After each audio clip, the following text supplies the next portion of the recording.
This adds an exciting new dimension to steep slopes that we simply couldn't get before. The second is a big one for you ground vehicle enthusiasts. Rocks are now found not scattered everywhere, like spilled popcorn at the cinema, but only in places you'd expect to find them, thanks to a brand new rock scattering algorithm that isn't annoying as hell. Using physical data generated for each large and medium tile, now rock distribution makes sense and has a physical basis. So if you're still crashing into them after this comes out, that's on you. If rocks will make sense, that the would rock be a assets game themselves have had a changer glow up for too. vehicles. We now create rock sets related to a particular geology. I don't know how much of this comes from the next same month, source. though. And this ties into how we'll be distributing minables in much more interesting ways too.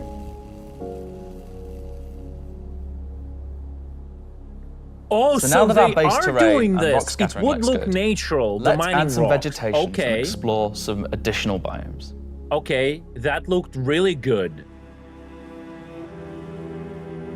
Next one's forests and grasslands are full of trees, always the mining rocks various were like, grass you know, species, standalone stuff, rock formations, right? Yeah. And they're found in all sorts of that's elevations, some like mountain valleys, open plains, and dense meadows. Yeah, we still don't have social tools. Reminder, a good reminder. When we start to add a bit of fresh water, they begin transitioning into more wetland-type biomes.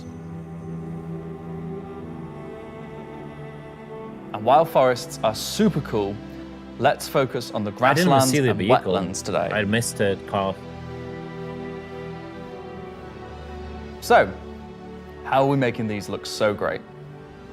Obviously, we've had grass before, but never meadows of it. Because until now, we haven't been able to spawn grass in large enough quantities or effectively represented at distance. So we're stepping up our game in terms of spawning, shaping, and shading grass. With Genesis, we now leverage GPU spawning to create vast quantities of assets across all biomes, whether it be dense meadows or more complex collections of ground cover like you can see in these wetlands. I don't believe we will have the render render of the able grass to fit so our grass far. tiles to the ground by conforming them to the unique terrain underneath. Now we can finally cover complex terrain shapes with grass and ground cover assets, and as a result they are now gravity aligned, meaning each blade is oriented as you'd expect and not sticking out like before.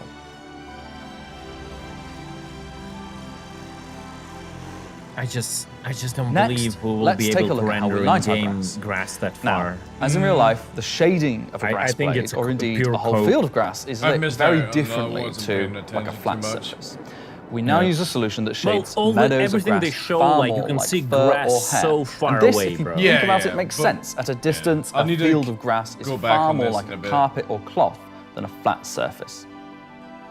This improves how our grass looks from a near perspective, as well as bringing us nicely into how we're solving the distant representation of grass. So, let's talk about the distance problem. One of our biggest achievements with Genesis is allowing us to build beautiful biomes out of flora and geology assets like a building set. 99 are gonna run Can I good, say yeah. Lego? No. Too late. But in the past, this broke down very quickly when objects simply disappeared when viewing the same biome from 10, 20, 100 kilometers away.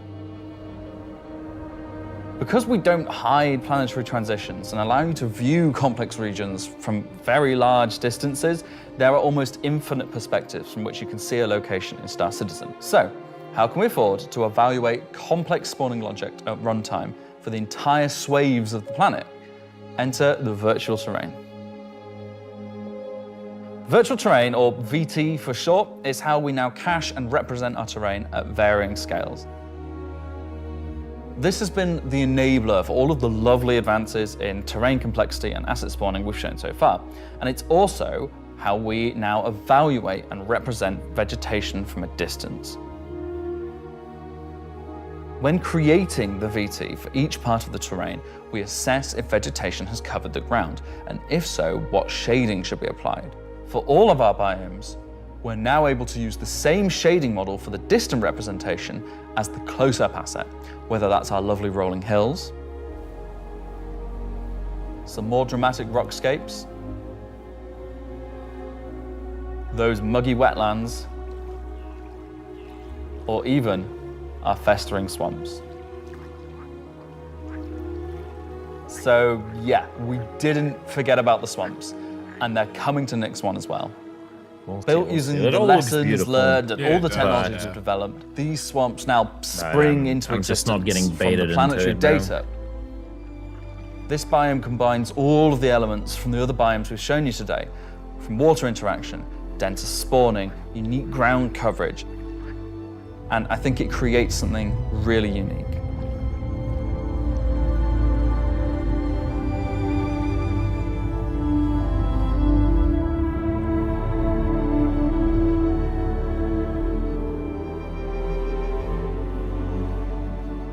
Anyway, that's our update on the Planet Tech portion of Genesis and how we're using it right now to sculpt the identity of Nyx 1. Hope I didn't miss and I hope you're as excited as we are to explore this and everything we haven't shared yet next year.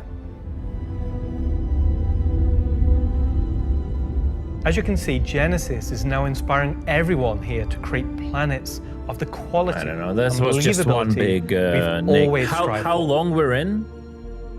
A meeting of technology and art that I like an hour at least will set our worlds apart from anything we've done before. One big, like, long presentation and with that said, of Nyx. Let's move on to a little travel between systems, literally. Quantum boost! Up until now, our mission system has been specific to the star system you're in, meaning a Stanton mission has to take place in the Stanton system, and a Pyro mission has to take place there. We've never been able to link these together, but with the introduction of our third star system, it's time for this to change. And that begins with the introduction of interstellar cargo. What are you talking about today? System-to-system hauling missions. Hauling is back. No one said hauling was gone. He doesn't even play the game? These are exactly what they say on the tin. What the? Missions where you're going to start and say Stanton. I'm going to break my monitor right now. Taking various volumes of cargo between the stations. So there'll be high volumes of cargo that kind of fulfill the purpose for the Hull C and the other series of Hull ships. And there'll be a few sort of more direct routes. So you might pick up some cargo from Ruin Station in Pyro. I hope it's commodity go through trading. Jump point to Stanton and drop it off there at one of the Helios. So if you've never sort of experienced the jump point or going through it, these missions will require you to. They're no way limited. You can do them in any sort of ship you want, any size of ship. I'll be doing them in my Drake cutter myself, between Stanton and Wow, Nyx. Elliot, really pushing the boat out. Just a Drake cutter. I've got a few ships, but the Drake cutter is really cute, so. Gorgon, what's One up thing with that we're looking your to add with these interstellar missions is scripted combat encounters where you can be attacked by NPC ships. Or are they Maybe the spamming? mission giver has tipped No, off I think some it's, pirates who bingo are looking board. to get a hold of that cargo, as well as express missions, which means the deadline timers that you're used to in the regular hauling missions might get really tight and you've got to learn to be very fast. All of the love and care that has gone into hauling missions so far, with the logistical network and making sure they make sense within the themes of the systems, just as much love has gone into the interstellar missions we're making now. At the start of the show, we said we was going to build out the Nyx system right in front of you God, more after 4.4 Nyx. launches next Yay! month, and why we want to keep as much of what we're doing behind closed doors so you can discover it for yourself, in-game and on your own. We still are excited to share with you a brief look at one of our up-and-coming locations we're calling Rockcracker.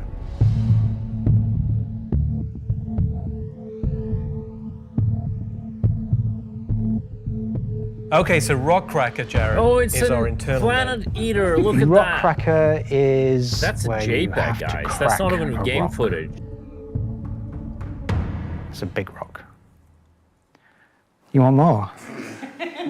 So way out into Pirate the Loot will Keegan be, Belt, you'll find these old QV breaker stations. Contracted will be piratable, but it's not going to be profitable. It's piratable right now.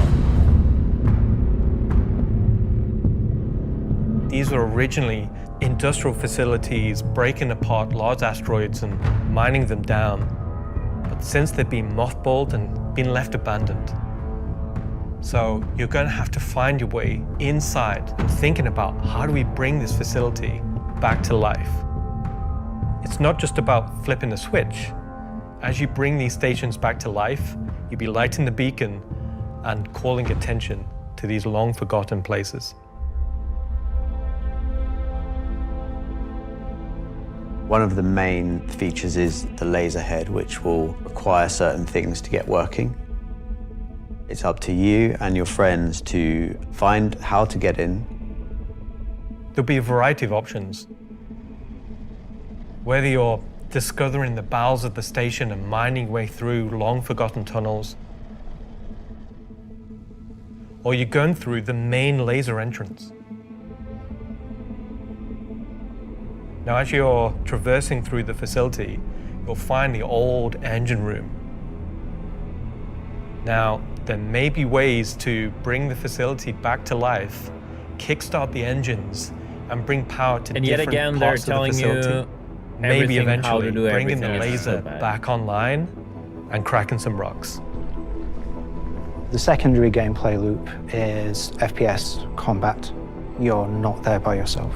There may be squatters and outlaws in these stations trying to stop you from what you want to do.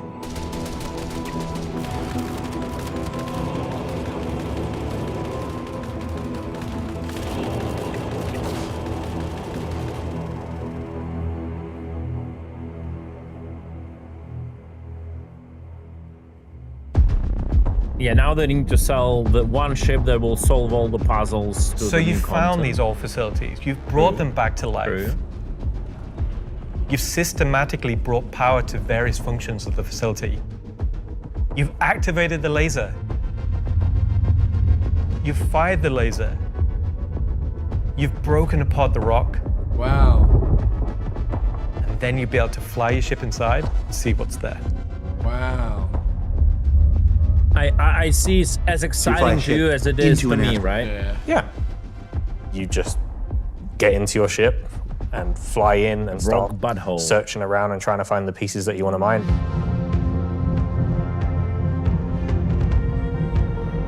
It's the sad thing that literally everything is told how to do it. So I'm really excited about Rock Hacker because it's a sandbox activity. Is Mike crying? You can kind of You'll be like, oh my god, I've always wanted to go inside a hole. This content is for players who enjoy mining, who enjoy exploration, investigation, and don't mind a little bit of FPS content while they're there. But you've literally told us everything.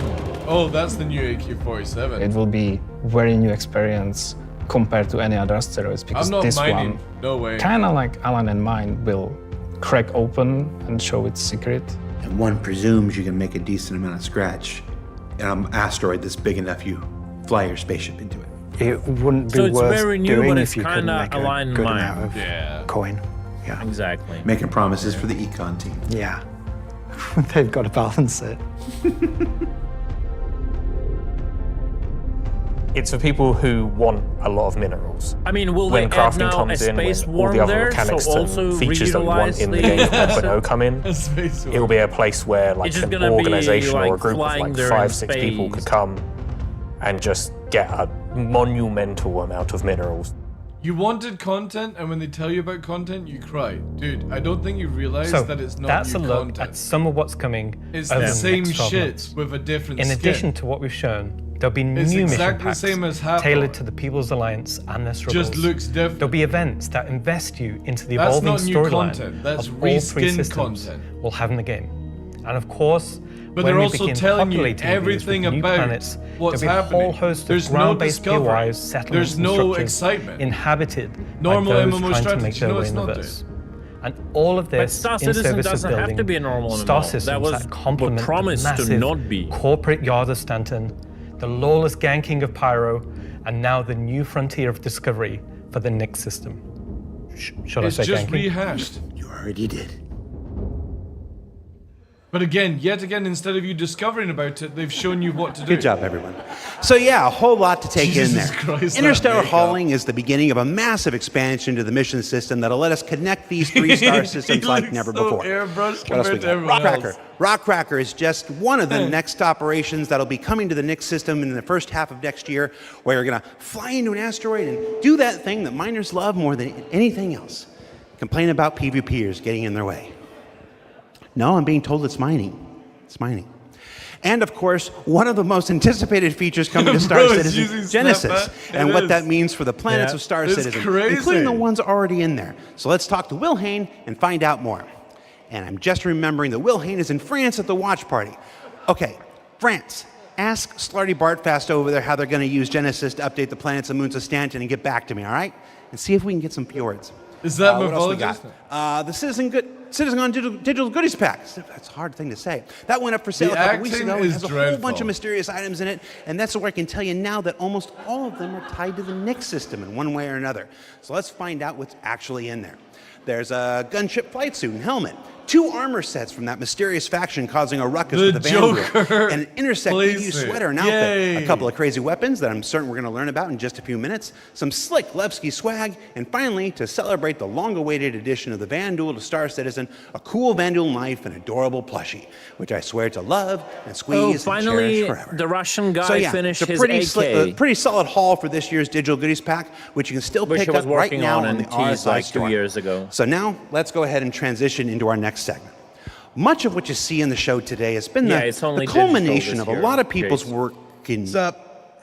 All right, I had a dream about like this once. Yeah. Okay, so against everyone's better judgment, the thing has finally happened.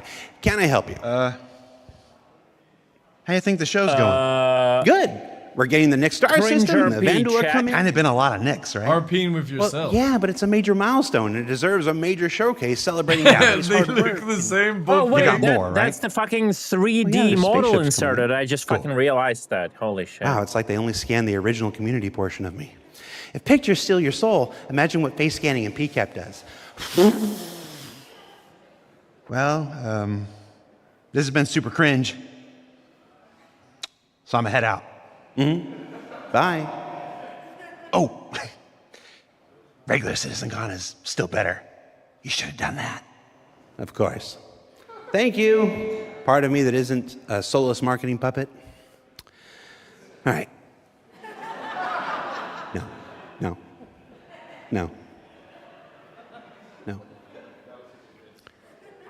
Let's just go to some spaceships, shall we? Oh, it's John Crew. Here we go. Hi, my name's John Crew. I'm the vehicle director here at CIG, and welcome to Talking Ship, where we're going to talk about 3 new ships coming to the persistent universe. Yay! New sales! Okay. John Crew interview, check. Yeah.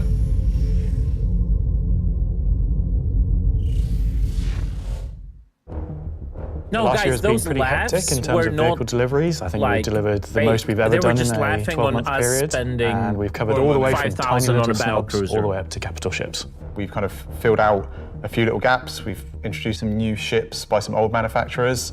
You had the Polaris come out, and obviously people have enjoyed playing with that. We snuck the Idris in, without none of you was expecting it for a while, and it's been a busy year. It's nice to start to visit some of the older catalogue and some of the bigger ships again. I think my favourite ship from the last year is a tie between the Wolf and the Golem. Favourite ship in the last year? Probably the Wolf. I feel like it's the obvious one. I'm trying to think of something else, but I really like the Wolf. Everyone's mentioned the Wolf. The Wolf's everyone's favourite. The Wolf, obviously, so we're bringing a return of Kruger, a completely new aesthetic to the game. The Wolf was, it was kind of everything we set it out. Get ready for a chat. It revived an old manufacturer. We've not seen anything from a while, so yeah, I'm going to say the Wolf. The Golem, I think, is just an incredibly well-formed ship in such a small package. It really just shows off that Drake aesthetic. How am I 5 seconds in the future? I paused it 10 seconds so I honestly can do overtake really me. like the Zeus. I think it came out really well. I'm looking at the it's Drake kind of hard to Miner pin down right a now. favourite, to be honest, because And we've John released, Crew a again. lot of really cool ships. Next year, we've got some super exciting ships coming up. We're ticking off a few big ones, which is... Tell me when he says ticking off a big few ones. Which is good. No. We're going to see Again, maybe some ships from some manufacturers that don't have that many in their lineup. There's a few big challenging ones starting, so they're good. A breadth of ships, should we say. The 3 new ships we're going to introduce today all tie in some way to the primary factions fighting over the Nyx system. We'll start with the People's Alliance and Anvil Aerospace. The Paladin! Anvil is a very military-based brand. It's been a brand that's in Star Citizen for a long time, fighting for lots of military contracts and lore, often up against Aegis, and to the point it actually beat Aegis in the past. You will be familiar with a lot of their ships' designs, such as the Hornet and Lightning. Earlier this year, we introduced the Anvil Asgard, based on the Valkyrie chassis, which is an extremely popular offering. And this year, we're bringing the concept ship we introduced last year, the Anvil Paladin, to life.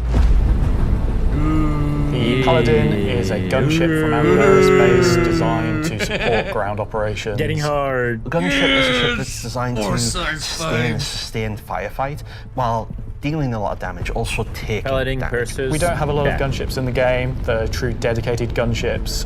They are quite a tricky archetype to control in game without being too powerful. It's designed with a lot of firepower and high armor and health, but very low maneuverability. That's fine. Multi-crew, it's just built purely. Oh yeah, I was right with the armor. It's got Holy shit. lots of armor, lots of guns, big guns. It's got a very similar squat kind of form to the Valkyrie. It kind of reminds me of, I guess, like a pit bull. Obviously a very menacing silhouette. It looks quite forward-weighted in its stance.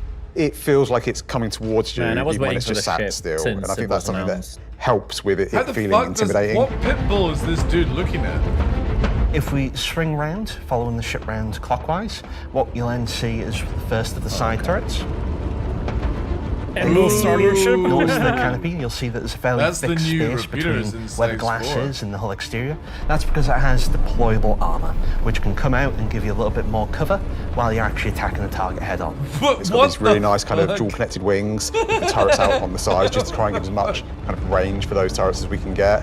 Which is controlled by this will never get 4 men, only 2 men. Yeah, unfortunately. 2 men. If we come around to the rear, they killed the idea of the ship by allowing a pilot to shoot those guns. Of the ship, which is controlled by the co-pilot. So you've got full 360 coverage underneath, full 360 coverage on top with it, and then the side turrets also have 360 coverage that way around and 180 out sideways. So really, you have between the turrets, pretty much 360 coverage in all directions. Window shutters equals armor?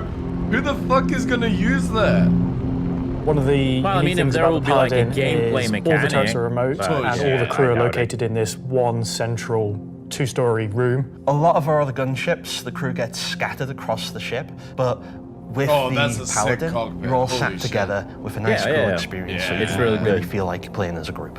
You've got the pilot, co-pilot on top. No one will ever go in the bottom place. That helps with the and it's such a good idea, and they ruined it by allowing gunner viewpoint down, kind of giving this lower coverage. We added a glass floor just to keep the two connected. I think that really helps with the feeling that you're all working together and communicating. That said, if you don't have the ability to fully crew a Paladin, you can still fly it and engage in combat solo.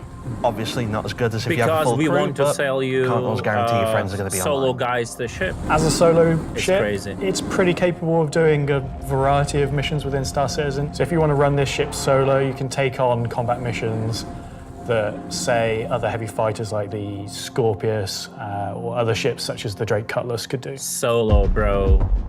I know. Fucking... Coming aboard Paladin, you enter into this sort of armory, ready room area. You have a variety of suit lockers and weapon racks in this room. Everything's very militaristic, stripped back, simple. It's a very functional space, but you'll find everything you need in there. One of the improvements from the original concept is we've added a small dedicated cargo bay area, allowing you to store actual crates. Forward of that is the routes to the lower gunners, and then upstairs you have the bridge area, and then off that central area you have the dual living quarters, one on the left, one on the right, and then at the rear you have the main sort of engineering area where the majority of the components are. Also within the upper traversal area you also have a little breakout area with seating, food machine, toilets, etc. I think it's a very cool looking ship. I think we did a really nice job of taking what was there in the concept and adding an extra level of detail and trying to kind of push things forward. I think it hits the nail in terms of a really solid military ship.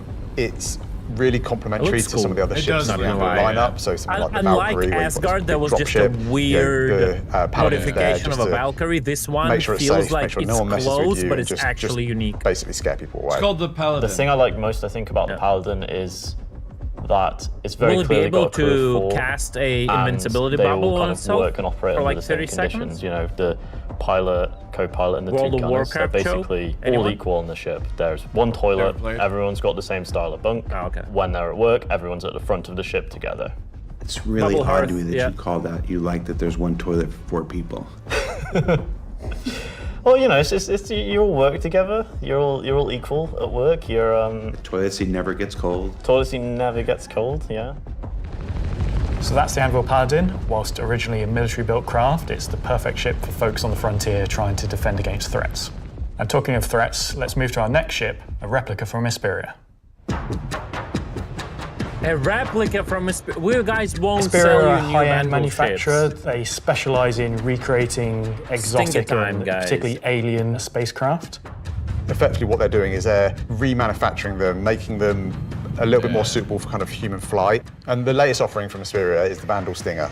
Remember, right, TDL, when they sold Glaive, sorry, Size, they said no more Vandal ships ever. 7-foot-tall, evil war race that sort of take over, steal technology, absorb it, fuse it all together into their own needs. They are the relatively nasty aliens that you sometimes hear about and haven't seen much of yet.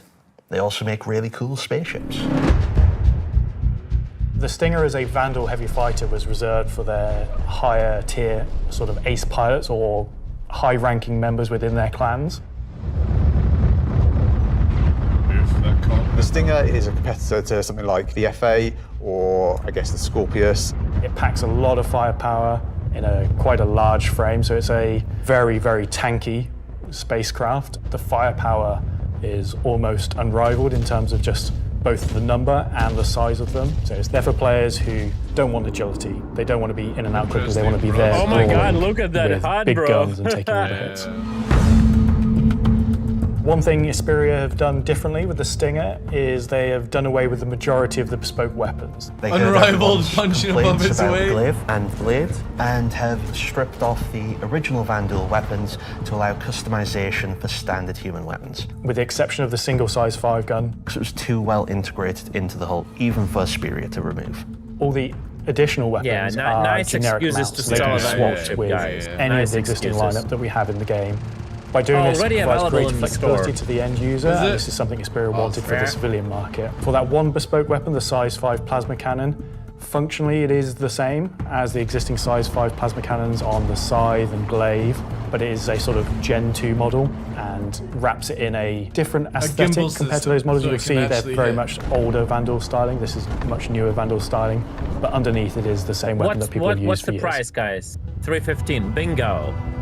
Over 300. Our job as Gorgon the was TheDarkLaw team perfect. on the PU was to take the Stinger from the squadron team and prepare it for life in the PU. We took an opportunity to take, you know, this really well-established art style and, you know, add extra details where needed. So the exterior is a real blend of these kind of hard surface, kind of rare alloyed kind of wings, and then underneath this real kind of organic structure that kind of webs all of the ship together. You know, it connects the thrusters in, it connects all the kind of underside of the vehicle and pulls the whole ship together. You can tell it's very different from the Vandal ships that are currently in the PU. If you take, for example, the way the cockpits are constructed. I remember up at the front, the we've got this big kind of bubble dome that gives the cockpit quite a unique shape compared to some of our other ships, and also gives the pilot a unique position within the ship and kind of gives I do like the visibility cockpit out though. front. I like how open it is. Boarding the Stinger is compared to a other little Vandals. unusual compared to other ships, obviously being alien in nature. You're going through a ramp at the rear, and it leads you kind of straight up into the belly of the ship.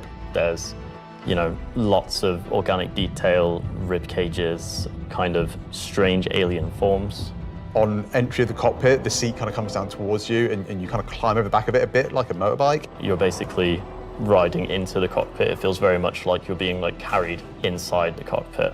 Into the traditional prone flying pose that Vandal pilots use. I'm very happy with the Stinger. I think the team done a really good job of making something that feels different, it feels alien, but it suits our lineup of ships and it suits our universe. I think the guys did a really good job of respecting the direction and vision from the original Stinger and Vandal ships in Squadron. We've tried to take a lot of inspiration from movies and other science fiction material, but I think it sits well within the Star Citizen universe. So we have the Paladin for the People's Alliance. We have the Stinger for people that really like Vandal and want to try and pretend to be them. But what about the other mysterious faction we have running around? What could it be? Is it So Shion? Gray Chowdhury got his start as he was working at a cargo center out in Odin. He started being able to get his hands on some stuff that other people couldn't, items that necessarily you couldn't find on a store shelf, but you wanted anyway. I think Gray is interested in, happy customers. Gray just sees themselves as a conduit to get these things in the hands of people who would appreciate them. And I think that his latest offering is really going to turn some heads. Human trafficking?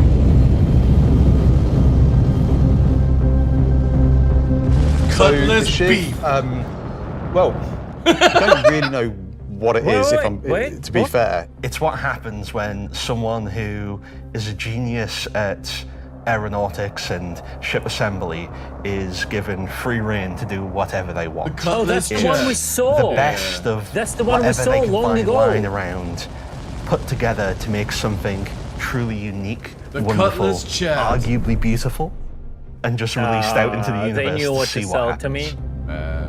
The Cutlass At first Chad. glance at the exterior of the Shiv, I think most people will probably recognize there is more than a fair proportion of the Cutlass visible there, but it's had quite a few changes to it. As you look a little bit closer, you'll start to pick out elements from other ships. It's literally called You've a got, ship. main thrusters that are from the Valkyrie.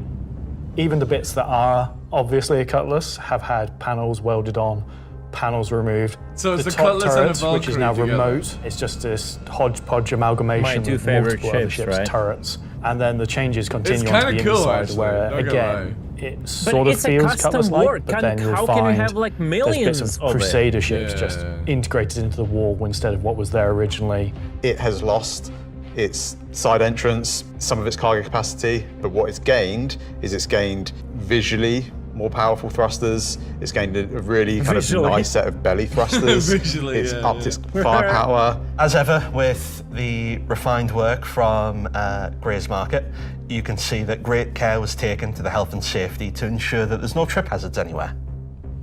There's like loose cables, panels are exposed.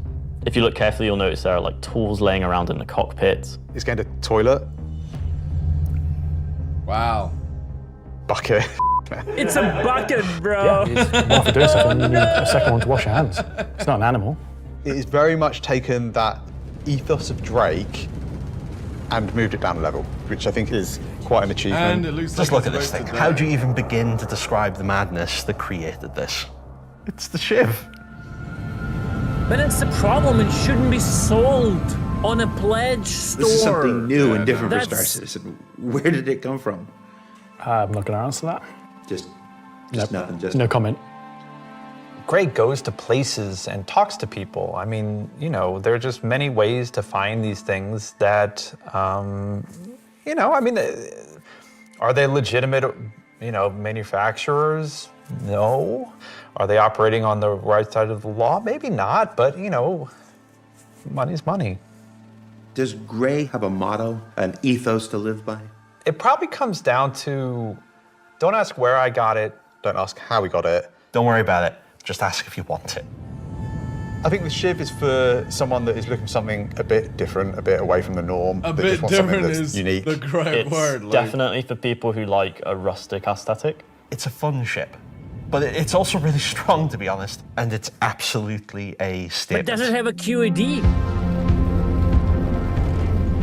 I'm happy with the 3 ship offerings. They are obviously very combat heavy. There's something we wouldn't normally release all at once, but honestly, all of them are a different statement, and they're all cool.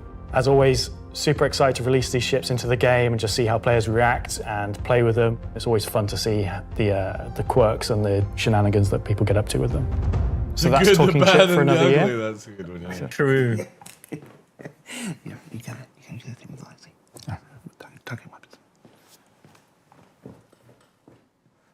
So I've just been informed that we have to do a bit of a timeshare agreement this year. So we have to throw it over to Alexi for Talking Weapons, which is an extremely original name.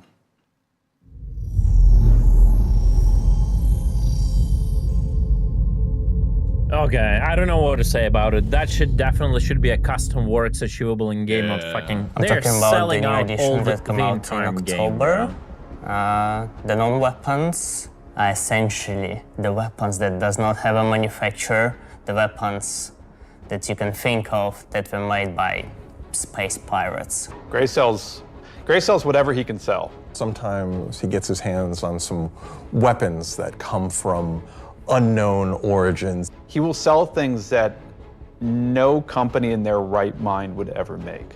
These are the most kind of like scrappy and taped together and the most kind of like pyro-ish So that's the new Wiggler, the gray dude, whatever his name is? Right now we're releasing 3 new weapons. Rocket launcher, the LMG, and the long-awaited Space AK. I think this is the one that not only is the most in demand, but I've been politely badgered about the most. It's a fun rifle that basically fires energy and ballistic in sequence. So your first shot will be your ballistic, your second shot will be the energy. You'll see on the top of the art, there is a bolt that cycles the rounds, and that goes off with the ballistic shot, but it does not go off with the energy shot. And that is just like a really fun way of making a weapon work in kind of like a scrappy, glued together kind of aesthetic. The LMG, this thing is a really fun, slow firing, hard hitting beast. It will bring the 50 cal, and the only other weapons that have this right now in the verse are the Bearing sniper rifle and the Coda. Honestly, if you even get hit by one, you just instant tier 1 injury, back to medical. Great. Can't wait for everyone to have it then. You know what? Yeah, everyone run with it because everyone can just buy it. Fancy guns, and some people just want, I want a slow firing rifle. Give me a scrap together box that fires the biggest thing you can possibly find. We don't have a rocket launcher of this caliber. It will be 3 grenades straight together that you pull into the tube and fire towards your enemies. The cool part about it will have an arming distance, so you will not be able to just point it towards an enemy. It's also going to have a lot of spread. So essentially, you're going to have to get very close with your launcher to be able to blow up ships with a single payload in it. You can't actually aim with the apparatus, because you've got the tube on your shoulder, and you try to aim it, you'd have to physically put the tube in your head. So we were like, oh, we can't have an aiming apparatus for this. And then we realized, like, it's in the spirit of being a tube that you can't use the aiming apparatus, and you just kind of like, all right, I think that's the middle of the screen, I'm gonna hit it. It's in the spirit of being a tube. Yeah, just get the fucking monitor with a digital cross. We're gonna talk about binoculars. Binoculars are really cool. We don't have anything like this in the verse, and I think it will be really convenient to use something that's dedicated to look for the things, especially far away, instead of using your sniper scope, for example. Will the binoculars have glint? I'm not aware of this one. Probably not, because binoculars are not something that you need to be aware of. It's really funny because obviously, due to Glintgate, as you know, I beautifully internally call it, basically there was a lot of community feedback basically saying like, oh, I really like spotting people. I really like playing a spotter. And essentially I was like, oh, this community wants to be able to spot people from distances. And what can we make gadget-wise that doesn't require new features? And it was like, binoculars. And I prototyped a thing which essentially was just a scope in a hand, and it worked. So we've got some really cool binoculars coming that allow you to spot people from distances. And how much damage do the binoculars do? Depends on how you throw them.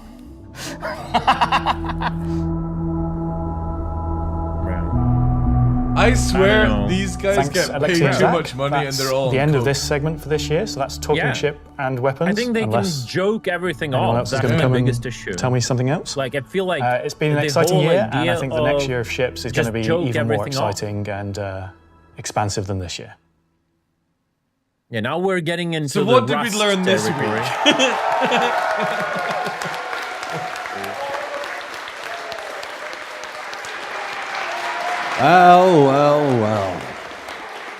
Right. That is an eclectic bunch of combat ships for the verse, and they're all available right now up on the robertsspaceindustries.com store. Also, any minute now, there's going to be a PTU drop that includes all 3, so you can fly them now ahead of their release next week when Alpha 432 goes live. Yeah. 3 combat ships. I wonder if they'll have any additional uses coming up later in the show.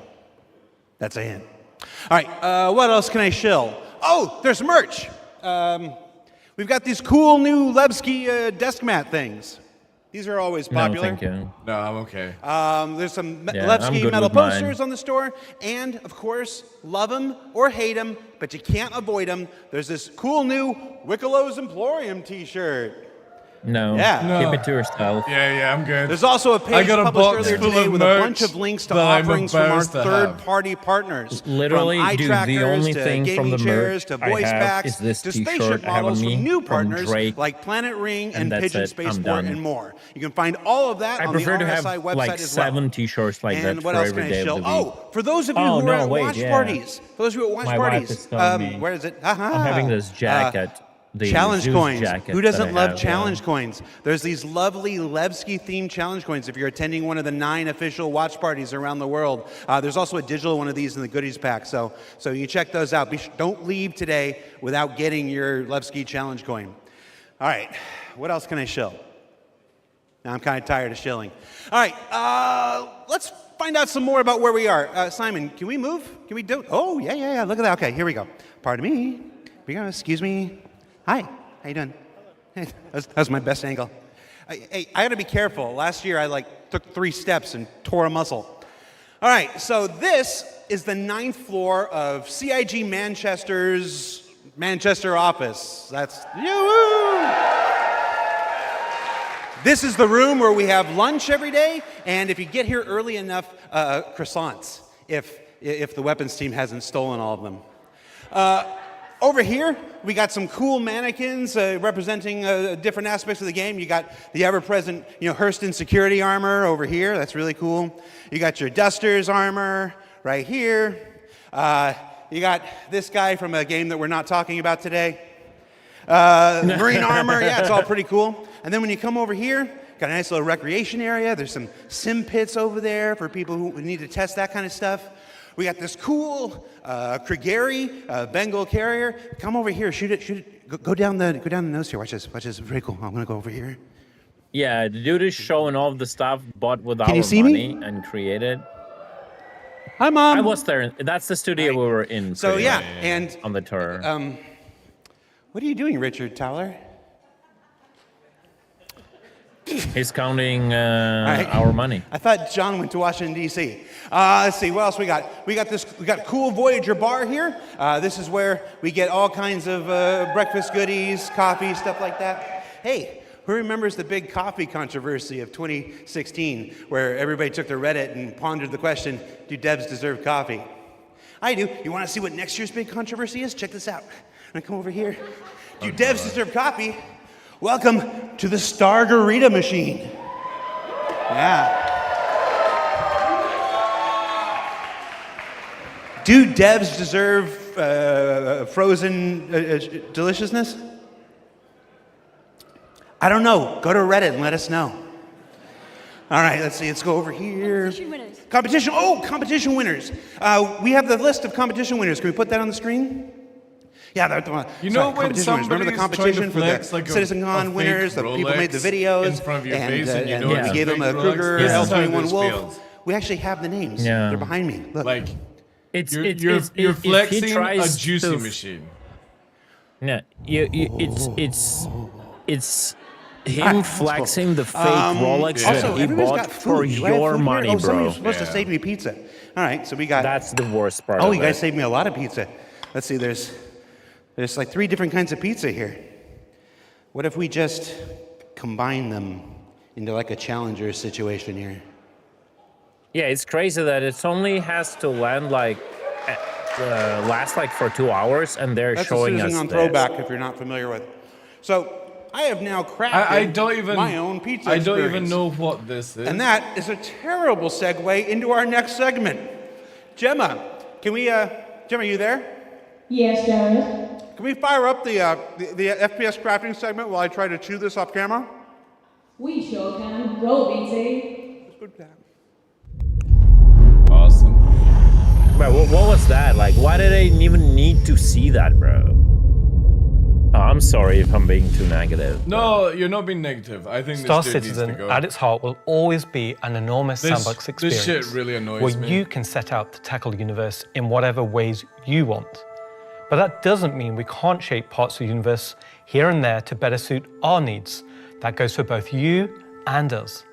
Let's start this part of the show with a look at how crafting is going to change everything from resource gathering, refining, and even combat when it comes online in the next few months. It's a lot of wasted time, yeah.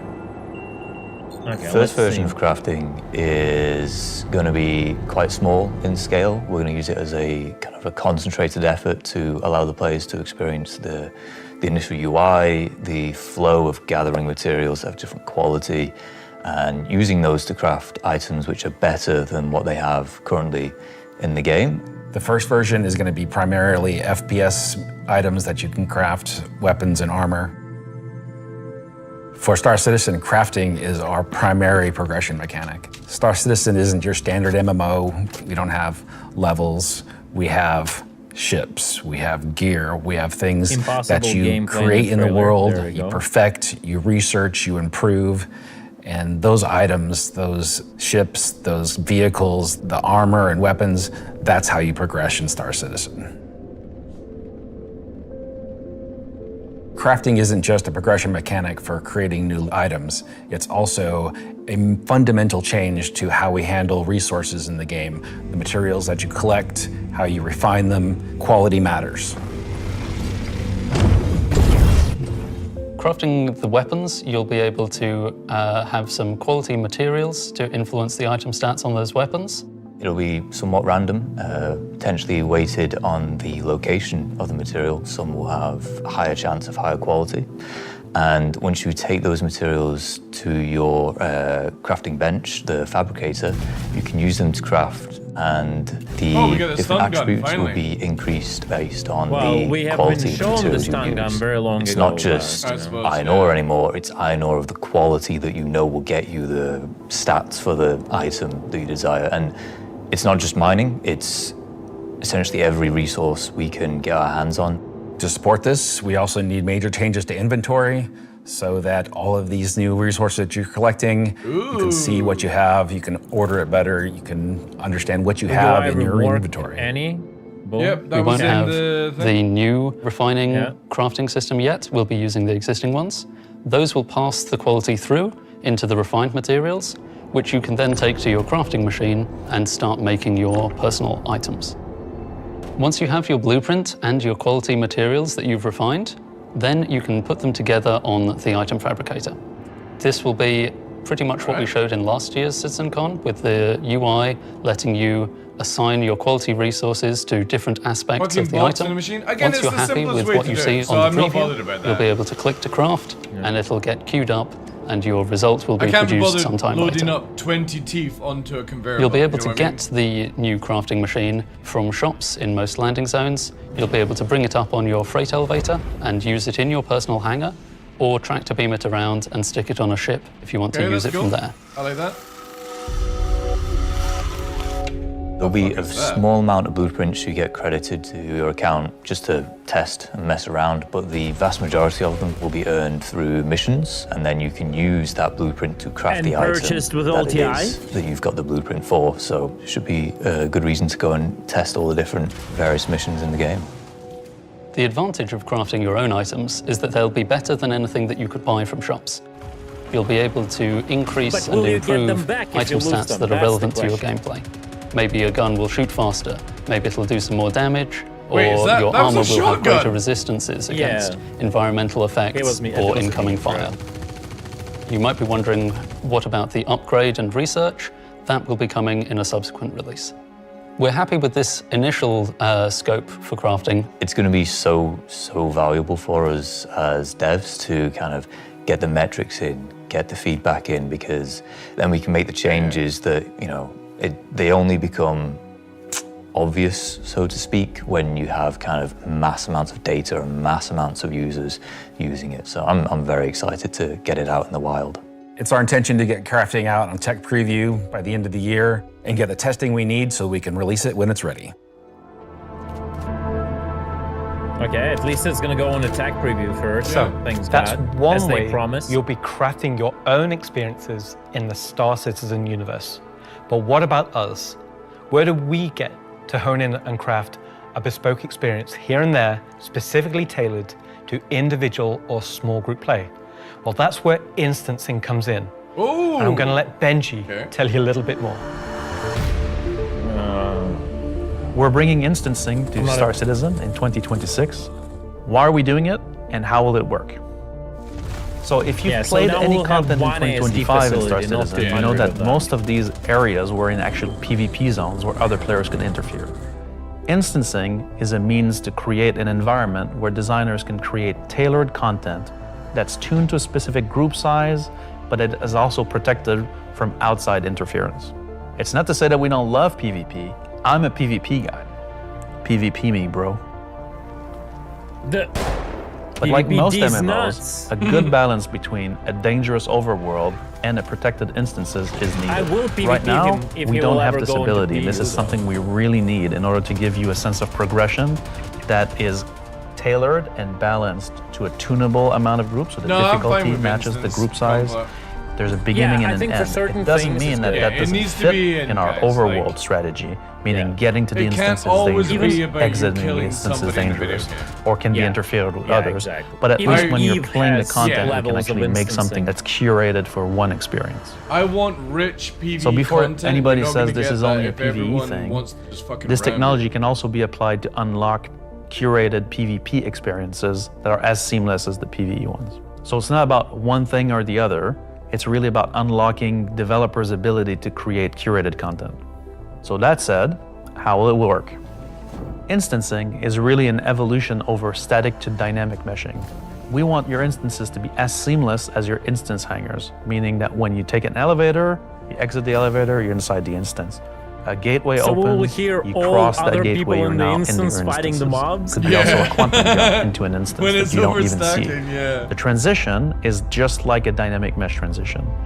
And so throughout the universe, we will be able to add these areas that are open or closed instances that allow you to join in either with a party and have a reserved instance for your party, or join an open instances that has a number of slots. And so some of those areas will be completely instanced on different servers. This allows us to leverage the compute power of the entire mesh. The closed ones will be really to drive one piece of content. You enter and exit seamlessly, just like we do with your instance hangars currently. Let's go and find out what one of our first instances will be. Oh, Siege and Stand-Up. Siege of Arzen was an event we did previously, which created a gameplay scenario where the player had to run through and progress through contested islands of Arzen. This was a high-paced, high-intensity event, but it struggled a little bit from its technical execution. But now with the introduction of instancing, it gives us an opportunity to evolve it and modify it and make it better for you and a small group to work through that activity. Cool. It is an event that I had the honor of pretty much solely designing and building all of the logic and having the stress of trying to get it working. So that's why it was shit, Elliot. I see. Puts the call out for volunteers because basically the Nine Tails have taken over sort of a cluster of floating platforms in Orison. And you are there to kill these sort of lieutenants of this terrorist organization and take back control.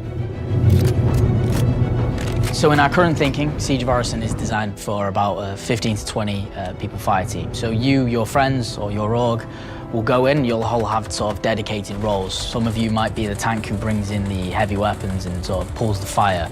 Some of you might sit at the back and be the sniper and pick people off who are a bit further to make the advance easier. Some of you will be the medic who sole job is going to be revive and look after the rest of your team and the health of them. And some of you will be the people who push for the objectives to try and get sort of most of the mission done. The event was designed for about 15 to 30 Am I people, gonna use credits but when we released it, we fixed the problem with 2 DGSs on one server that was fighting for resources. And with that, we also upped the player count to 100. So when it first debuted, it was already too full for what it was designed for. It was a massive operation at the time. I think that bringing it back and giving it a refresher will be a fantastic addition back into the PU. So imagine if Siege was a instance that you could go in and play solo, or if it was a public event that you could go with your friends, or you could join up with random players on the server. There's lots of ways that we want to take a look at Siege, how we can make it a more approachable piece of content. He looks like he was bullied to be I'm excited to say the least to bring back Siege of Orison, 2-star cities, and to sort of have it be one of the first tests that we have for the annoying thing is, really get it back to sort of a core experience point where it should be. So while the next season is quite heavily focused on Nyx, I'm also very happy that we're not really ignoring our other 2 systems of Stand and Pyro. We're going back there and we're sort of improving and expanding on the player's life in those 2 systems as well.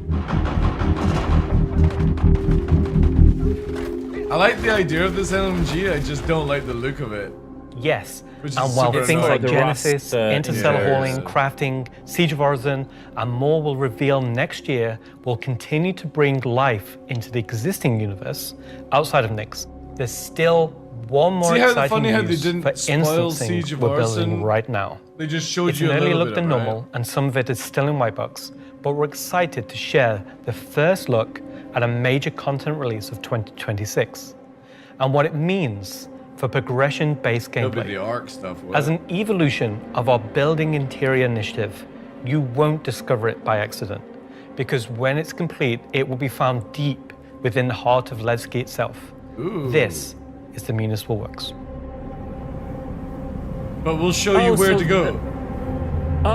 So inside the facility, you'll find huge vaporization chambers, to Levski. old processing plants, industrial tunnels, and eventually into the old turbines, which are still pumping heat into the old rock. I like this. So this is the true history of Levski. This is a place where you won't see Norville, you won't see Night 18 or the other landing zone. It's the pure basis of Levski. You will have, of course, metal and tunnels and more structural plays, but you will also see a lot of rock and cave. So it's not a place you go to take vacation. It's really a place you go to fix stuff. Like some of it is meme, but some of it's not everybody really has what it takes to come down there and do the job that needs to be done. All of your sewage systems have stopped working. Everything's going to quite literally. And so the player is tasked with their group, most likely, to go into there, take out the outlaws, and get the facility working again. So let me get this straight. This is literally a mission to fix the toilets of Levski. It's not just the toilets. You're also trying to turn on the air. Air is a bit more important. It still works in Levski, but they have maybe polluted air because it's not being cleared properly. It's not just for the toilet. Poop mission. It's also a little bit more exciting than just going into some vents. It's like a 3-layered system where there's 3 chapters. This will be mission-driven and repeatable. Everything from mining to salvage to combat to investigation, a variety of roles. Narratively, it's a real sandbox. I like how they're every progression you do will unlock a new area that will link back to previous areas, complexifying the play space. As a meme. We've been wanting to have more gameplay around landing zones for a long time. Now that we have instancing tech coming online, that allows us to do something that provides really cool gameplay close to a landing zone. With the missions, that's what will create different overlays or change the spaces or change the progression, but it'll be the instancing which will enable us to create tailored content to you and your group. So you're going to be able to play a part of it make your progress, and then log off. And then the next time you come online, you'll be able to pick up where you left off. It's going to allow players to return back to it at different states depending on how much you've progressed and be able to keep it going until you've reached sort of the end of the whole 3 chapters. Where you're not going to have other people getting in your way. It's you, your team, your party. It's a way of giving players content where they know exactly where they're at and they can keep going back to it and improving sort of their own progress and ability to jump through them faster and faster times as well. Again, so that's a look at how we'll be allowing players and developers alike to create more crafted experiences within the greater sandbox of the persistent universe. Okay? And if they can achieve that in instances, I'm all for it. Almost. Throw it back to me, and I've got one more for you after this. Back to you, Jared. Yeah, so while he yaps uselessly, I want to say one thing. Even in Evenline, there are certain PvE-focused things, and you're isolated really from everyone about else. the year ahead. The thing that that's a Evenline brief does look good at some of the ways in which we're allowing you and our developers to craft a more curated Star Citizen experience. If you're caught now, at this point in the show, we are in the home stretch. We've got only one more segment to go. What they have to think before about. we do that, we wanted to check out, we said earlier in the show that we would look at what you were saying during the show. We looked at how to put YouTube comments on the stream, and it was immediately apparent that we were going to lose our broadcast license, so we're not going to do that. We did find some social media stuff on Twitch, though, or not Twitter, X. What is it called now? Let's see what this says. Let's see, we've got Welcome Back Levski from, I'm not wearing my glasses. Oh, no. Oh, time to suit up, let's go get him, says Ubu. I really should have worn my glasses. Cue the bagpipes. That's the other game, Charlie Oscar. Let's see. Nice to see you live, Jared. Mom?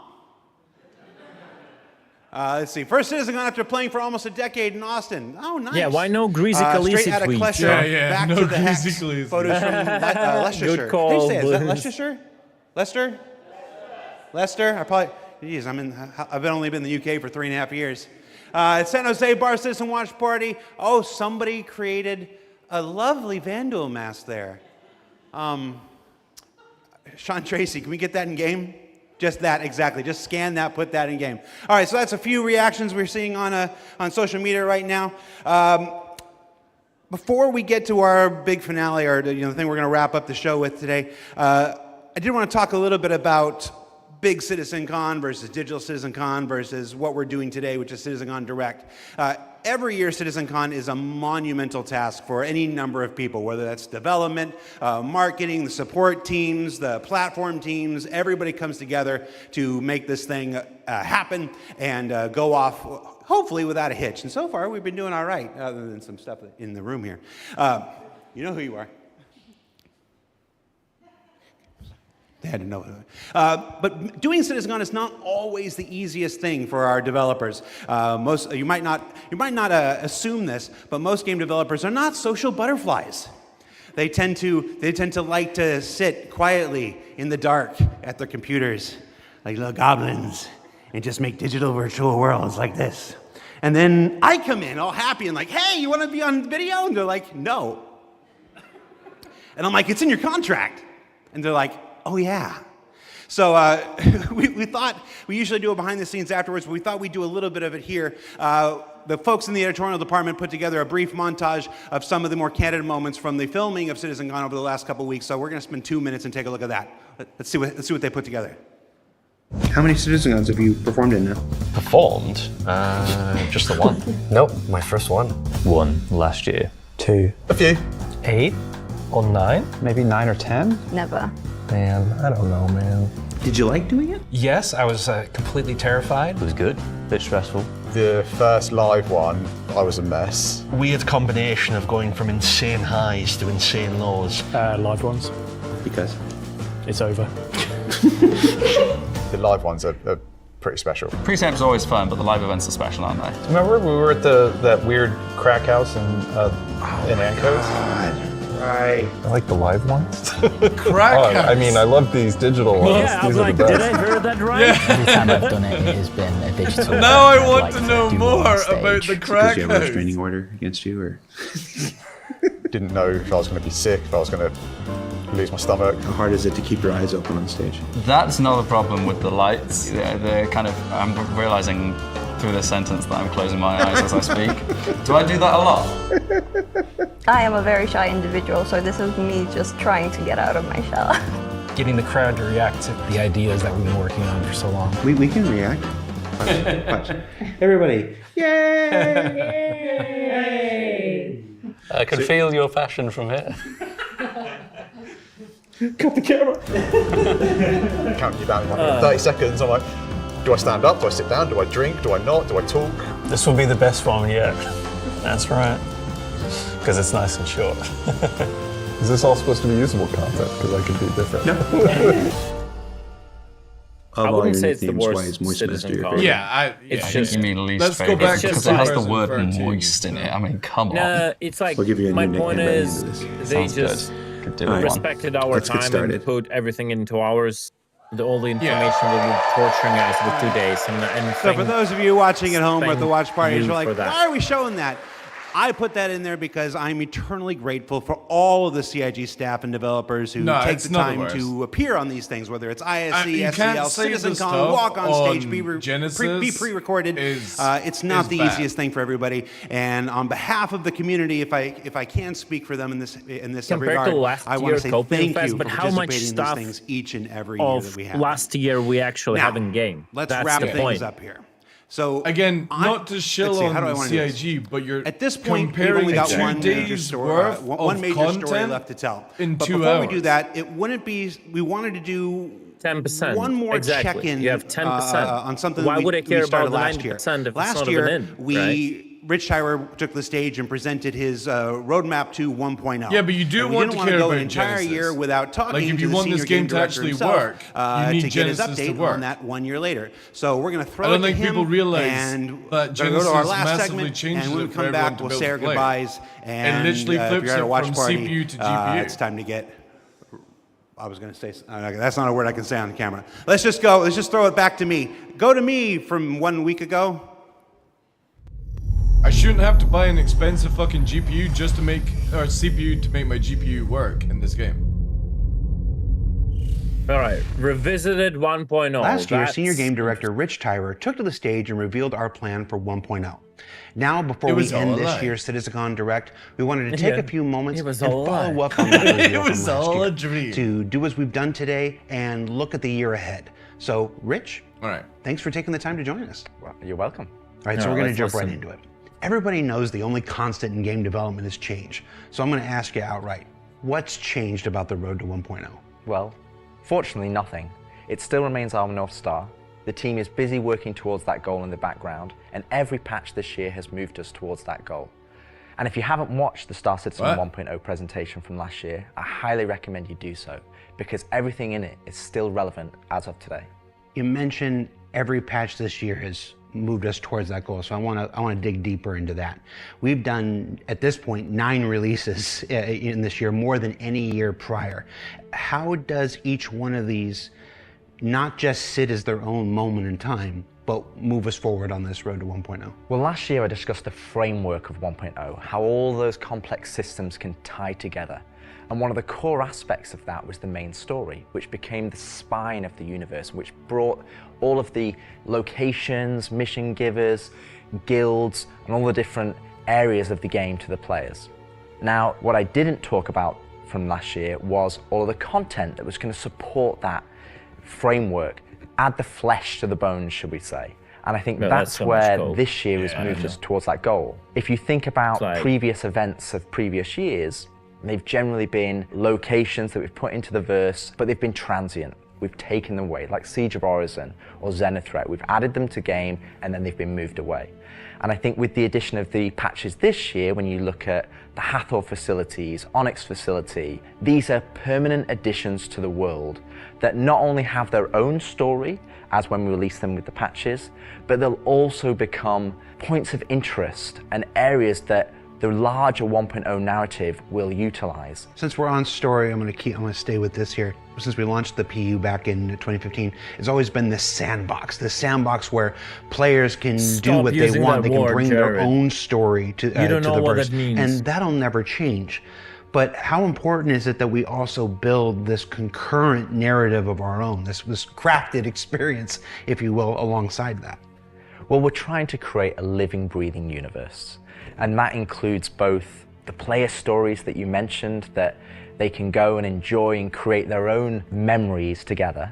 But it also means that we want to have a universe that gives back. Yeah, the arc we want areas and locations to feel like they're believable and real-life locations. And if you look throughout this year and the patches that we've worked towards, we've had an overarching story that's moved from patch to patch, and we're going through some of those cycles right now.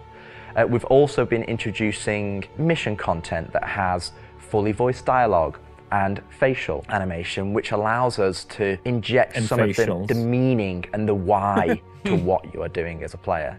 And I think story is integral to Star Citizen as a connective tissue that ties all of these different complex systems together. Because it takes players on that journey throughout the game. To see this big turn this year to start injecting story into the verse, I think people are really responding to it. So everybody knows, and you mentioned just now, that this year we changed a whole lot about how we operate and how we release things. How do you think that's gone? I think it's gone very well.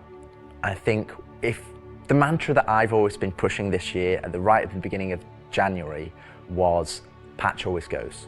And I think this year has seen a different development strategy for how we've been moving the game forward. That's where this different strategy has allowed us to really take a wider approach.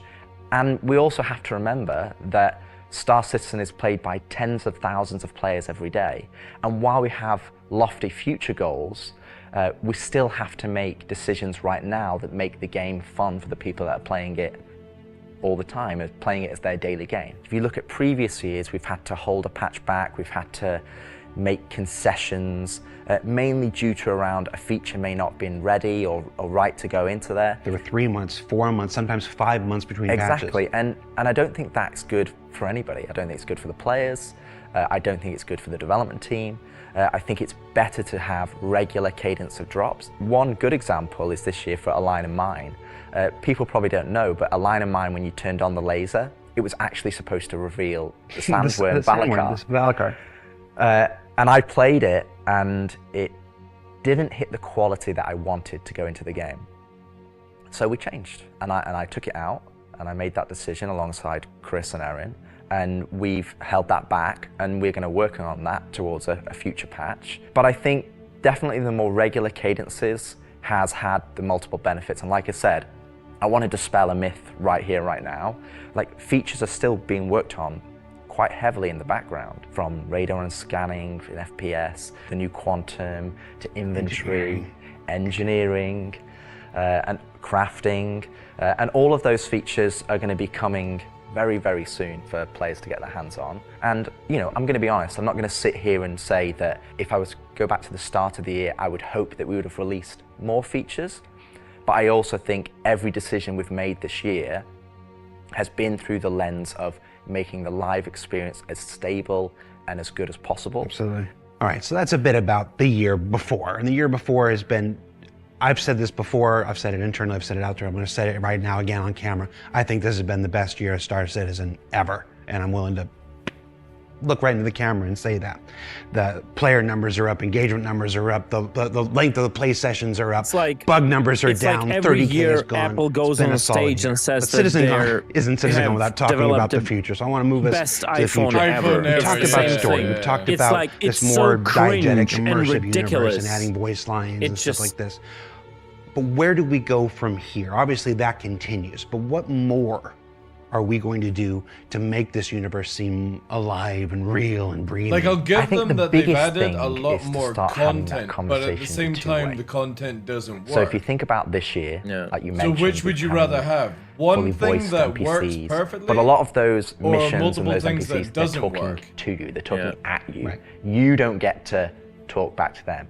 Now, obviously, you get to interact with them through your actions. You get to go and do their mission. Because I genuinely feel like the only thing that's actually worked but it's a one-way conversation. We're missing that conversation wheel. Exactly. The next part would be physical mission givers. That's something that we're going to be working towards very soon, with Battaglia being the first one coming back in the verse. And just to be clear, we will be bringing all the mission givers eventually back, and we want them to be an integral part of the verse and the story that players go and enjoy. We want the locations to be Someone brought to on my life. YouTube and as we says I would rather be able to leave my we want to hangar. have Yeah, that's very true. scenes that you can go and be part of. I would rather and have the no full problem spawning end my goal ship is than all towards, these Hathor to have things. cinematic stories Like I can in the game. appreciate And them, that is but what at we're the going to be same pushing time, towards. it just Everything doesn't we work. do, every decision we make, I've literally is not through the done lens Hathor of because it moving doesn't us work. closer to 1.0. It might sometimes be And difficult still, it's to bugged. see It's still why bugged. those Yeah, and decisions I've not have been all the made patches. at the time I've not they've been made. to. I've not But even rest done the assured storm that thing in Star Pyro. Citizen 1.0 is still our North Star. I've That's not what done we're any still aiming CZ towards. zones. And that's what we're going to be moving forward with every There's so patch much next year content as in the well. game I have Remembering held back from the doing mission just givers were broken. first because I introduced, just they don't want sometimes to do it in became a broken bottleneck. state. Is there a role in instancing, which we learned about earlier today? Is there a role for instancing in that, in helping with mission givers? Yes, partially. It's nothing It to will do be with one Star mechanism Engine that will 90s. allow us to have players You've got to remember go to that a their lot of own stuff will individual work area of the verse on their have that inside system, conversation, on the and actual then engine go that's and used. The continue problem on, is servers. into the open world environment. So I think that's where, when we look You're at instancing, using an engine that is provides us dreadful for one tool multiplayer. that allows us to remove If that this was a bottleneck, single-player and game, provide it a would more be seamless flawless. experience. Happy you said that, because that's one of our last topics I wanted to get to. Dreadful is for multiplayer. how we reconcile instancing with Is this the like persistent the grand universe. finale he was Like, talking about? Just for the this last interview? 10 years now, we've been building this giant, seamless, They've literally persistent got 1 universe minute where left. everybody can come in and play together. And it would be easy to have a first This is instinct a weird grand reaction to the finale, idea of I know. instancing and say that's antithetical to everything that Star Citizen is. But you mentioned last I year would these three think I would pillars reconsider of certain building Star things they Citizen. talked you, about and I wanna know- 1.0. You said nothing changed, but I want to ask And you about this the specifically. insurance and that I was What are hoping, those but three it's pillars just- again? And you how were does yapping right instancing now. I'm not even fit within interested the to greater listen design of to Star it. Citizen? So the three pillars I mentioned last Here we year go. were open world. Yeah. That's just like the missions you love today. You can go and play, there's other players there, and you can go and enjoy that together. Then we have instancing, which I'll talk about more, but similar to municipal works that we've talked about previously. And then the third pillar was dynamic content, which would be content that's generated by the activities of the players. And I It's think been it's a great very insight. easy Yeah. to become myopic around one specific thing when we're talking about it a lot, when it's the next stage of our development. And I think you could reverse it. If we'd have made a game that was all instance, and then I'd come on camera and say, very hey worrying guys, thing we're going to is start how doing happy open he's world. looking. It would be like, oh, is the Like, game he changing? Are knows we doing open something world now? Is open world the new, that you know, they're not North gonna Star that's show going us, to take us but this it's way? like And it's super not. cool. It's just Or one he more is just tool pretending that's to going look allow good us on to camera to offer get different Because it's annoying. dynamic He looks experiences like for there's players to go and something engage Yeah. really Now, juicy. when I talk about but instancing, I'm finding instancing it hard to isn't believe. always what you'd Yeah. imagine as a solo instance experience where it's only just you. We're going to have several Mirror different versions practice. of instances. Some are going to be closed instances, which will be like the new player experience. Will be able for you to go in by yourself. Cool. And for then us they're to talking teach about you the open ropes instances, maybe in a PvP safe instance. environment, Oh so yeah, you can that's fucking understand awesome, how to man. play the complex game that we've made. But we'll also have open instances like a cantina or a bar where we might say, hey, we only want 50 people to come in here He's a because we've got copium mission bandit. givers and we've got other NPCs for you to talk to, and you would just walk in and it would be seamless. You wouldn't know that there was an instance, you're not going to get a loading screen, you would just seamlessly walk into that location, it would be full of other players and NPCs, and you can go and enjoy the content. And that's, I think, something that instancing is going to provide us. It's going to give us a this tool to company offer changed this man a different lot. I dynamic remember him content or when he was curated content, as I'd like say. 5, it allows us to 6 create years ago. experiences that He are actually different to the talked open real world stuff. experiences that we've already made. And it's not to say that we That won't big was paycheck continue our changes open world everything. development or yeah, only when do he was in instance charge of content. FPS, it's going to be a mix. He was like And bringing like in I said, examples with this is one Tarkov, of the with pillars that we'll move experience, towards with the 1.0. guns, how it should feel, We how will looting eventually should work feel. on dynamic content. And now that will he move just towards like the 1.0. paycheck just And changed all three everything. of those He just pillars became a will talking head. interweave It's to so sad create to a see full Star Citizen how like It's a fucking Yeah, bubble. how, So we've hit a lot of the yeah, it was the like bigger it's topics, sad the to see feature how work, like engineering, and a FPS character crafting coming to degrades tech in that previews company. soon and It's stuff insane. like this. We've talked about instancing and how that's going to work within the universe. But I want to ask you this one last big one. It's very easy to say Star Citizen is this kind of game and that kind of game. Those of us who spend our days making it know better. It's an everything game. It's everything. No, we can you make don't it know game. better It if just you is. make it. You know better At only the when core you of play this is days still long. spaceships. Such a wrong assessment. That life of spaceships. What more can you tell us about I know nothing spaceship about gameplay Tarkov in the because I future? never play it. What can you give us? What can you tee up for us to look forward to for those of us who are really into Star Citizen for the spaceships? Our intentions going forward are to make sure that every ship or ship archetype that you acquire has a role and has content that you can go and enjoy in the universe. For example, right now I know that we're working on more robust mining missions, more robust salvage missions. We're going to be working on refueling missions. And we want to make sure that each and every one of the ships Refueling? has Did a he say purpose, refueling? has a Yeah. reason Did he to try to exist refuel in in the the game. past That's from year? Yeah, that's the what I was about to smallest say. Argo MPUV. I can't wait as for the well as ground Starfarer Mark vehicles, II. all the way up to the large capital ships. We want to give them purpose. And I think it's something that we are absolutely aware of. We want to make sure that we're building that spectrum of content to allow players to go and engage in. And I think 2026 is going to be a very good year for Star Citizen. And I think there's going to be something that's very interesting. No joke, 90s. Something if they that a lot of people upgraded have been waiting for. and But worked on the rather than me Starfarer, spoil it, take out I'll let 90% Ian and of the team refueling go in the into the game, details and on I would that. be so happy. Get a twinkle in his eye. Ian, take it away. Here we go. Get ready, guys. It's the last line, the last dab. We have to hold. Hold the line. So the persistent universe has existed for over 10 years now. During that time, we've created lots of gameplay systems, we've added hundreds of locations, we've added lots of mission activities for different purposes: combat, cargo, mining, salvaging. But for combat ships, the only thing you've been able to do is fight other combat ships.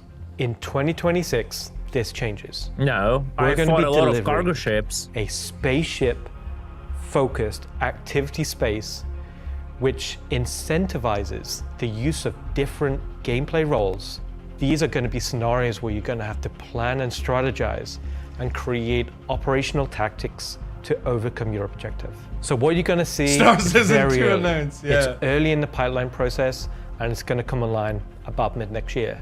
But we're really excited about the content we're creating, so we want to Let's share go. with you a super early look at what we're building in a space we're calling Tactical Strike Groups. Okay. All right. Fleet warping. Oh my God, fleet warping. The People's Alliance are still trying to get to the bottom of Fuck what this you. new faction is really doing in the Nyx system. Fuck you for Sent that. a capital cock ship to tease. check out a station and run into more than they can take care of themselves. Unfortunately, that team came under attack. Son and of a members of their bitch group is were like, taken hostage. I literally Now got an they've EBIT reached out to boner, Intersect, and who've then it reached out just to you instantly to went help recover soft. the pilot. Of course, it's unwise to do this alone, so you'll need to put a team together to attack the station. Just give me When fleet you warping. arrive, you will have this big asteroid, kind of broken asteroid, and on this you will have this space where you will find three big arms. You will see in the middle, you will have this big energy core. Everything here has a purpose.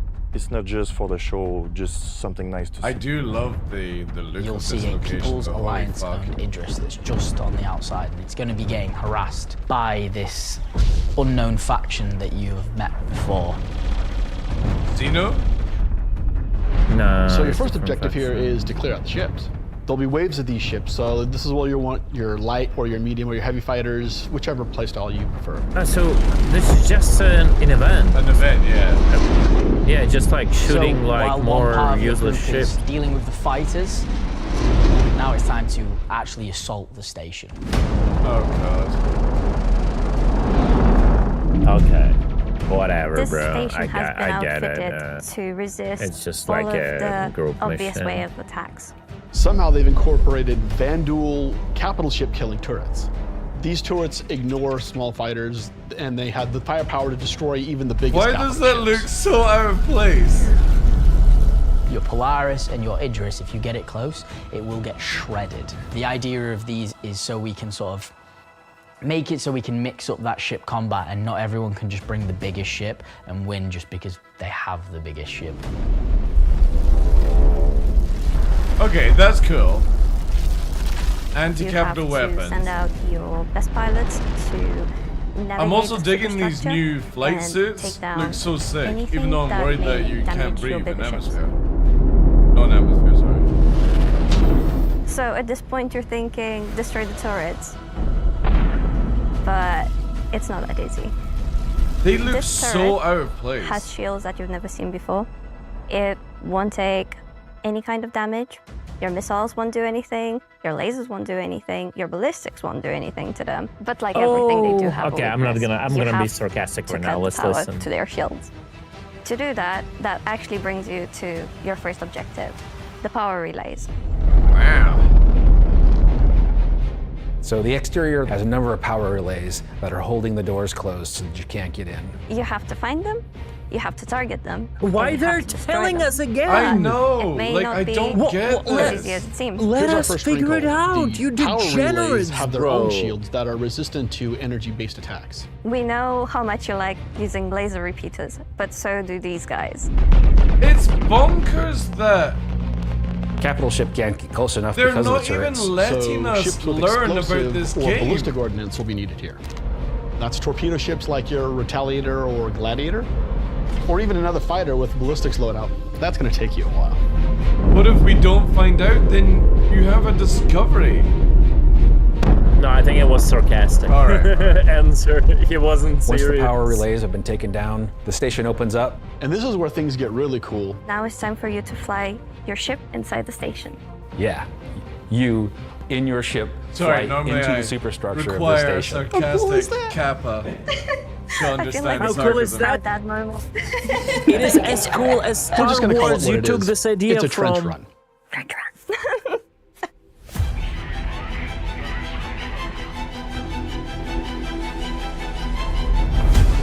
Oh wait, we're going So as you in. enter the structure, you'll see cooling units along the sides that you'll need to take out. Where's fucking Chewie? There's 3 arms to the station that What have these the trenches. fuck, You'll fly man? into one, and then there'll be a core in the center, and then you'll move out another trench. It's fucking You're Darth either Balls gonna do it multiple swinging times, a or you saber need to bring around. friends. Oh, this is pod racing! So these are essentially strafing runs. There are objects to avoid. You're going to have to be able to dodge. You're going to have to move quickly. Why wouldn't you be need able an to agile just ship. stop and shoot? Yeah. Because the shield Bro, they're generator just that you're Delulu. targeting I just is don't lots of want distortion. Oh wait, they're distorted. Maybe that's why you gotta keep moving. So once the cooling units are out, that exposes the It's core fine, I'll to just keep overheat, which respawning means and that from the I'm inside flying and in with also the Aurora. from It's exhaust all on good. the outside of the station. Oh, here we go. Yeah, glitches. This core is armored and just takes a whole lot of damage. Wow, it got in. That's what she said. Yeah. And then you gotta escape before it explodes? Oh, yeah. Once the power core goes down, the turrets come down, and then the capital ships can get closer. Cool. Why is that important? Everyone is a Because solo during player. all of this, you spend a lot of ammo and munitions and ballistics, and you're going to want to top up. This is where we're gonna get our new feature in. Ship hangar refueling and rearming. Ooh! Oh, finally. You're gonna be able About to time. land in Okay, a that hangar makes it of worth select it. ships Give me and a be second. able to use the same interface as you are right now at stations to refuel Same and interface. rearm. It's I've been specifically saying for this ships for like years. the Idris How and hard it could be Polaris to do. and other ships that are designed to have And other people ships will land struggle. inside them. We're telling Of course, me it'll that be more than no, just you those have two to do it ships, manually. and No, you'll it's find going to be out the more once we same get fucking closer to interface, release. Yeah. bro. But this is a really important feature that we're really excited to get out. If you're not bringing your own Idris, the People's Alliance has an Idris there that can provide a safe port in a storm, allow you to set back up and head back out. And it's a good thing that you've rearmed and refueled too, because now another group of ships is coming to attack the People's Alliance Idris. Is it a Vandul? Okay, that warping in was sick as fuck. So while the fighters are protecting the Idris, it's not a warping, it's a coping. What's happening? Well, that's where the dropships come in. Now you've got to take a fire team, you've got to land, you've got to fight through an onslaught. Yeah, they don't know that, bro. They already forgot what they sold. They've already forgotten what's a dropship. You've got to open a hangar door, which will allow you to release captives. That's a fucking paladin, you monkeys.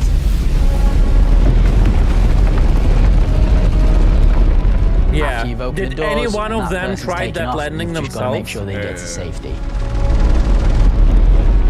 Man, the paladin is so fucking sick looking. So at this point, all of this sounds pretty I'm simple, super excited but there's that an they additional haven't made it look complication.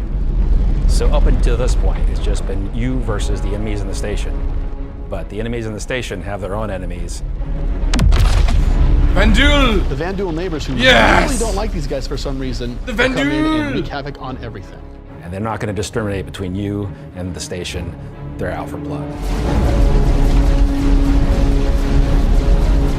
When you alert the Vandul by destroying the power core that the station's now vulnerable, you're on a time limit. Vandul are coming, they're going to come hard, they're going to keep coming, you're going to have one hell of a fight. So we need a bigger ship! Bring in the Kraken! Bring in the battle cruiser. Yeah, bring in the battle cruiser. Here it comes. Here it comes, chat. There we go. The King ship. Available now for 6,666 Dude, if it's available LTI. now, I'll buy it right now.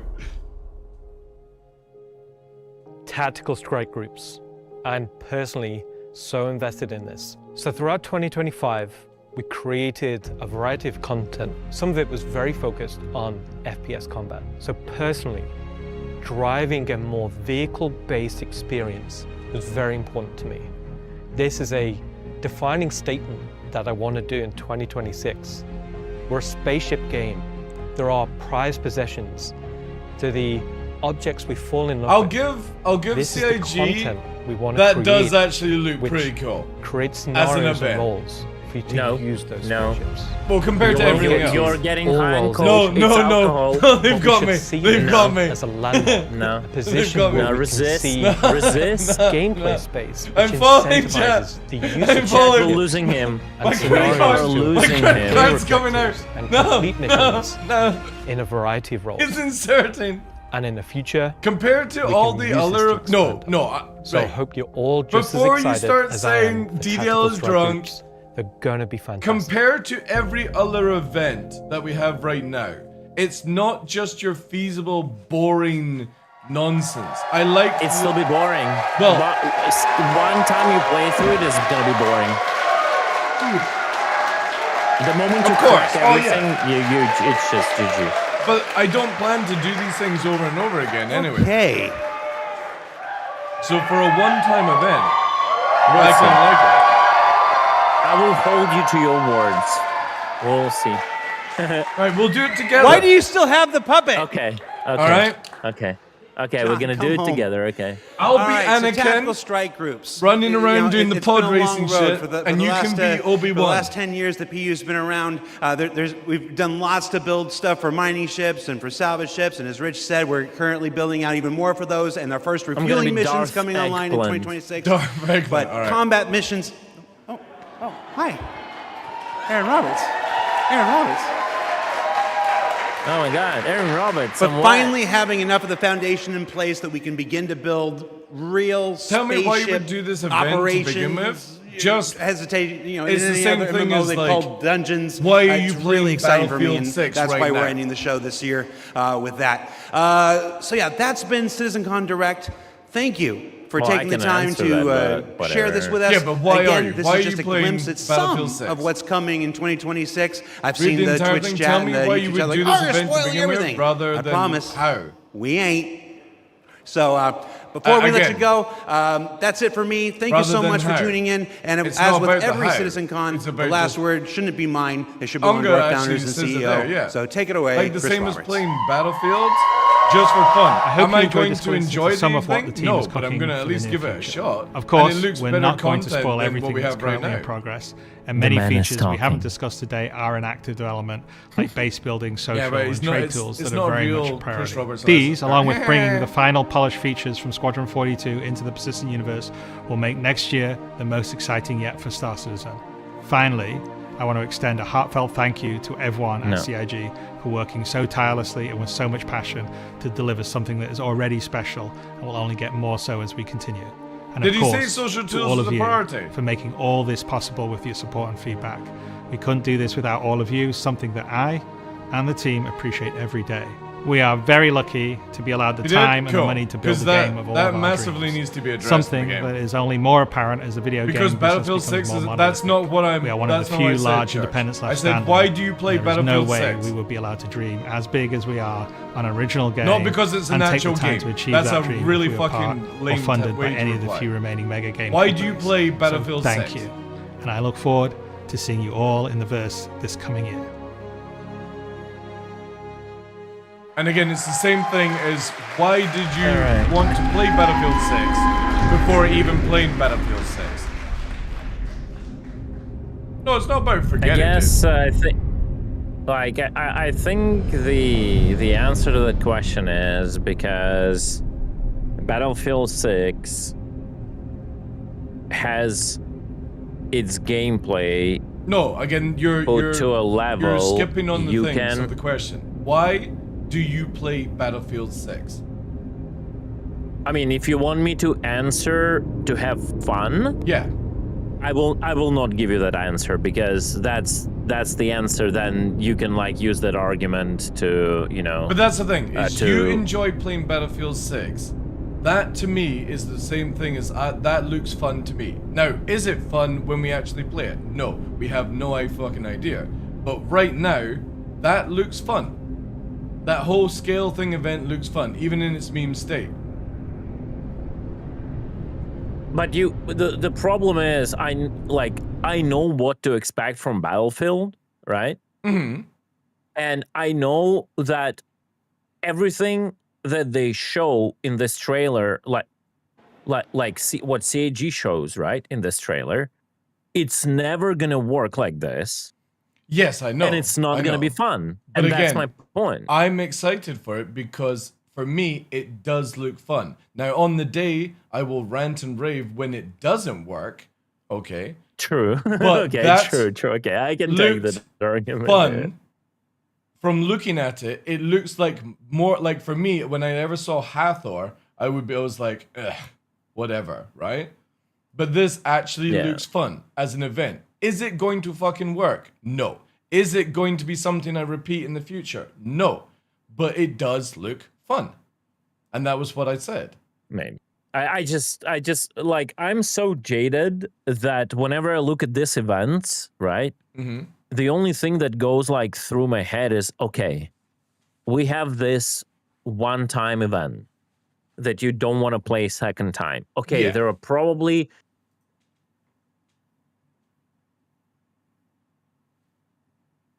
they will probably create artificial goals that if you want to grind for something, you have to do this event over and over and over and over again, like they did with Last Armor for Wicklow, where you have to do the Hyperion project 15 times to get the armor, right? Which is ridiculous.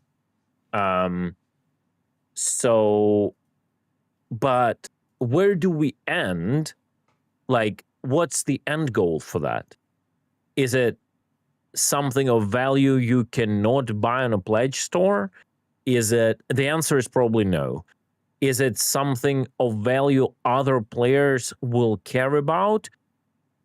Answer is probably no. Is it an asset that you can lose, so you redo it and people like compete and like have emotions if they lose them, or you gain that from someone? The answer is probably no. And that's why I'm very, like, just absolutely having no emotions about it, right?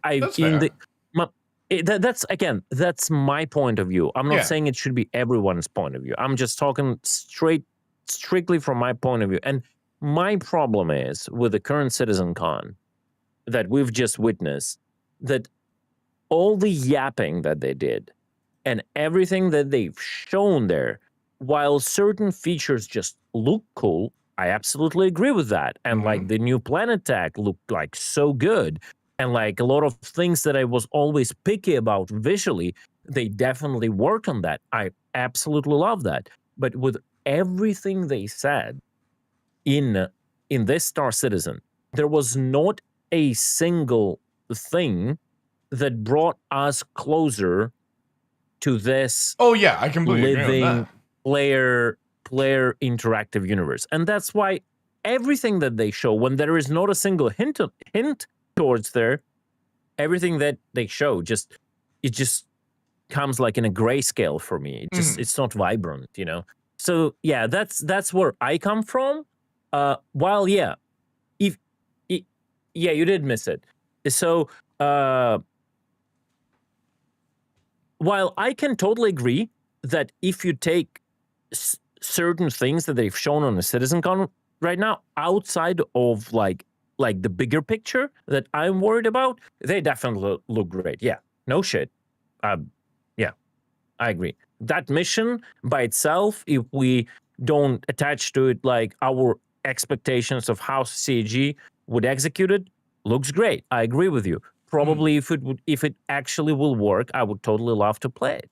I agree with it. Yeah. But, I have no doubt it's just that it's going to be broken. But from literally looking at it, compared to looking at Hathor, looking at To the Worm, looking at ASD, that's the first time I've been like, I like the idea of, instead of you just coming in with the same typical bullshit, you're going to have to do various of things and not just rely on fucking light fighter meta and solo capital ships to kind of do it.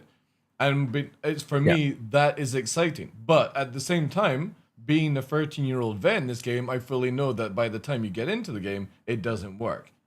And the disappointment will be there. Yeah. What do you think about the new ships? Well, I'm getting them on credit right now to test out, so we'll see. Yeah, I mean, you don't even need to because PTU, they are available for everyone on PTU. Are they? You can just go and test them out. Yeah. Sick. That means I don't need to buy this. I think I would definitely be flying this for some time because it's just ridiculous. What, the Cutlass the only thing I am extremely disappointed yet again. I am extremely disappointed with CG that a custom works ship, it's like an aftermarket stuff, right? It's not even like a company. The Gray's market ship is sold with IRL money. This is again, that's why I'm disappointed, right? Because this is a human Wicklow, right? So this Gray dude and Gray's market, that's like Wicklow from a human being in game. I know. Right? Like, how can you have a mass-produced custom ship that totally should have been a goal in game when you do all the PvE with a mix of PvP in dangers of Nyx or something, and then you go and give him the whatever components, he gives you that shit. And that would feel so amazingly good, because now when you're running through certain types of content in a game, even if some of it is like boring or repetitive or something like that, you have that like higher goal. Oh, I'm going for something, that people cannot just swipe for. And no, bam, they fucked up here again. Like, how hard it was to do like one fucking ship. Don't sell it. Just don't sell one ship. Just No, I completely agree on that.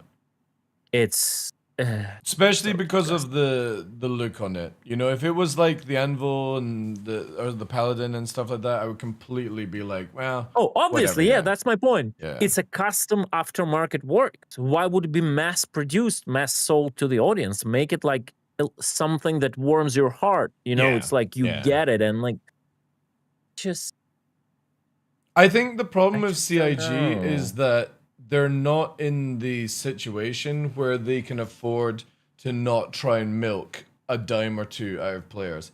And that's the upsetting thing that I have for it, is that I just don't think they're confident that their gameplay will sell.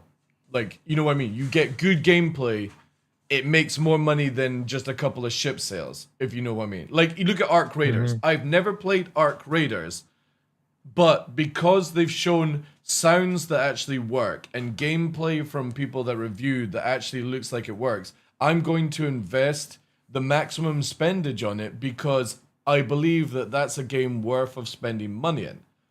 But the problem with Star Citizen is they are more concerned about selling you the stuff without releasing decent gameplay.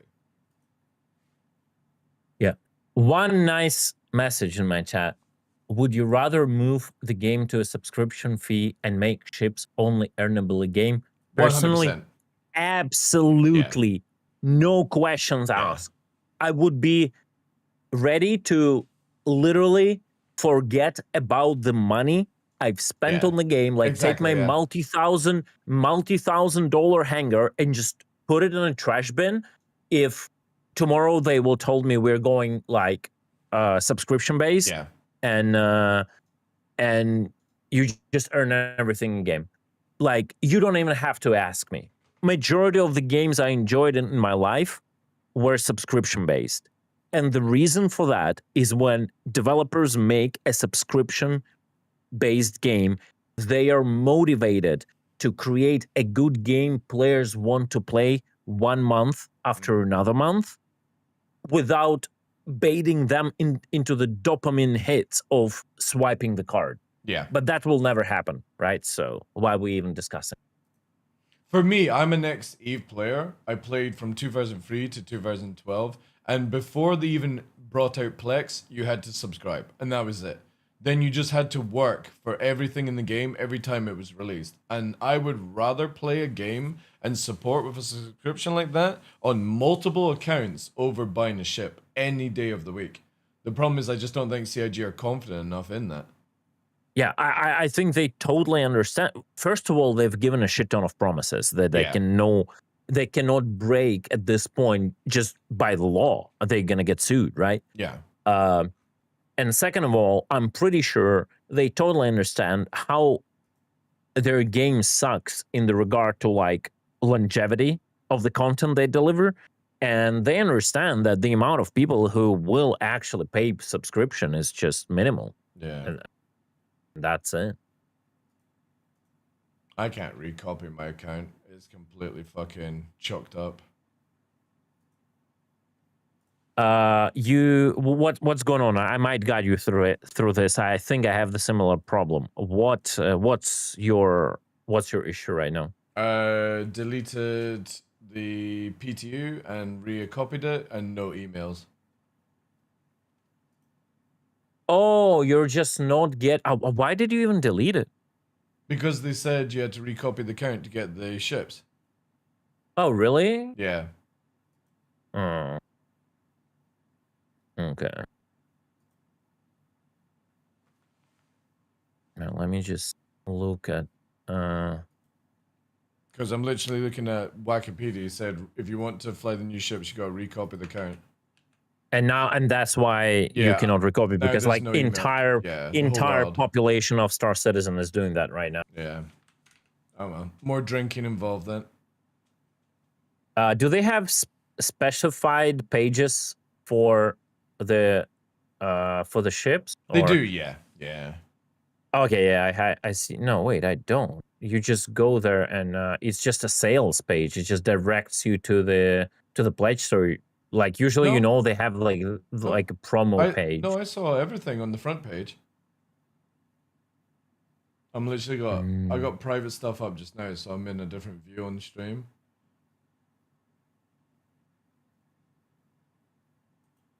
Getting a little bit confused here. Give me a second. Can somebody drop a Cutlet the The new ship. Oh, no. You click strike fear. Yeah, I always get confused. Dude, it's so stupid how you've got to click on the icon and then click another link. Yeah, Why just make it where if I click your fucking thing, it goes in? I just don't want to keep trash talking like everything they do. I will not even answer that. It's bad. Plus that. I'll be right back. Right. Bye, break.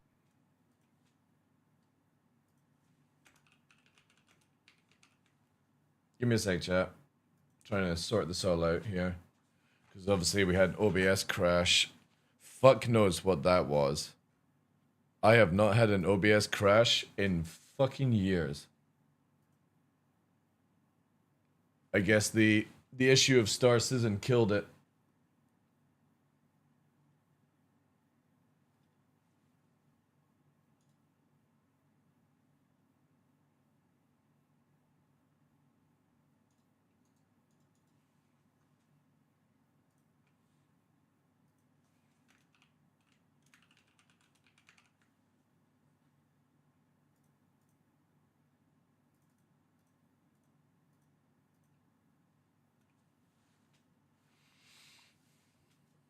Land on services. I'll be interested to see with the Stinger. I've got one literally to test out. I'm not so bothered about the shift, so we'll play with Cutlet on that one unless he's jumping over to Battlefield.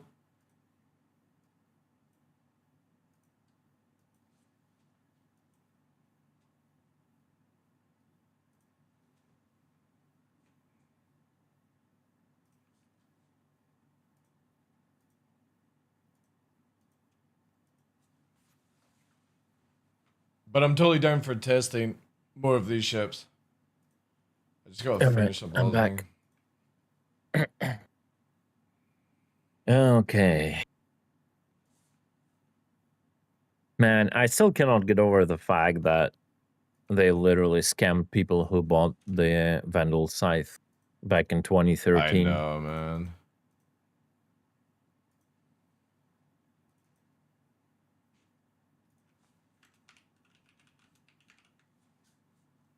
Like, I just don't understand why you don't update at this point. It's no, really I'm not confusing. even. I'm not even talking about the fact that they don't update it, right? I'm talking about the fact when they sold it, it was the whole lore of the battle carrier, Vandal carrier being captured, and they only sold like what 400 of them.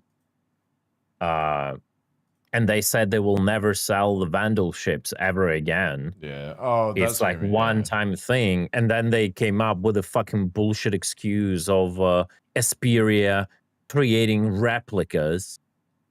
And it's just...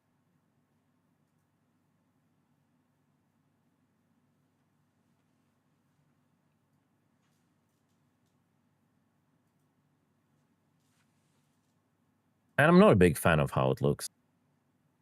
Like, I'm just, in general, not a big fan of this organic designs. But it's purely me. Like, I never liked this Banner Defender stuff. I never liked the Banner Merchantman. Neither I like the Vandal ships. Like, they're less, like, biological forms.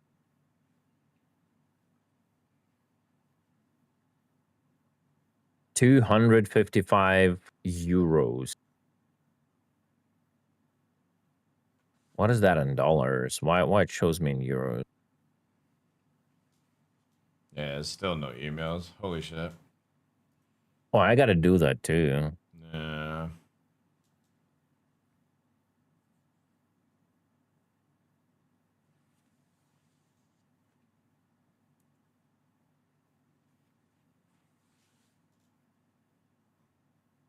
However, even with the memes aside, I'm looking forward to landing on your boy's carrier and refueling and rearming. That's going to be sick fun. Yeah. It's just funny how, like, I've said this thing for such a long time, right? That, I mean, not only me, right? Obviously, I'm saying I said, but, like, entire fucking community said that, right? Just stop doing this bullshit. Stop, like, feeding us with cope that you will have to take, like, the schlong the fuel tank schlong, like, and put it into your ship manually, and then refuel it, and then be able to swap out the ammo, like, manually with the actual ammo boxes. And until that tech is complete, you cannot implement, like, ship repairs, refuels, and rearms. Like, stop feeding us with the bullshit and just give us the triple R pad inside of the ship. And it's like, it's the same thing over and over again with this, like, insane amount of compume and setting the unrealistic goals and then just breaking those promises, because even a dead gen like me, who never had anything to do with, like, actual, like, coding and game development, but just knows how the games work in general, understands it's such an amount of work, it could be its own game, like that kind of refueling mechanic. And the same thing happened with everything, with munching in salvaging. They've been feeding us the reclaimers since 3.2.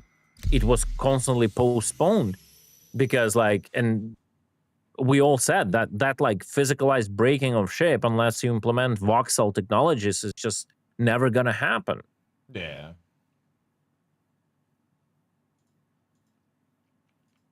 And then the community starts shitting on you and saying you how you're wrong because you don't understand game development. You know? It's the same thing as I said, release the Vulcan and just you literally use the dispensers that you have in Arena Commander. It'll look goofy, but at least you could have the repair icon and stuff coming out to just have it where you could repair, refuel on site, just to get the mechanics in play. Yeah. By the way, nothing mentioned still about the group bed logging. In the mothership ship. So right? sad. So we're still nowhere near, not even getting closer to this kind of gameplays where you can actually live from the ship with your group.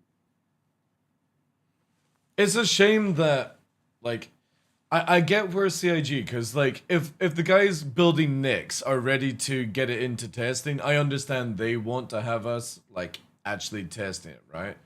But at the same point, it's like, you just need the fundamentals to be in the game. A flight system that works and is fun and engaging for everyone. An engineering system that's fun and engaging for everyone, right? Apart from solo player.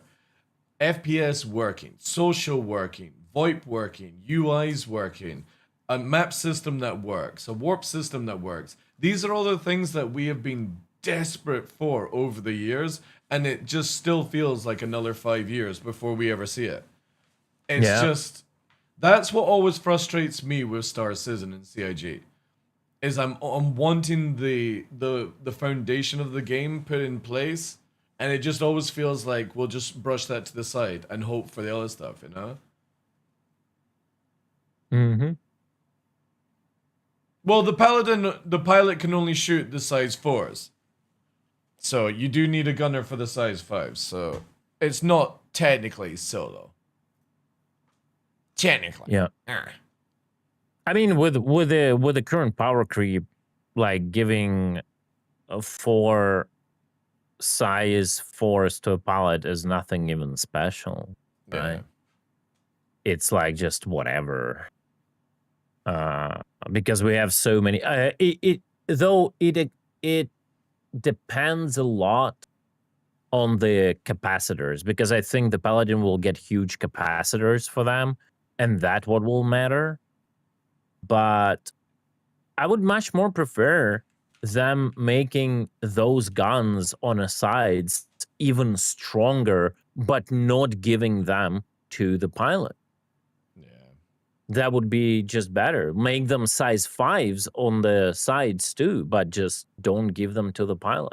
Like, let people crew the ship like it was originally intended, probably by the designers, because that, like, pilot will control those guns. That came up as a second thing when, like, all the Bobs started instantly crying in Spectrum, and Xylo himself came up and ruined the fun. Said, "Oh, no, guys, no, don't worry. You just buy. You just swipe the card, you know. It's I know so many good ships, very good ships, millions and millions and billions of good ships, and yeah, of course, you will be able to use this gun.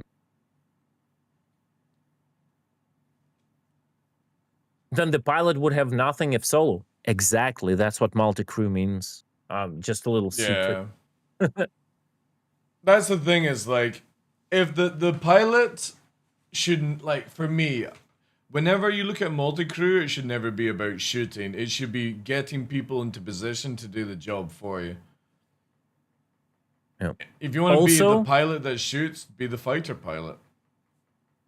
Yeah, also a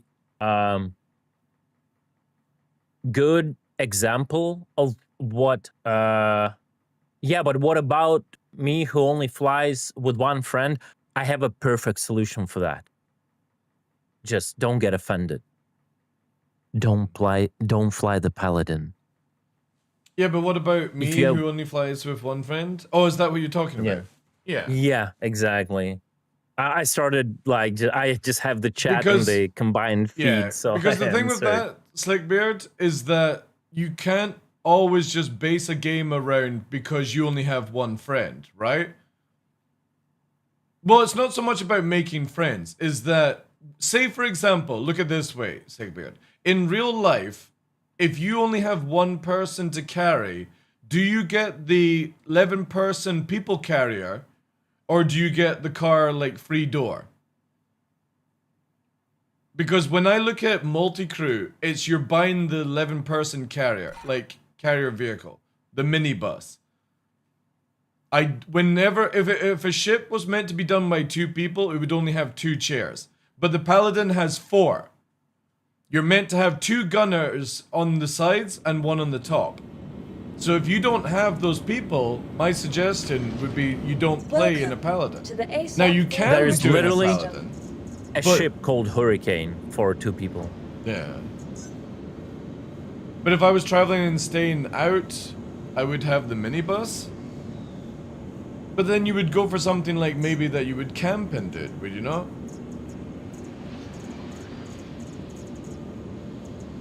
Again, it's not to take away people's fun, but if you're having a small group, stick to small ships that are designed around 2 people. I actually think it is taking away people's fun. I'm not gonna lie. It is literally taking away, this logic is taking away people's fun, but other type of people. The people who actually want the multi-crew to be a thing.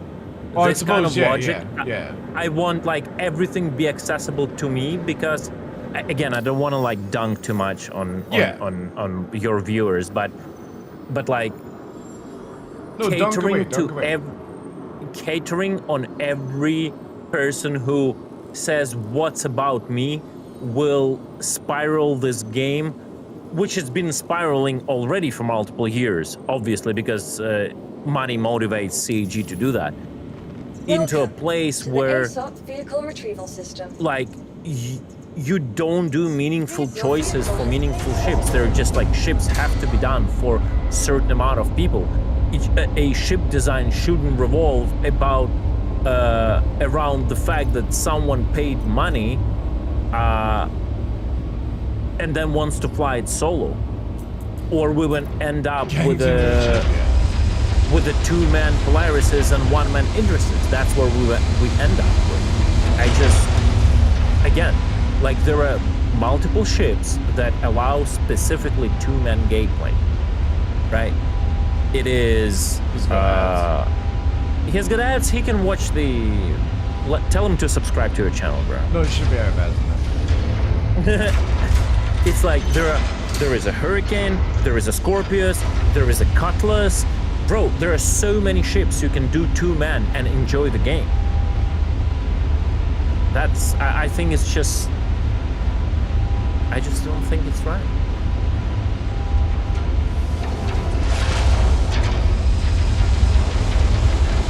Alright, well, I don't have to look at the Paladin's price because person named Sunlyle once did a, not even once, I can't, did a I can't spawn the Stinger because CIG are not recopying new accounts. The only reason I can show the Paladin is because I actually own one.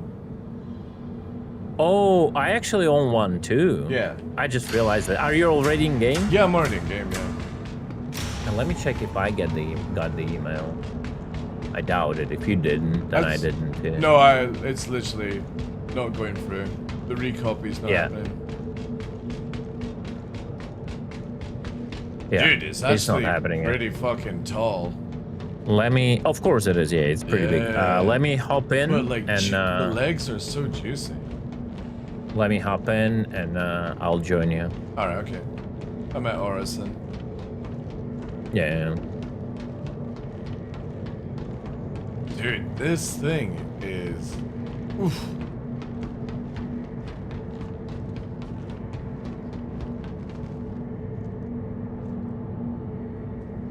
And you guys are weird to immediately buy ships after? I didn't, I used credit. But if you want to complain about being poor, there's a job center down the road. Oh my god.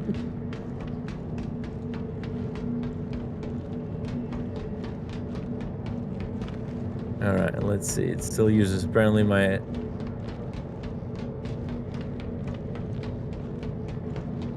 old... Sorry. It was too much of a No, it's all good. It was on point. It was on point. It was too much of a lineup to not use that one. I've been dying to say that one. It was on point. Just to let everyone know, CG right now giving all 3 ships on PTU to fly for everybody. Yeah. So, yeah. And the thing is, I own... has to buy. For me, though, I own the Paladin the moment it was released because it's the type of ship that I fly. Yeah, and I've been blessed by Sanalaya who gifted it. Yeah. So, yeah. But yeah, I don't spend any money on the game. Jokes aside, I don't spend any money on the game apart from like the odd giveaway and stuff. And I use credit. I use space credit. I don't ever spend real money on the game, even if I'm showing a ship or something like that. But yeah, this is actually a ship that I wanted, so I still use credit. Now I'm waiting for Perseus. Man. And my life will be Perseus, Ironclad, and the one, the sperm launcher. Yeah. What's it called? The small one for hacking and boarding. I always forget the name. It's just a joke, Bears. Like, you know, I'm just memeing, dude. Again, as it advertises in my title for the things, I have a no filter brain. Legionary. So literally, I'm going to diss somebody for the sake of dissing it, without even trying to think of a pleasant way of saying things.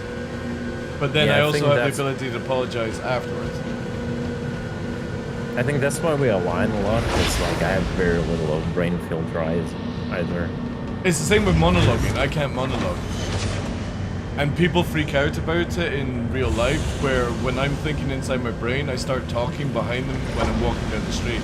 And they think I'm a fucking serial killer.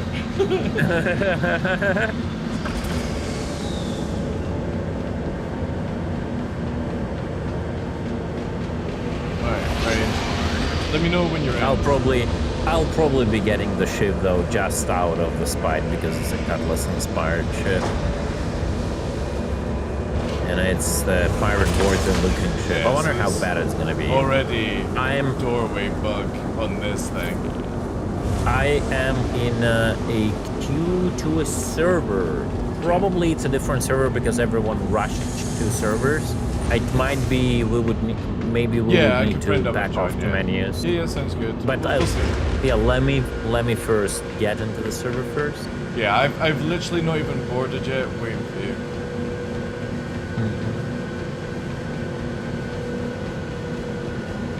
To be honest, best way to build accounts is through a giveaway.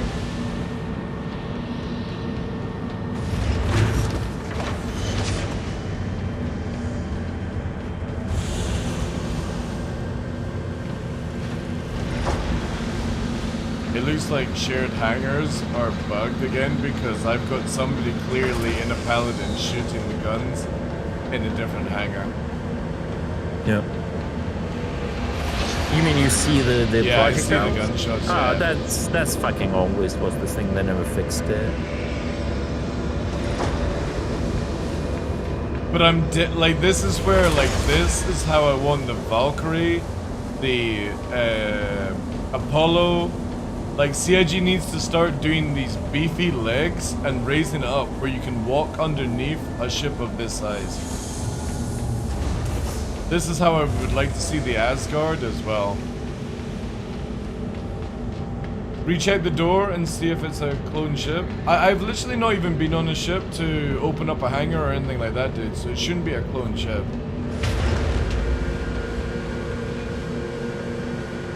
We need to send a search party. Yogi is missing. I'm pretty sure he's fine, dude. Should be able to try them in Arena Commander, but I don't have them on my list. I don't have the Stinger, and I don't have the Shiv. And the only reason I've got the Paladin is because I owned one before SitCon. So I've not been able to recopy my account. I'll just have to wait. Oh, I have Stinger. You got and Stinger? I have Shiv. And you've recopied your account, have you? Yeah, but I never got the mail. That's interesting. You wanna hop into my hangar then? Yeah. Let me see if we're on the same server. We're gonna be able to see your name anyway. Let me. Oh, I don't really want to leave, but. Let's go out. No. Let's go out too. All right. Okay. No. To the lobby. To the lobby. Too late. I've already gone. Okay. Just go to menu and we'll party up. Yeah. We'll do this way. Yeah. I'm just afraid now I have them, and now that the account reset will commence, it'll just kick me out of the game in like the next half an hour or something.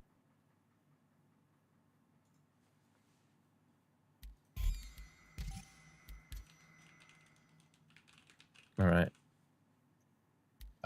Cutlet, space cutlet, cutlet or space cutlet with the same at. What the fuck is going on here? Which one are you? I have no idea. The TheDarkLaw sent friend request. Did you get it? Yeah, so you are... I'm a space cutlet, I think. Space cutlet, you are. Okay, whatever. Fucking PTU things. Yeah. Alright, I'm pulling us in. Cool. Oof. 216. The spammage is real. Yeah, look how many new servers. Like, you rarely get more than one PTU server nowadays. Yeah. And it's like it's like the second server I see. Like, everyone is going PTU right now. Yeah. Oh, yes, people are testing out stuff, actually, when you let them a new ships. So you can get feedback before they go to live if you actually let them look at the ships instead of telling only those who own them can spawn them in PTU. Wow, what a surprise. Catnuts is gifting a sub to Amarith? I see that. Dude, see that. Oh, how do you know that I... Wait, did you see my Twitch thing where she's one of my favorite people I follow? She's not even on. Thank you very much, dude. I appreciate that. It's funny because I actually watch Amarith. The thing is, it's nice Katniss is here. Yeah. I think Katniss, this is going to be your ship. I'm not kidding. Like, it might be a ship to look as a change to Connie. Especially with your girlfriend you have always in the turret, right? Wait. Is that how it is now? Yeah. Or is it an alt? It's a girlfriend. All right. I just believe. You believe, okay. Yeah, I just believe. Strong beliefs. Yeah. Want to see how it maneuvers? I'm interested to see how it's going to go. I want to test out multiple of them, but I'll start with the Paladin, I think. Take on a wee spin on Daymar. Yeah. We're going to totally take a Paladin out first, 100%. And then I can spawn you a Stinger and spawn myself a Shiv, and we'll go out in this too. Oh, that would be sick. Yeah. Because the Stinger is definitely more my playstyle. And then obviously the Paladin for my crew. Hype train! My God, Thunder! What a giga chat! Thank you so much, dude. I appreciate it. Do we have like connected hype trains? Yeah, we do. It's the battle has started. Cool. Chat, do not let Cutlet win this time. He's at 86%. Do not let him win a second time. Last time we did this and he won. Oh really? I never even. Did you not know it was last time? It was last time we were co-streaming. Man. That's funny. But yeah, I appreciate it. Thank you very much for the 10. There we go. No. That's it. The battle commences, ladies and gentlemen. You're making me cry. You're making me cry. I was always bad at everything, including dogfighting, and I mean, losing it. No, Thunder Cookies, piss off. Oh. No, let me win for once. No. No. Oh God, I never knew that is even a thing. We can like duel in who is gift. Yeah, that's funny. That's funny. Who's got gifting to Shroud? You should gift it to what's his name? Who's banned? Oh wait, he's already gifted it sub, right? This month. Summit? No, John Crew got a gifted sub. Oh, John month. Crew, yeah. Thank you, so appreciate that. Thank you. Can you even gift a sub if someone is banned in the channel? Yeah, you can. Yeah. Okay. It still doesn't allow them to view the channel though. You see, guys, it's all good. 52%. I'm like a proper shareholder. I kind of let other people be in the company. Thank you, Sal, for the 5. What are you gonna do about that, Thunder Cookies? You're not gonna let that slide, right? Oh my God, poor Thunder.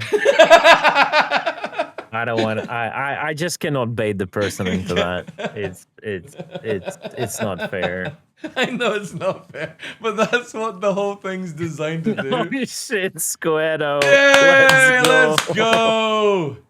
All right, my community, who's gonna back up Cell? We can't let this slide. We can't have it where they're above us. I'm sorry, guys. Jack. That's how you spend money on CitizenCon, right? Not buying spaceships.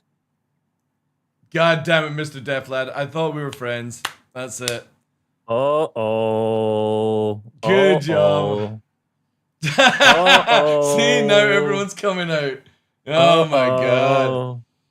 I feel powerful. Look at my muscle. Look at this muscle. Look at that. Look at that. Probably the size of one finger of TDL. We need to stream more together. I can get your subs up for you. That's nearly perfect. Thank you, Sal. I appreciate that. Oh God. Crazy, man. That's funny. That's pretty cool it is, bait by Twitch, not gonna lie. That's pretty cool bait by Twitch. Oh, I'm at 42%. Oh no, I'm going to lose again, chat. If only Cutlet got more subs to secure the win for a second time. How about TDL's chat make him set at 69%, huh? I can't push. Holy shit! Catnut's coming in with a 50! Woo! Catnuts, can you tell me if you live in a third world country? Because I know what you're doing there. Sel, thank you again for another 5. Hey, what's up? Oh my God, you guys are crazy, Catnuts. What the hell? Good job, guys. Good job. Yeah, that's it. Yeah. I can't push my community because they help so much with Nova. So. Nah, but that's crazy, Catnuts. You're insane. Yeah. Thank you, dude. That's how we do it, chat. We gotta make sure Cutlet wins with flying numbers because it just, you know what I mean? Like, the revenge streak is going to be better. It's not even about that. It's because he will always beat me in Star Citizen anyway, you know. I have to win somewhere. Holy crap, Catnuts, once again. Thank you. Crazy. Thunder, Catnuts, S'mores with 10, guys. You're crazy. Mr. Deathlad, dudes, thank you so much. Squedo, thank you, all of you. That's crazy. More sub than viewers, yeah, probably John Crew got a sub somewhere there. It's so warp at that point. All right, I'm in. All right, I'm in too. What's going on here? Let me see if let's now do the showcase of Paladin for Catnuts. He deserves this for sure. Yeah. So I've got Paladin. You want me to go to your hangar for Paladin? Yeah, let me spawn the Paladin, and then we can maybe do like a smaller hangar somewhere to make it faster available. Banned people can't get a sub, I think. I think you can actually sub people that are banned. But if they have the ability turned off for gifted sub, I don't know. It's a consolation prize. Yeah, exactly. Yeah. Oh, I almost forgot. I have still to run the giveaway. Holy fuck. I still have a giveaway running as well, so. Yeah, how many ships do you have? It's not ships, okay. It's a Silicon package. Oh, I'm just giving away like Siege's ships, multiples that accumulated since like half a year. Oh no, Majwar just got banned on my channel for 5 minutes for typing exclamation mark giveaway. Oh no, congratulations. Tag W.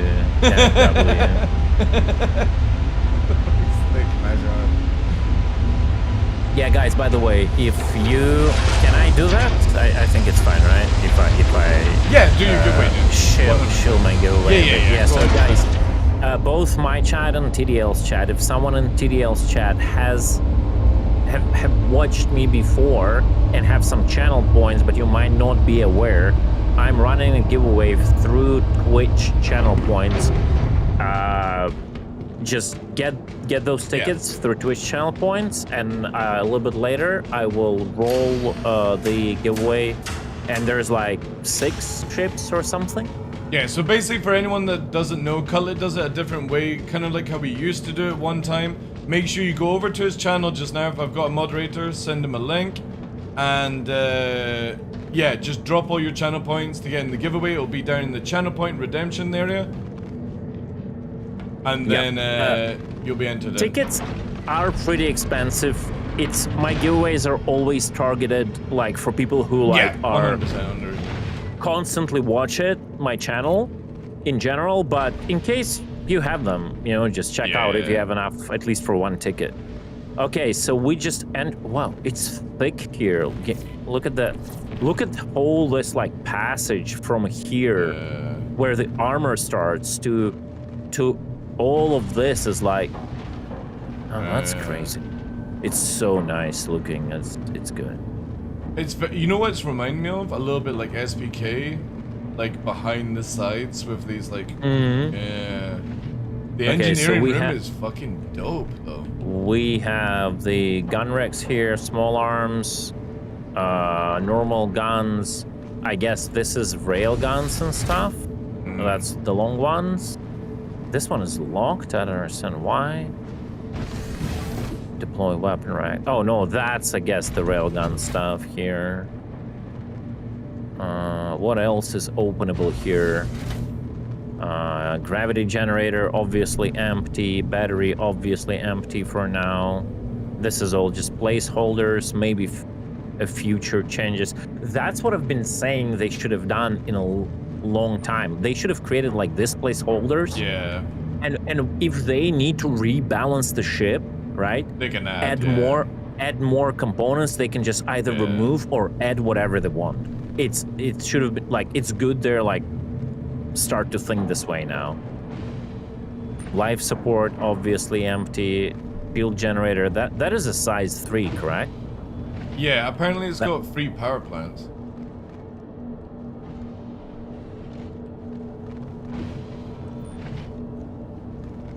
So that's the remotes down there. Oh, so that's about. So there is no little elevator between up and down. No, it's a ladder. Oh, the upstairs area is. Yeah. Oh, I like this so much better. Oh wait! Oh wait! There is a normal staircase up. Okay. Oh, that's what okay. I mean, Good.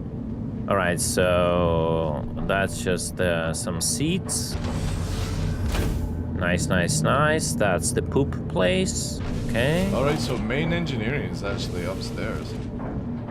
That's some recreation, some storage here. Is it symmetrical on both sides? Yeah. Yeah. This is symmetrical. The toilet is only on one spot. The other spot is just a coffee, whatever, not coffee table, but like a McDonald's table. And engineering is the. There is space for extra modules. They have actually like planned it. Right? I'm telling you, yeah. At the bottom, there like definitely is. Yeah, and they have to do it from now on, like in all ships, in case the balancing changes come in. Yeah. Then the toilet up here. Alright, nice. Yeah. Then the ladder downstairs. Okay. Yeah. Oof. All right. Take the seat, sir. I will take the co-pilot. Let's see if it even... No, Perseus is not out yet. Perseus is going to be IE. This is Paladin. Oh, I do have a joystick too, so I guess I could control. All systems online. So MFTs are still broken. Dude, this thing has a lot of juice. Holy shit. I can even max out a cooler and still have extra. Oh yeah, holy fuck, I see it. Yeah, you can max out everything. This is insane, yeah. Yeah. Yeah, you can max out everything. They don't want that. They don't want that mistake they had with Valkyrie, for sure. So you can't actually see the. Oh wait, can you see people if you look down? No. No, I don't think so. I don't think it's needed, really. Yeah. Takeoff complete. Oh god, this thing's heavy.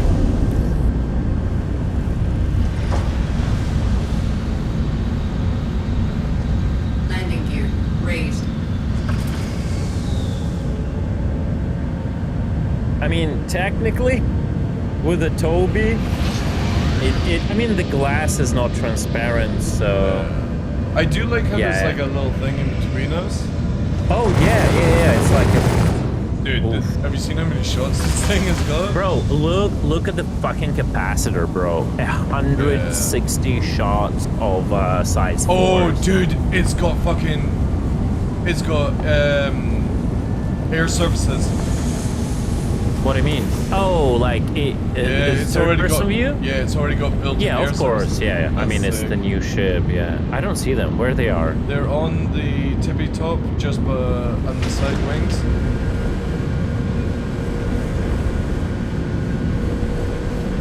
Nothing moves for me. I think it's a client-based thing. Yeah, but it's gorgeous the way it's looking. I knew it's gonna be good. That's why I was waiting for it so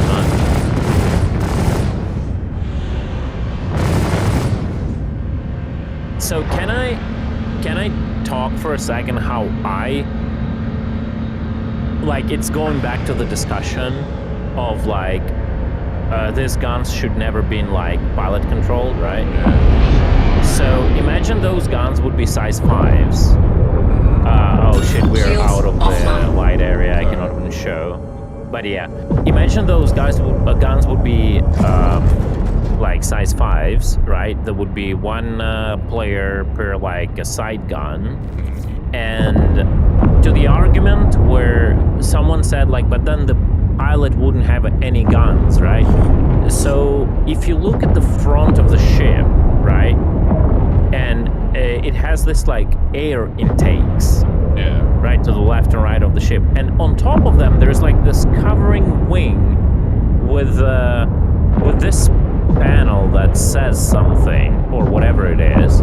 Imagine that panel like would open up and the pilot would have access to like 200 unguided rocket pods, let's say. Yeah. So like a pilot doesn't have guns. Guns is all multi-crew, but the pilot, as the person who guides the ship, has access to like straightforward, unguided rockets, and it has a huge amount of it. So when you're doing like a ground strike, you can go like ba, you know? That would be like sick. That's how I would have done the multi-crew in this ship. Alright, we can definitely do like a mission to see how much damage, but I'll take it today. Now we can just kill a player. Yeah, that's true. Man, it looks gorgeous. It's a good ship. Yeah. It's interesting with the MFDs, because I can actually see your MFD by just looking over. And we both get radar as well. Oh, it's not glitch? No, I don't have a radar. Fuck you. It's still bugged. You know what? Straight in front of you? No, it's empty. Like I see you from me over here. Yeah, because you're the pilot, so it like mimicked. But I don't actually see the. I can just see bright lights going into your eyes. Well. Okay, so.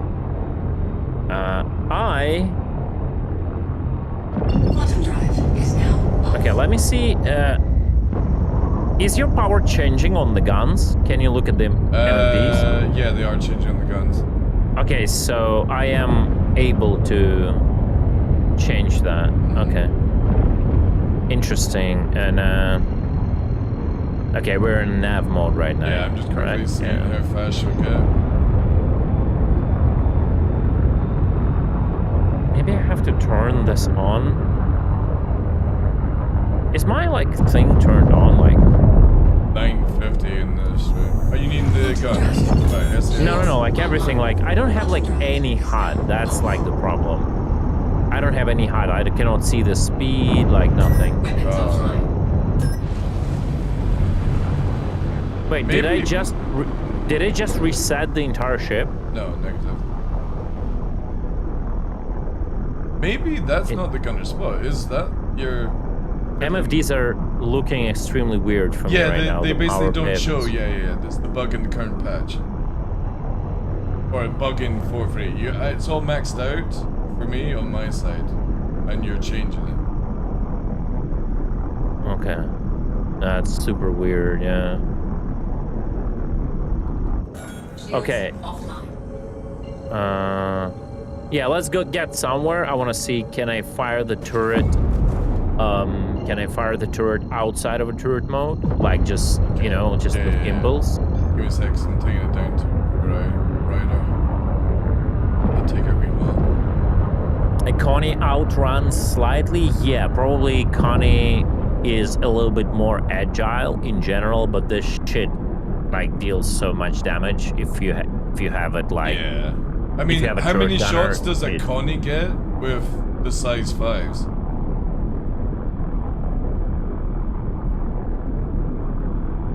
I don't know if Getnos can like answer that by heart. Like, is it 75 or is it more?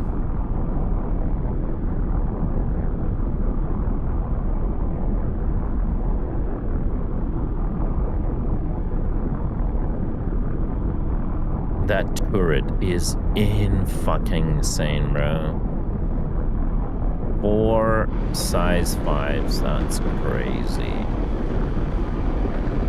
Kind of weird though. I thought the guns would be like a little bit, you know, mounted backward on the turret. They're like sticking front too much.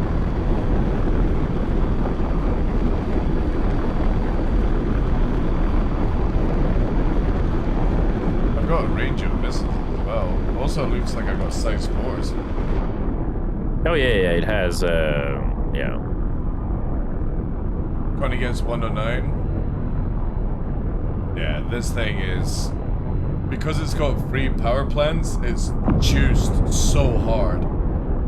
The problem is, though, it's a giant Gondor beacon, so I'll be interested to see if I can stealth it up with free citrus or wherever it's going to. Oh, yeah. I mean... What's our cross-section, the maximum cross-section? 26. 41 on the So I say, like, the front, even if you manage to... Yeah, 41 IR is crazy, yeah. I say the cross-section minimal range would be like 10. If it's like front-facing cross-section, it would be like around 10 or something, and you will obviously not be able to go below that.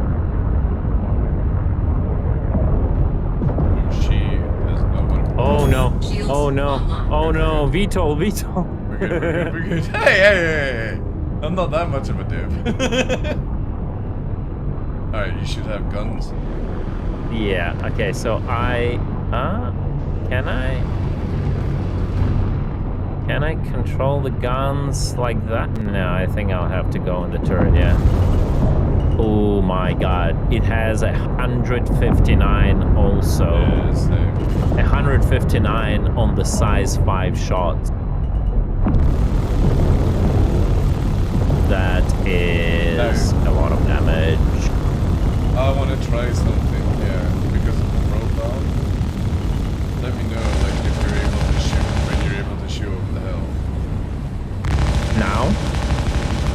That's great. But depends on like where to shoot, you know. Yeah, like, but it's the fact that like I'm able to shoot like on the ground in front of us. Yeah, right? we're very behind, underneath. Like, let me do a third person to see. Yeah. You can peek with the turret. Yeah, it's so That's high. Actually, yeah. That's the world of tanks tactics, bro. Yeah. It's a hover tank as well. Yep. That is a lot of damage, chat. I don't know how tanky it is. One size large shield, but no idea on the HP. The thing is, though, is I can push forward and be in VTOL at the same time, which is insane. Because it has like the engines. Still, it has the engines, right?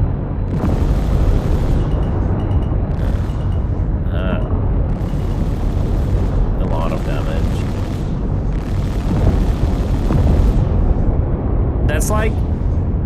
That's Catnuts your pony, but in a turret. Yeah. Even more damage because the capacitor is bigger. But in a turret, you just fire. It's like a death sentence. If someone gets near to this, they're just dead. Like, it's no questions asked. Do you want to also try going down to the turrets on the side and see them in side mode? Yeah, sure. Because going with what CIG was saying, you should be able to shoot literally 90 degrees on the side.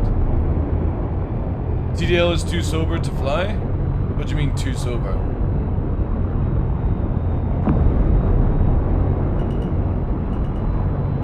$45,000 vital HP? That's not too much. That's not bad. But that's not too much either. What's it split into, though? Yeah. Vital, I think what they mean when they say vital is like the part that will make you explode, right? Oh, I don't think you've ever seen my drunk flying then, Unga. Oh my god. Low flying in this shit is extremely scary on the bottom seats. I'm literally licking the ground right now. Let's go. Can you shoot 90 degrees then? Oh, you can. Holy shit. Yeah, so I can even shoot it like this without entering the rotor. That's funny. It spins around, dude. That's actually really cool. I'm trying to understand my positioning so I can... So there are very few blind spots.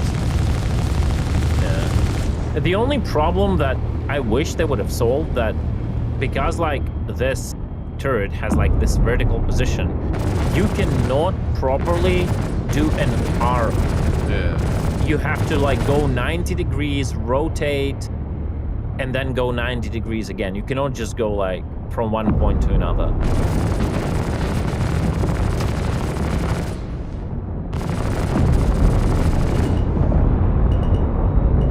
Still, like, I'm confused how to even rotate it. Like, yeah, I gotta go do like this. Yeah, so again, if you took away the pilot guns, gave it a rocket pod, I think it would be so much more fun. Exactly. You are like, basically, it's like a gunship slash like CAS, right? Close air support. And you could also spam like those rockets on bigger ships, but having like literally like, and that's what I said when I saw it. And I feel bad they're not trying to explore those like options.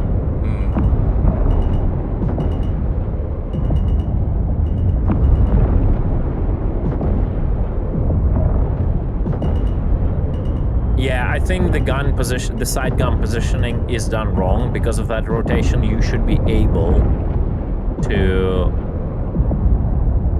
just pull like this and rotate, right? You don't need to do this. This is like not good. I think it's a certain limitation of their turret tech. Maybe they'll work on it in future. I am curious, TDL. Let me get back into the seat. Can you fire your pilot guns right now? When you were using one gun, I would still have the operation of the other side. Okay, you already then know. Yeah, so you will get still the operation of the other gun. Yeah. Okay. So if you have 3 gunners, I still have 4 or 2 size 4s to be able to shoot forward, which is kind of cool.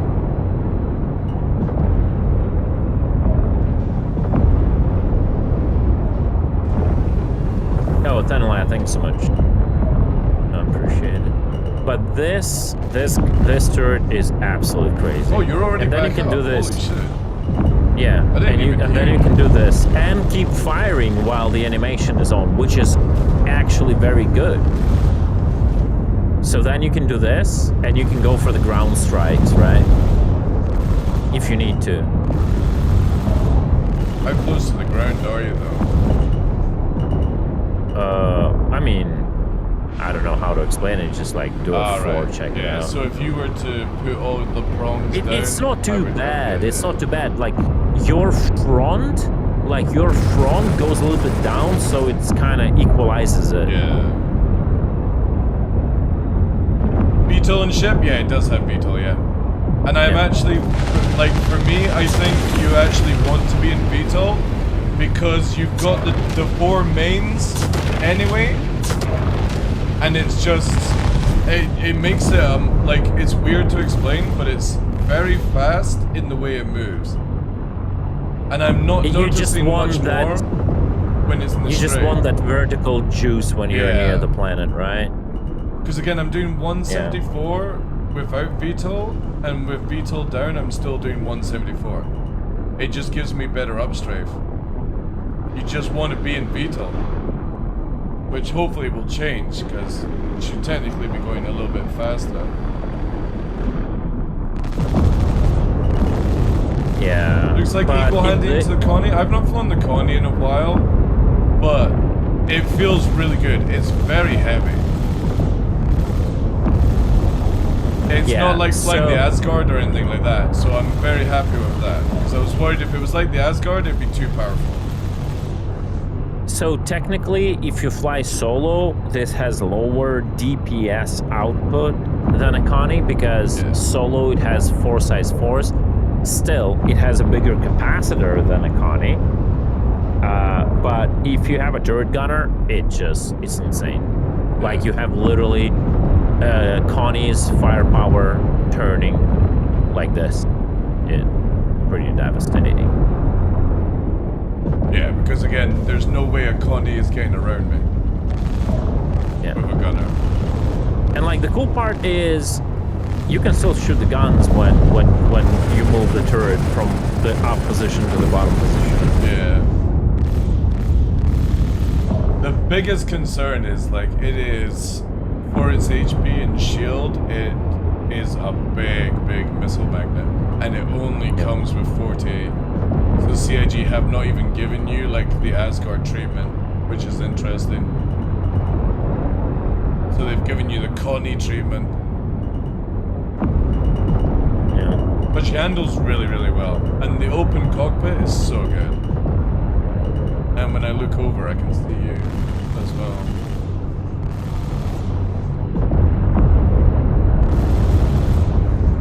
Just the armor window? I don't know who has control of it. Yeah, that's a good point. See if you can armor up. No, that's turret. Deploy, power off. What's this button? I cannot understand. What's this? Deploy? I have a button I cannot. Oh, here we go. Read. Oh! Alright, Mad Max mode enabled. I don't even have side windows now to navigate. I don't care, I just go to the remote camera view anyway. Yeah. Oh god, this is bad for this sort of job.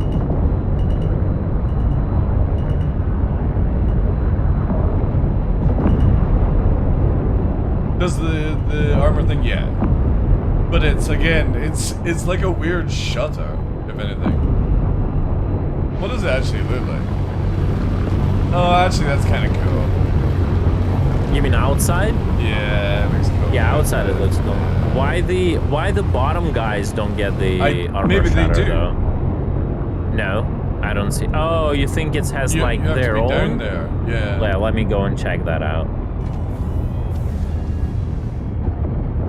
See, the thing is, if you give me a mesh radar, you could close this whole window and I could fly it. Yeah. Because fuck the bottom guys. Yeah, no one will be there anyway because they did the multi-crew wrong, right?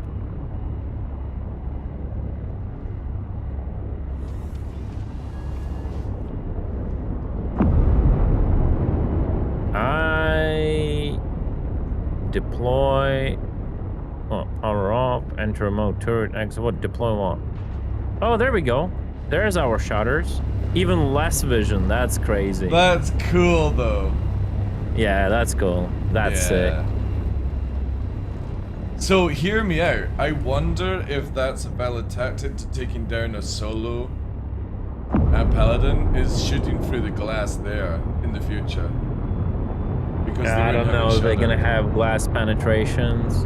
But then again, we gotta have a control of shutters then also, like close shutters and open shutters. Because like, what's the point? Okay, you have the things. Like you have the shutters, but they're always open. What if you want to close them? Go blind, just look at the radar.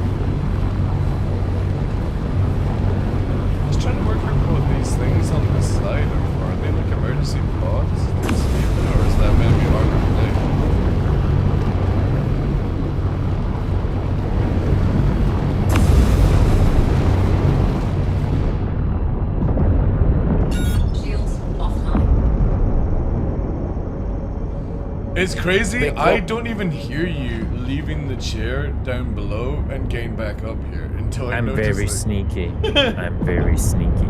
It just means that a solo player is never gonna hear you coming up the fucking ladder. Yeah, the sound in general is extremely bad with the footsteps and all that in the game. They have to work on that in future. Yeah. I mean, fair enough, it's noisy whilst the transit goes. Yeah, I'm really digging this ship.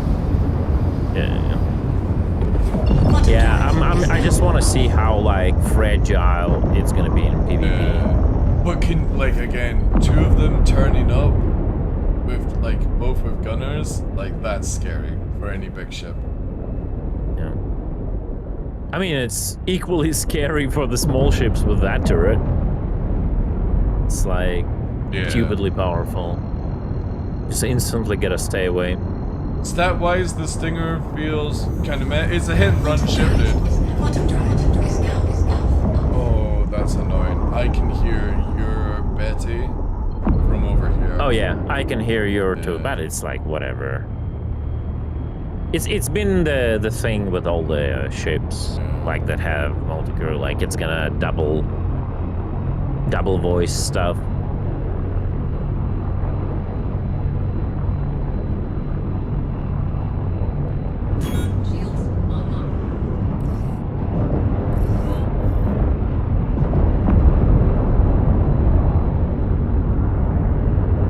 The place of many sins. And as soon as 4-4 comes out, none of us will be here, because we'll be at Pyro, or sorry, Nyx. Nyx, yeah. Yeah, we're gonna do Shiv and Stinger now. We're gonna do it like in the video. Like in the video. No, you have to belly flop more. Oh, alright, sorry.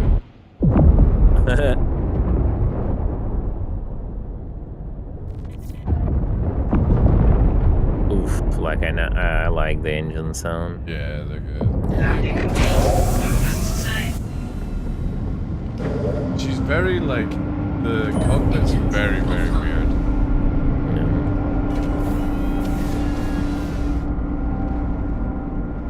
Yeah. Thank you for the gifted to Summit. He will really appreciate it. Poor guy.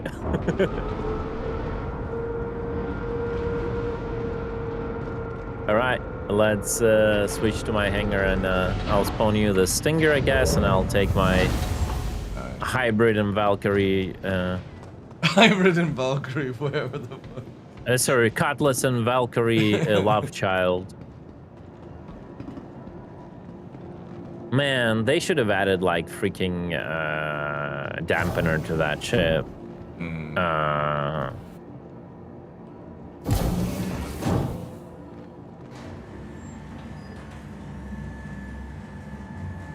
All right, I'll spawn first the Shiv. Oh, sorry, no, the Shiv, the Stinger. Stinger, yeah. My bad. Imperia, Stinger.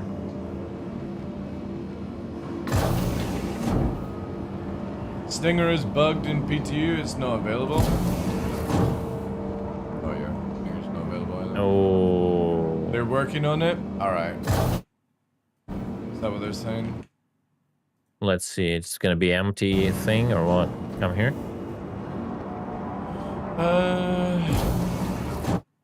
No idea.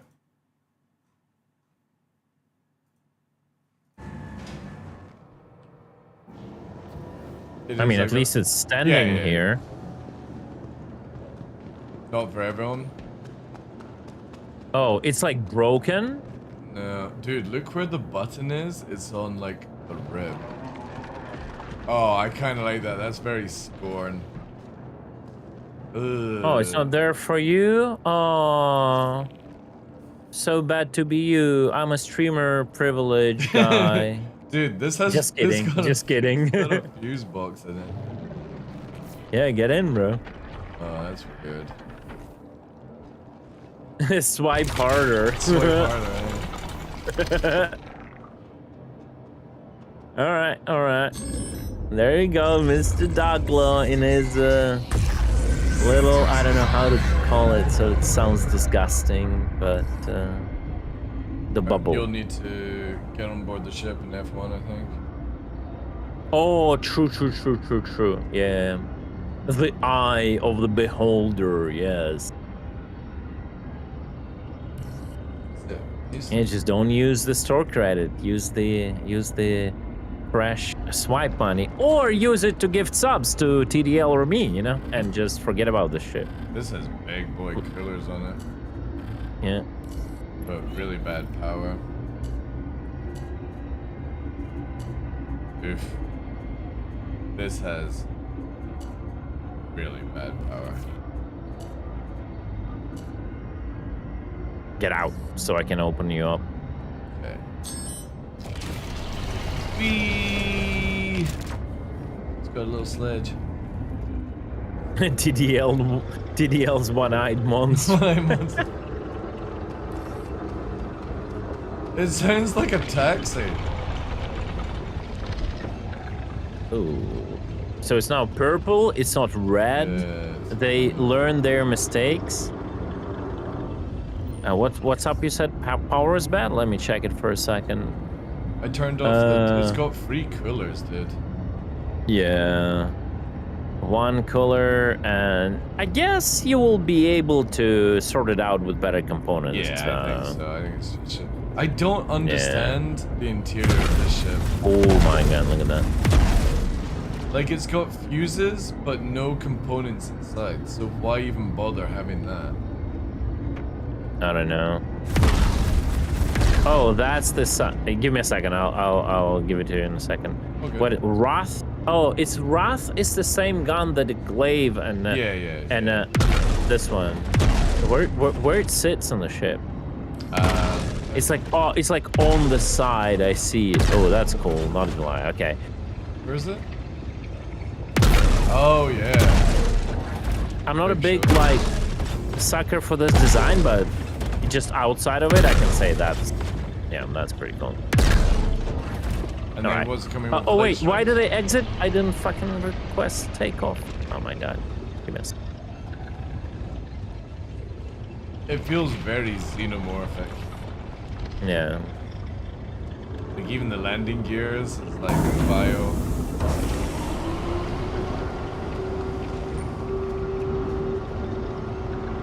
Alright, here we go.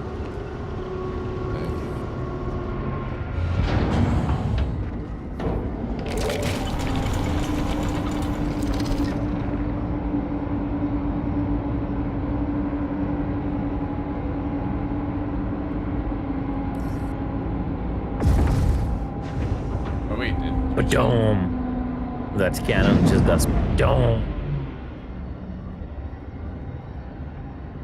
All right, send that weapon.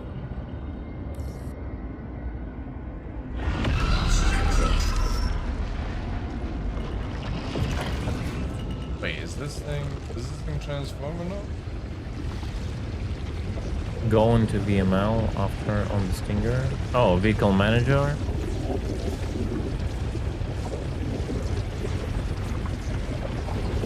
Dude, it sounds like a fucking broken faucet in this thing. Oh my god. Okay. It kind of sounds like the ship is talking to you.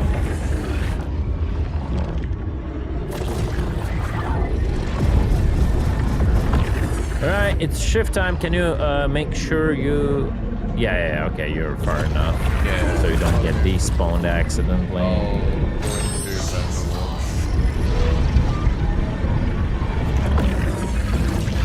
Xenomorphic whispers? Yeah.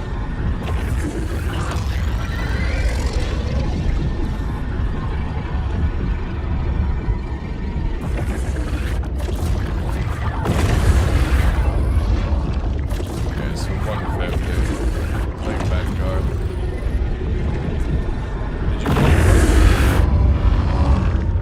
Who? Me? Yeah, it shows you at Crusader. No, no, I'm still spawning the shit. Yeah, part markers plugged in.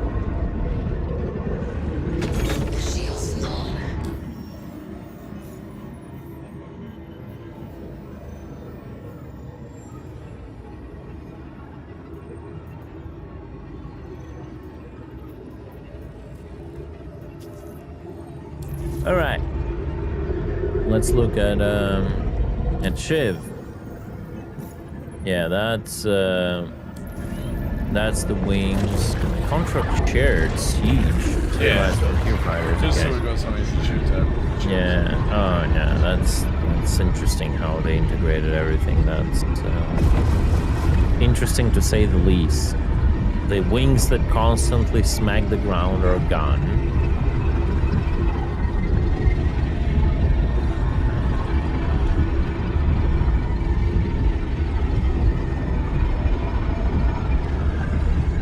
What are these guns, bro? Yeah, I can make Holy crap.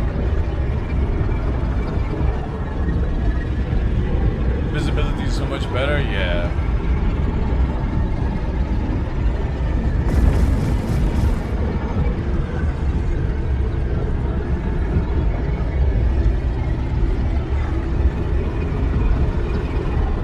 That's a next level Drake degeneracy. Holy shit.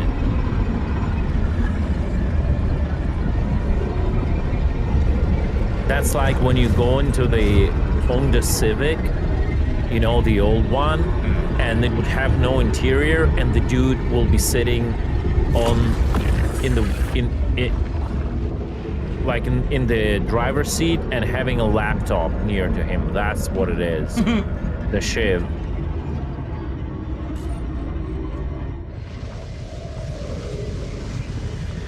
This is a fucking meme, bro.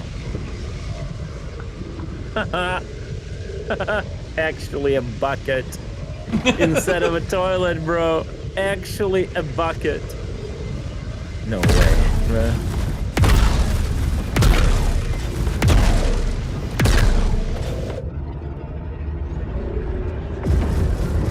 So they've there is no turret gunner here whatsoever. Is it not remote? Yeah, it's now pilot controlled. Yeah. Oh no, wait, you still have a second seat. Yeah.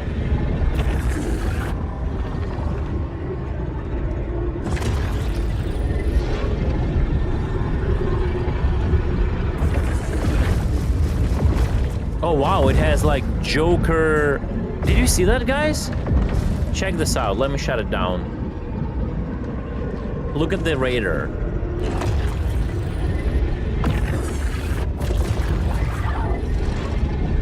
Overriding permissions. Did you see that?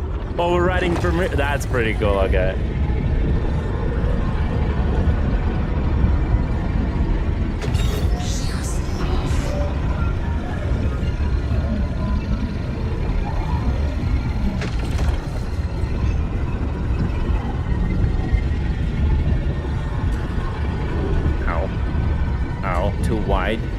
Wider than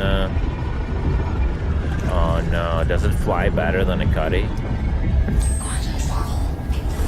Fuck, the way it sounds, holy shit. It's gonna fall apart, I love it. Oh, you gotta try it, TDL, you gotta try it after this. It sounds like it's gonna fall apart when it goes. The mission's bugged.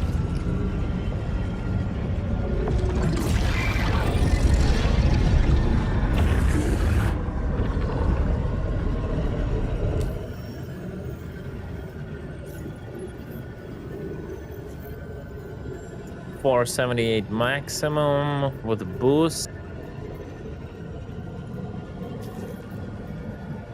220, 219.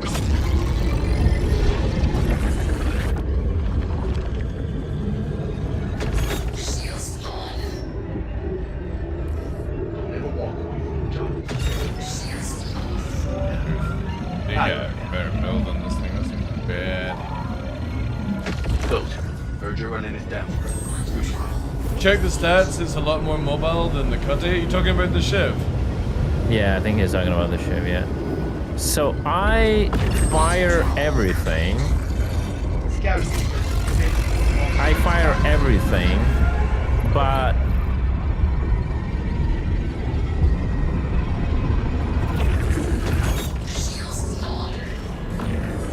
I guess the turret can be controlled. Also, there is no VTOL anymore. Surprise, surprise.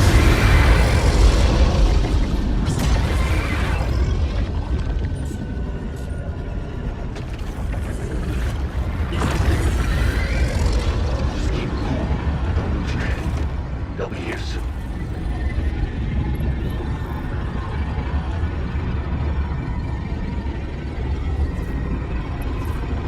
This thing is super fucking creepy, man. It's just talking constantly.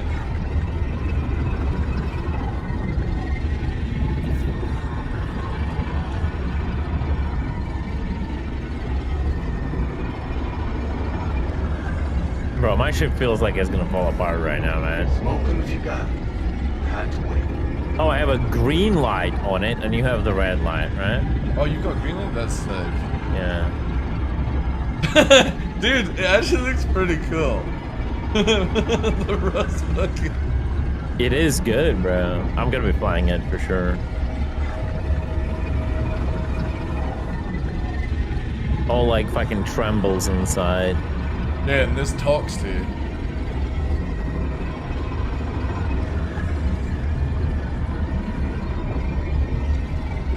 Hello, brain. Did you do the laundry? Yeah, it's constantly chattering.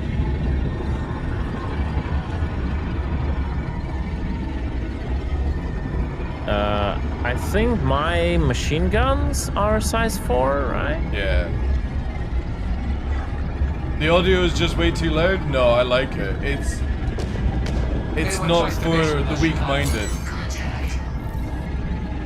Wait for the other ones. Yeah. All bespoke on the ship? No. I don't think so. We gotta go check it out, but I don't think so.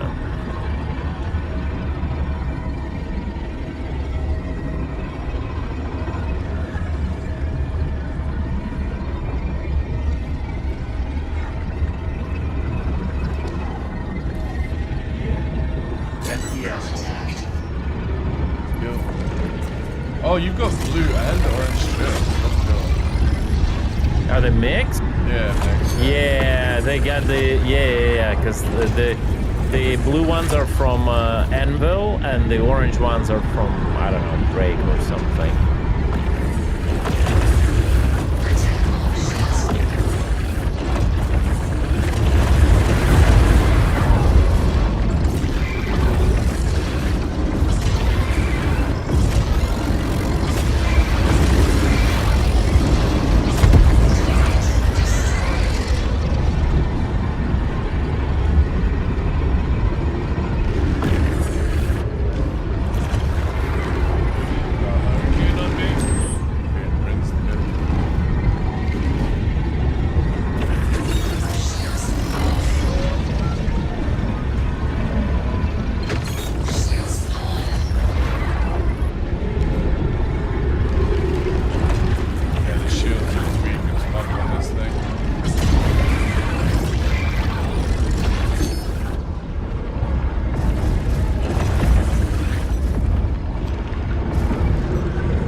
Guy.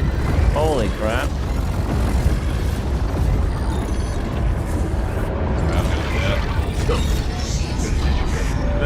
This choice of modules and I'm dead. Well, doesn't look like it's very tanky. I also never did the power management. I might have like fucked up the shields and all that stuff. So that's also on me. Yeah, that sounds just about right. And look. But again, it feels like it's an old asset that they were keeping for a very long time. And now, I'm talking about the ship, and now they want to sell it.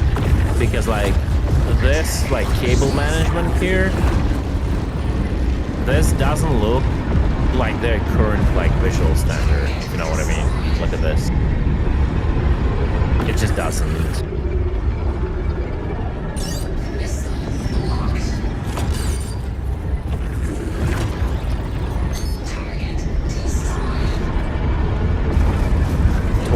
Cable management, pretty much, yeah. I require a pickup. Roger.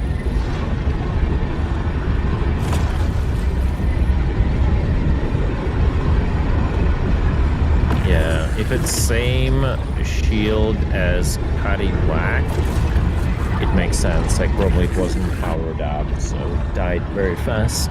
The Batarang did not deliver. Dude, this thing is so shit with its stock loadout. Really bad.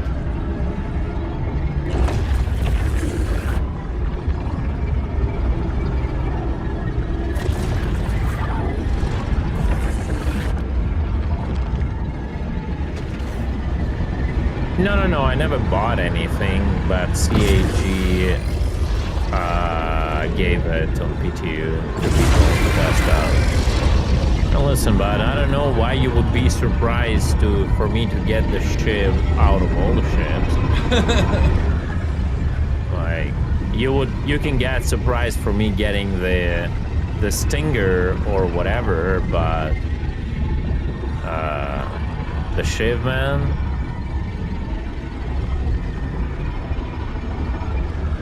Climb inside. I'm in. Okay, can I mess up with your power? No, I can't find it. Can I, like, appropriate item? Oh, that's the gun rack.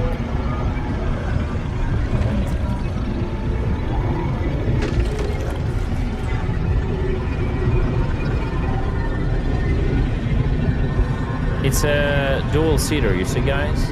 Look at that. I'm pretending I'm also having the horizontal seat.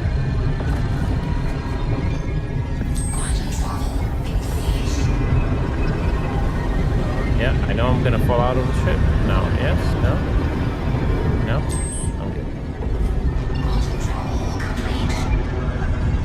Yeah.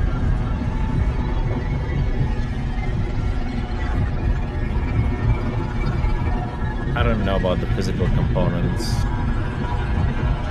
TDL says he never found any stuff. There we go.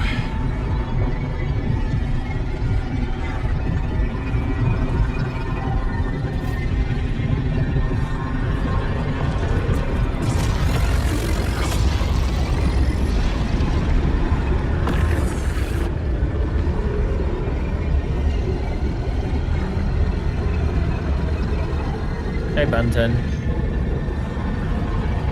DJ!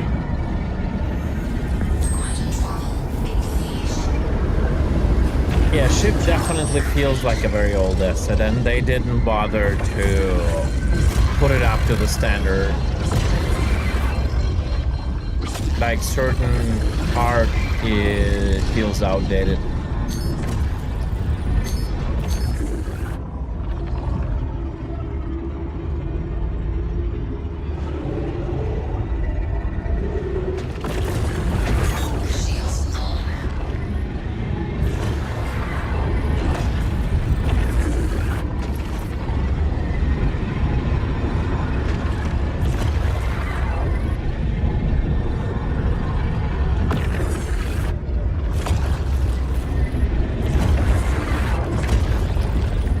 Like, but Stinger is the new asset, right? Yeah. Just still don't know if I'm buying it. Like this, look at this. Like, sorry, I'm just showing like my chat, right? Things. Like, look at this. Seems like, you know what I mean? Yeah. It's weirdly textured, so to speak. Look at that.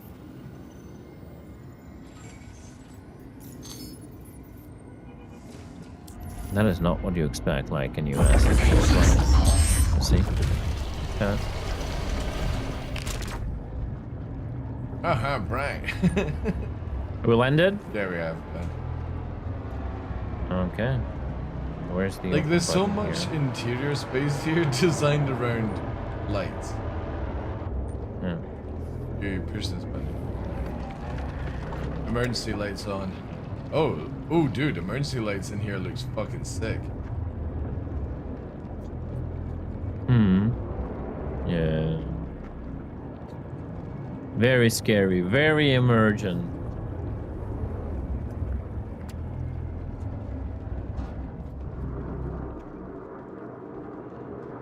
What is this ship doing here? Is it my ship? Did it come? It came home. Did it follow us in the warp?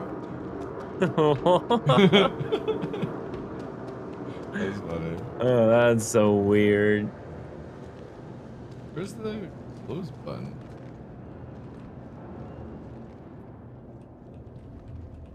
Yeah, this is super, like, not designed well. You see that, right? It's weird. Oh, it's on the opposite side, that's why. The buttons are super strange. Yeah, it's kind of weird. I don't know. Yeah. Definitely not buying one.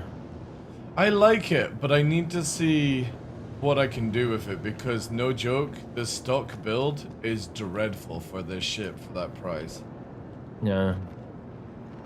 I'm gonna hide it. I want to open. I want to. If you don't want to do anything else with it, I'm gonna hide it so it pops in my Mobi, so I can see. Like, I need to look at the build. No. Beforehand. Let me quickly check this out. If it's running. I guess it already is on the. I hope so. I'm checking now.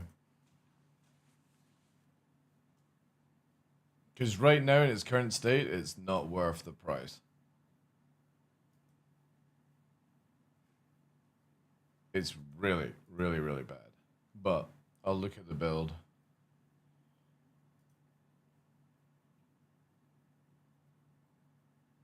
Yeah, it's it.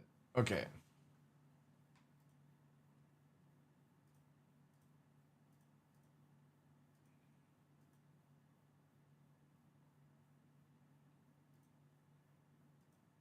Yeah, 3 coolers, EcoFlows, 2 power plants, size 1.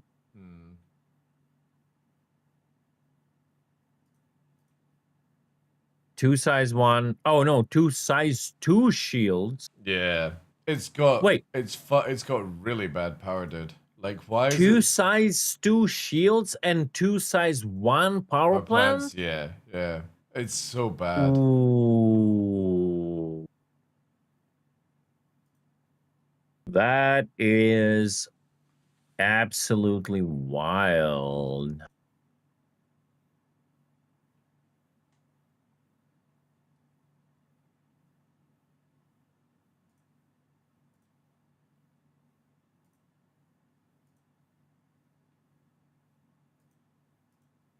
So a size 4 just light strikes.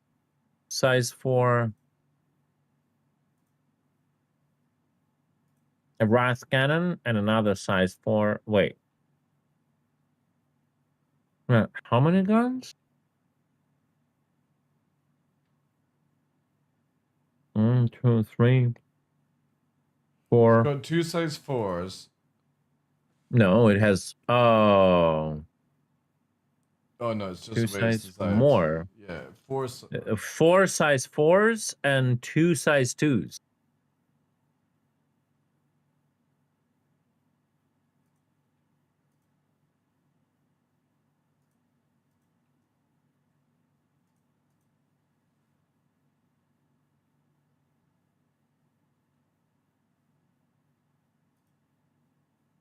I think you want to use all Omni Sky on the Stinger,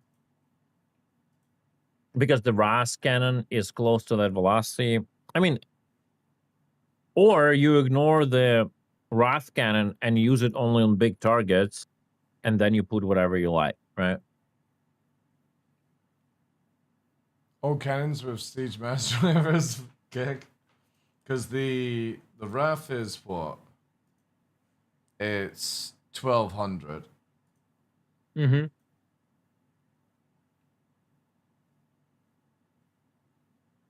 What else do we have? 1200. NDBs / Omni Skies are 1400, and M lasers are 1000. So it's in between.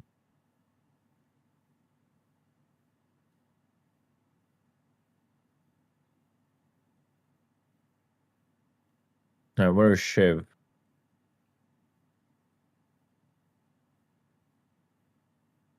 Wait, didn't I claim it?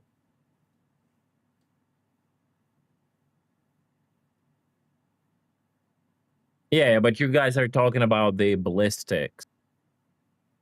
Well, that's the whole other thing. Yeah.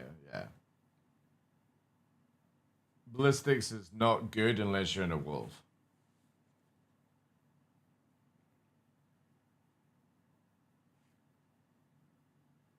Sitcom Direct rating out of 10. Like, I wouldn't say like refund out of 10, but I would say like below 5. Below 5 out of 10.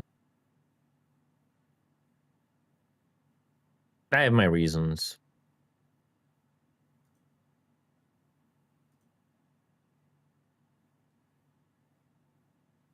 It was a lot of pretty much like, yeah, it was like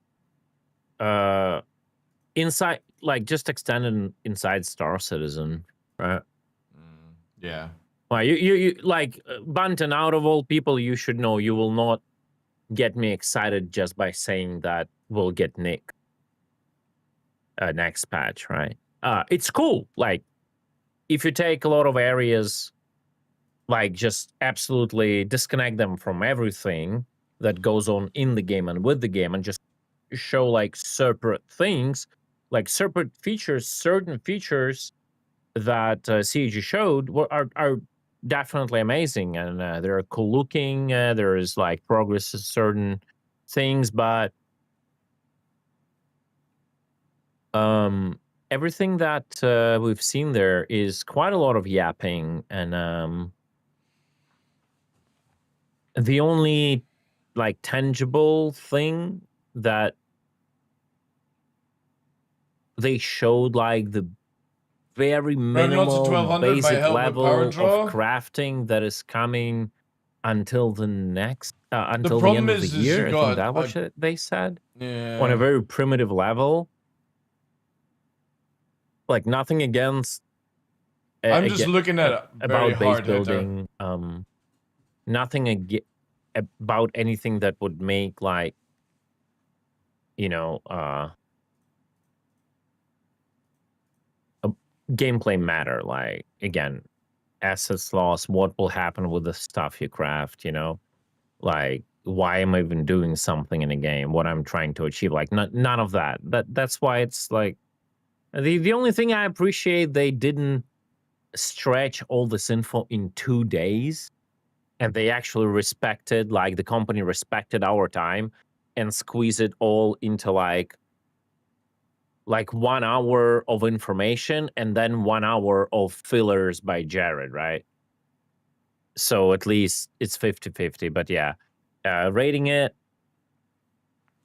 And they didn't give us unnecessary, like, copium, you know, about things that will not happen. With Soulbox and Revenants, so you also get like 4,000 DPS. You gotta worry about your time on target, from what I'm seeing. Yeah, my main thing, there's you know, no what I'm turning looking for, on right? this thing. That's why I'm looking at Omniskis at 1,400 still there's like nothing. and the RAF cannon. Then what you do, chat, is you set up the power triangle of the ship to have it where, for example, you only have the RAF cannon. It's more and more diving down into single player and cooperative. And then you play around that 1,200 experience. And I'm looking at it just for the alpha hit, basically. So instead of like the 4,500 DPS, I'm looking at that 2.5 hit. Yo, Scarlet, think of the raid. I appreciate it. On 2 shots. You know what I mean? Like, it's nearly, it would nearly insta-gib a Hornet, for example. And you've got 17 shots with this build. I don't love Destiny. I never played it, Scarlet. I'm sorry. Now, if we could get slipstreams... Okay, so what the Shiv got? We can go down to... Same thing. 1 power plant. 11 1 shots. shield gen. Gonna struggle with power supply, probably. Just like as Cutlass does. Shit ton of missiles. Because even with this, you're not going to make it a little bit, but work you know, unless you get up. Interesting thing, you can remove the rack. And then you're doing that. I wonder if we can even put the bombs on this thing. And you've got 14 shots.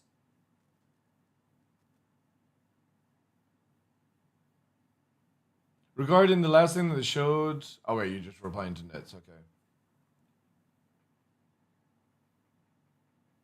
I just don't know if ballistics would be worth it because how much time you have on these repeaters, they look like Ardors. They didn't even come up with the new visuals for them, but it's fine. But these are the different repeaters. I thought those were Ardors. And a breakneck S4 Gatling. Again, you can remove them, so people might want to just have the ship to snatch it if they're good, but I need to understand if they're even good. Their as Gatlings are good. Yeah, I guess that's like they're building up this slowly this ballistic meta, so I might see them baiting people into getting the ship to just strip the guns off.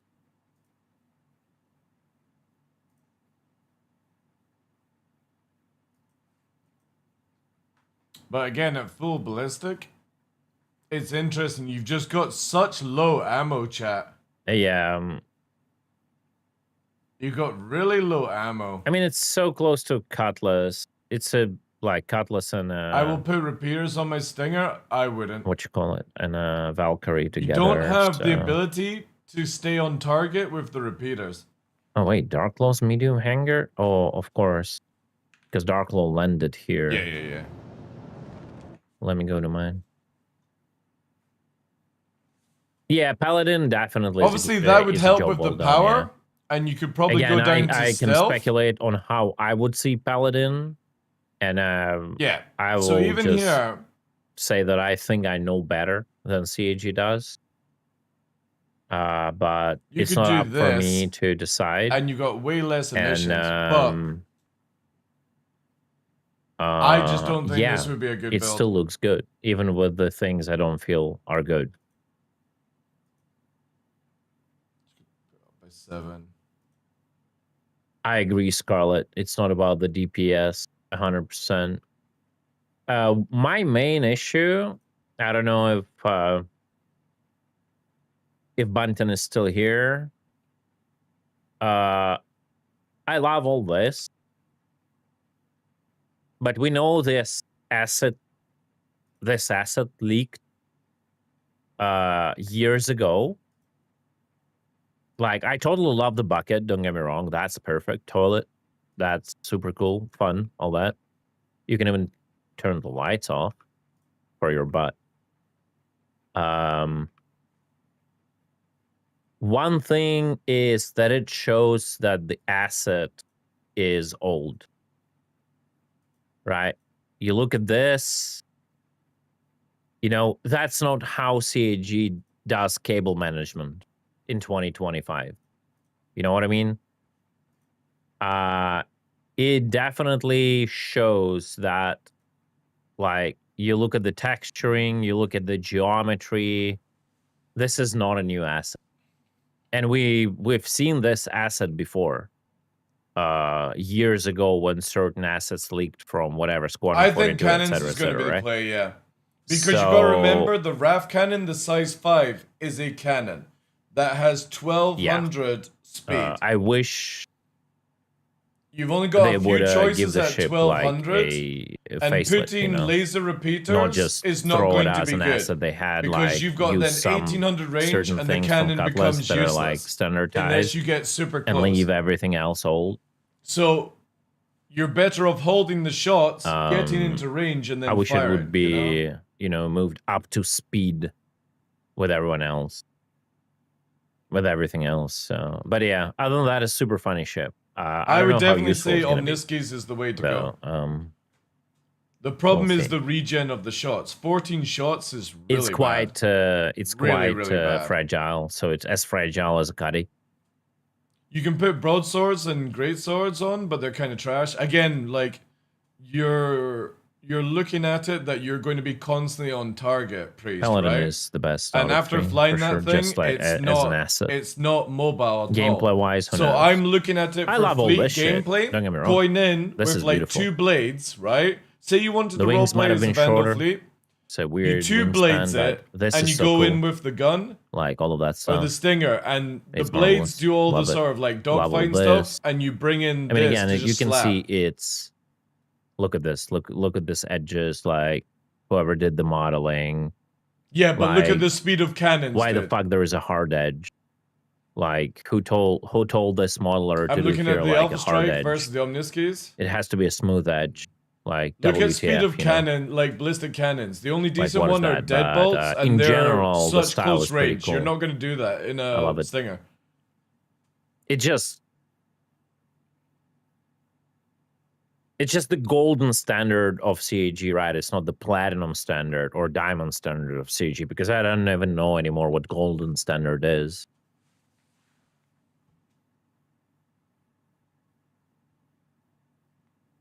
Tidiel, you have any other plans? I'm just looking at builds on the stinger and discussing it just now, like what options you have, because the stock fit is dreadful. Like it's a full conversion to make this thing work.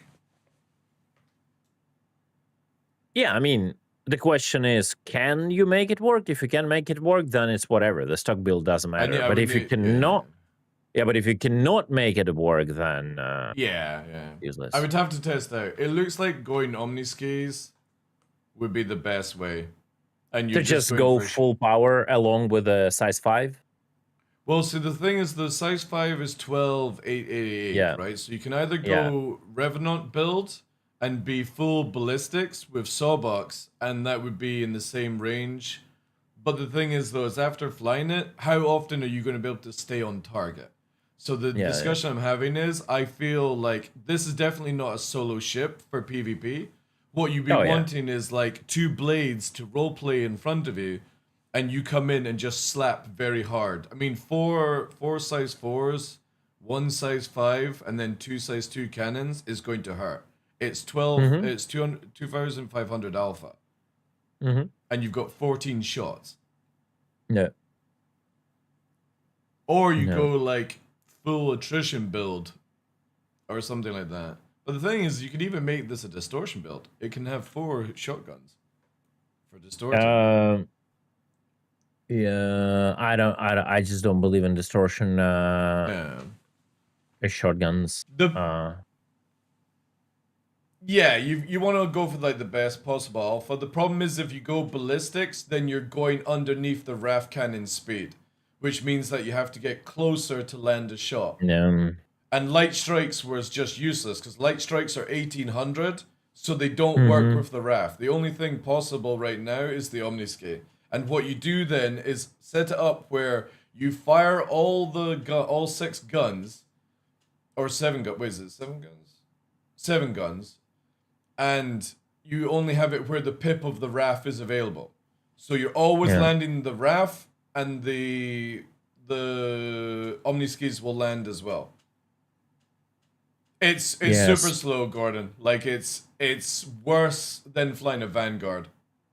A Vanguard would 1v1 this any day of the week. It's funny that you mentioned distortion. Now to think of it, this Shiv might be an interesting option also. You put distortions. What's the turret size? 3s. That's what I'm saying. You put distortions on a turret, and you have 2 size 4s as energy. So you strip shields with energy, and then you use turret to do the distortions. Oh, it's there, grey. So you've got the breaknecks, and you've got the remote turret. Yeah, that might be not a bad call. You can get a fucking plethora of missiles, though. Holy shit.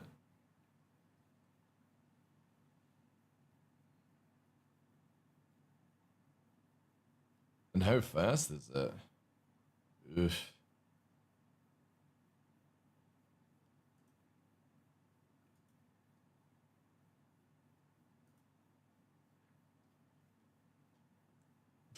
I love how CIG have made parts on this ship 1 HP. Yeah, that's their usual fucking mistake, bro.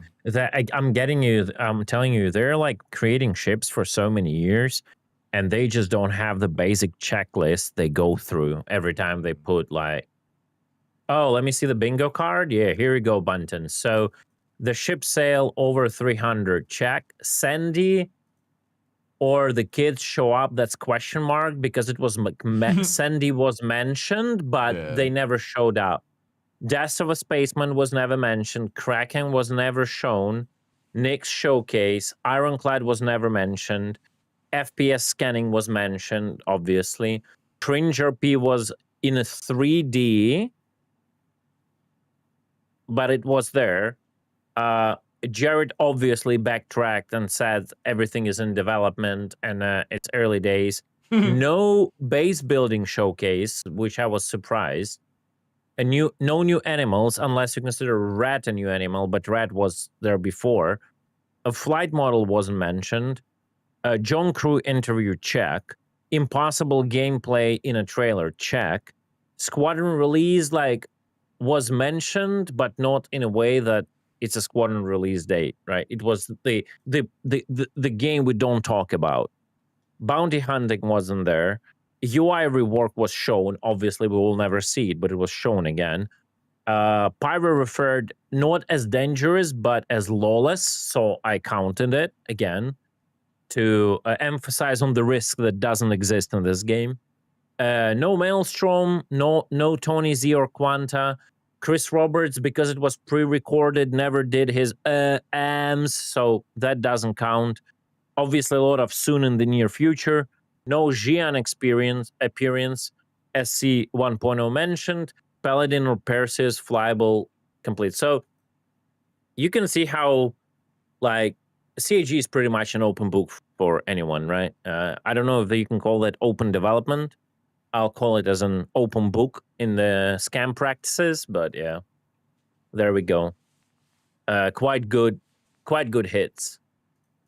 Paladin is bugged. We just flown it. I don't know what exactly is bugged.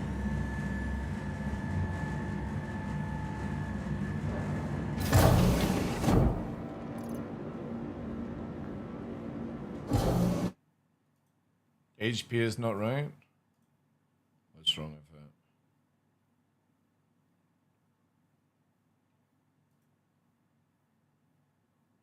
It's got 149.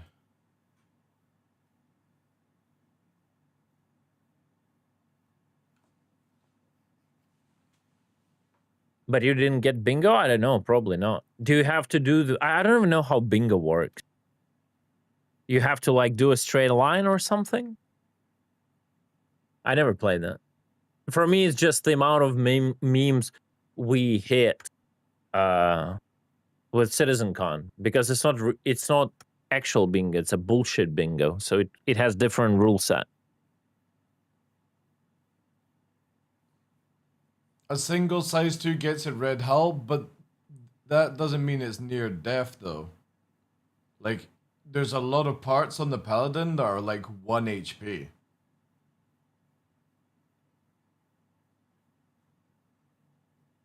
Like, was it dead afterwards? All right. Tormentor size 3. 150. I should just go to guns.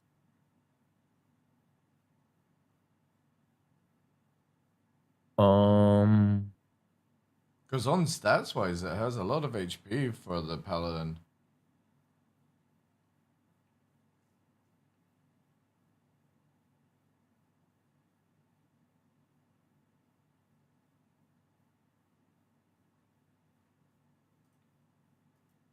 I was looking at with the Shiv. I would do full stealth build, apart from the shield. You've then got a plethora of size 1 missiles. You then go Rhinos and Panthers, and you can actually output it really nicely for speed, and you have it down to like 7.4 EM stat, making it very, very snacky. So what's the deal with this Tormentor repeaters that come with Shiv? They're like extremely. So they have the same speed as Panthers, which is 1800, but they have even lower DPS. Yeah. Is there anything like? Is there any trick to them that? Yeah, it's Panthers -4 damage.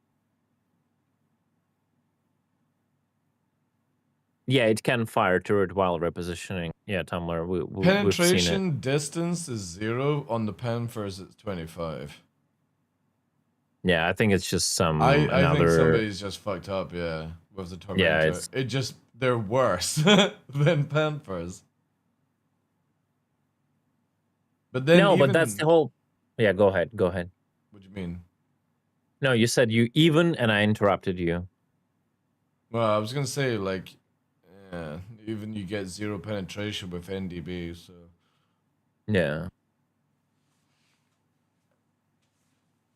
Like, they're homemade. The difference isn't lore RP. No, it's obviously you're memeing, but the thing is, they're not homemade. They're like aftermarket. So like it's ugly, but it kind of has to work better. But I don't see that here. Again, I like the Shiv for it's very, very stealthy. And a lot of Wait, shots what? on the turret. Oh, give me a sec. What do you mean? Distortion damage.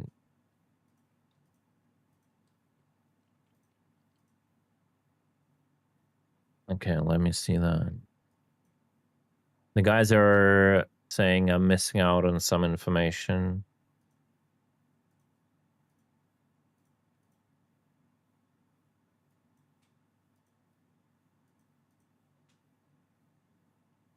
Quad remote turret from Hurricane. Since when Hurricane has a remote turret? Bro, are these guys okay? What do you mean? Well, in the description of the ship, they're pointing on the turret of the Shiv, and its description says quad remote turret from the Hurricane. Hurricane doesn't have a remote turret. It's Scorpius which has a remote turret. Oh yeah, yeah. Maybe the Hurricane will be changed. The leak. Nah, I think it's just someone is incompetent, and now they're gonna change it because they don't want to look incompetent. Yeah. It's like it's a big brain play. Quad remote turret from the Hurricane loaded with a size 3 guns from an F-7A Hornet Mark II. What? Since when Hornet Mark II has Tormentors on it? Okay, I just don't understand this company. I just don't. I cannot. Dude, and before all they've done is just to troll you because they knew you would go straight for it. They're like, let's just make it where it's so fucked up.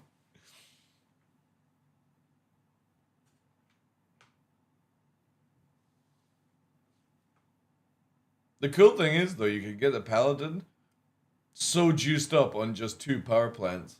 It's insane. Still no front tractor beams, yeah. 100%. Well, I mean, at least here it makes sense because it doesn't have the wings that are the tractor beams on a Cutlass Black and Blue and Red, because those wings were the tractor beam. So I cannot even complain about it.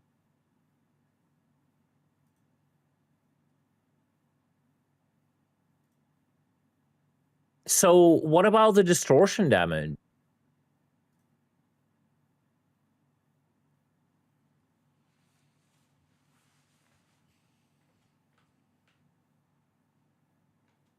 Salvage guns from an F-7A. But the thing is, no, but the F-7A doesn't even get laser guns. Or is it ballistics? that was it mentioned on.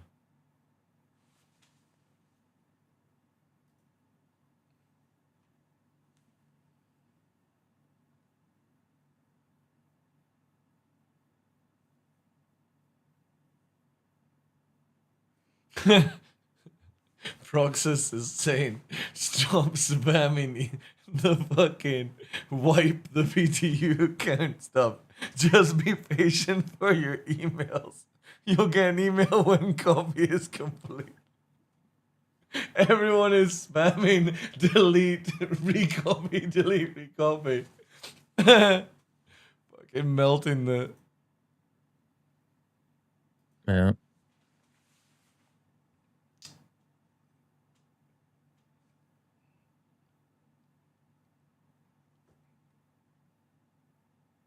The tormentors are garbage, though.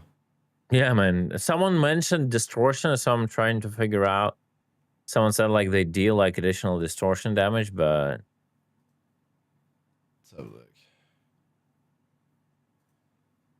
They added like pulverizer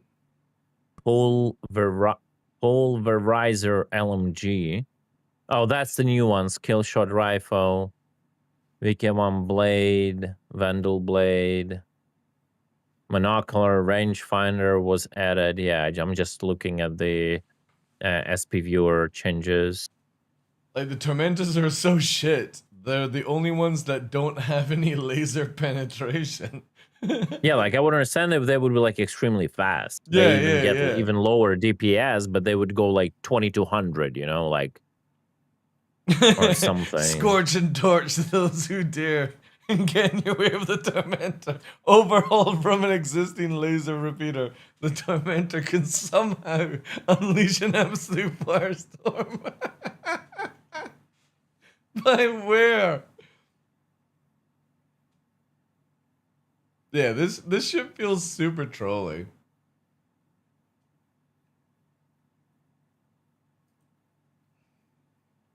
Did they say crafting in a few months? Yeah. Yeah. 4-4 was what they were liking. So like at the end of the month. No. Crafting will not be in 4-4. Oh, will not be in 4-4. All right. No. 4-4 will be Nyx. Yeah. Crafting will be in. They said until the end of the year. Oh no. Okay. Stop like this fucking gaslighting me, chat or anyone. They said crafting will probably go into the preview channel until the end of the year. That's what they said. Yeah, right. Technical preview until the end of the year.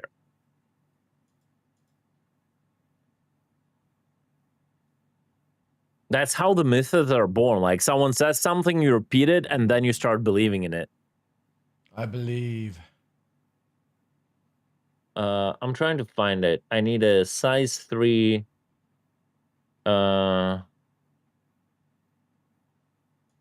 laser repeater tormentor.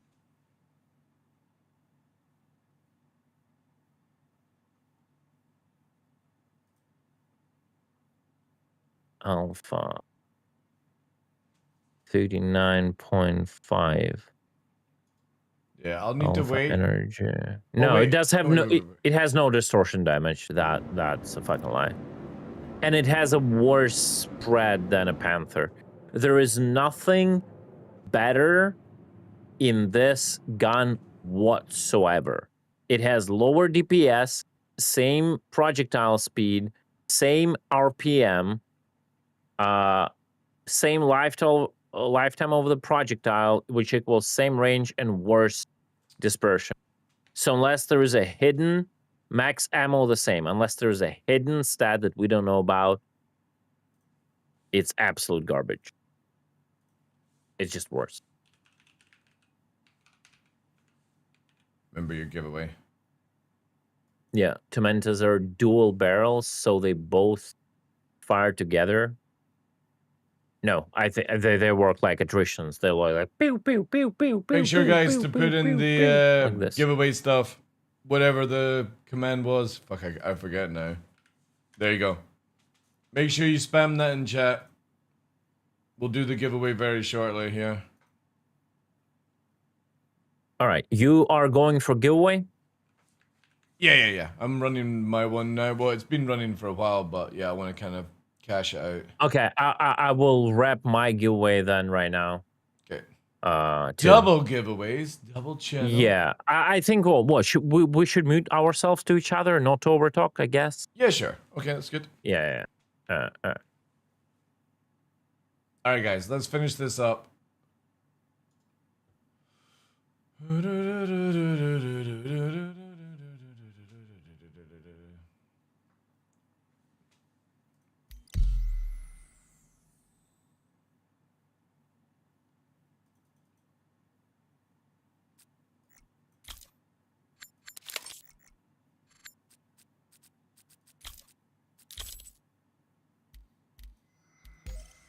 If I've got the thing now, I should be able to test it.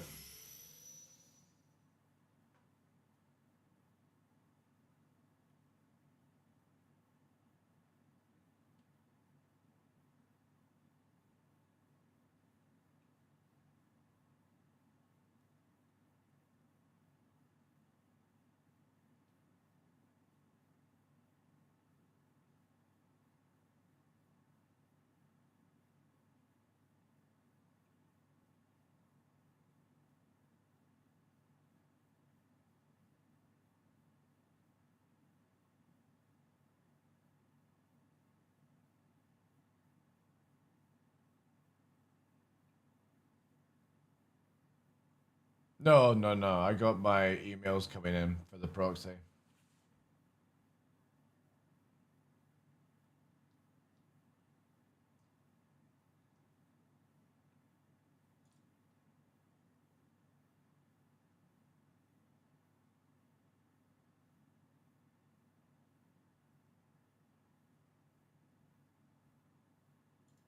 All right, let's do it.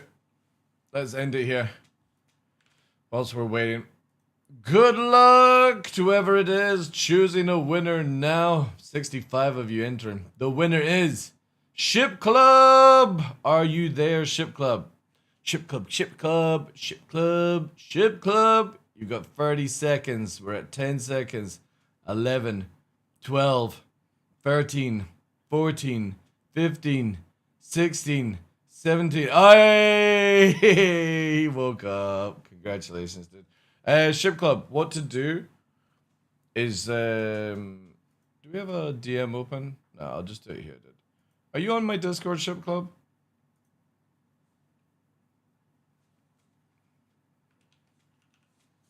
I'm gonna whisper you a password. Just DM that to me on Discord so I know. I don't like putting emails and shit down on Twitch. Rigged? Guys and your rigging.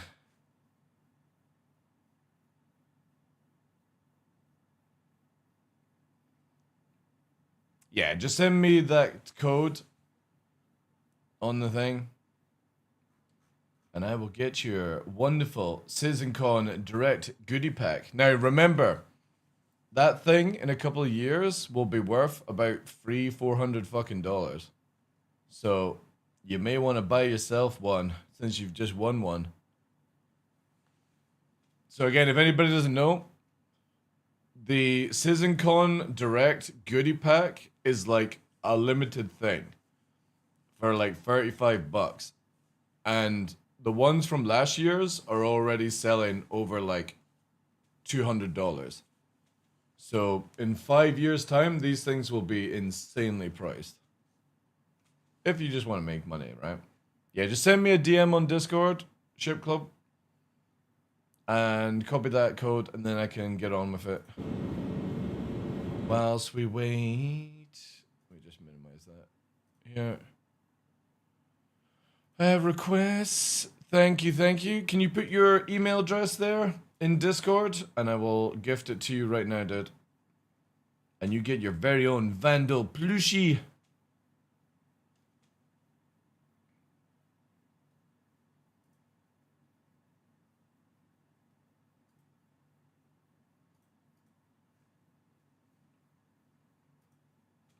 Also, let's get some music, shall we?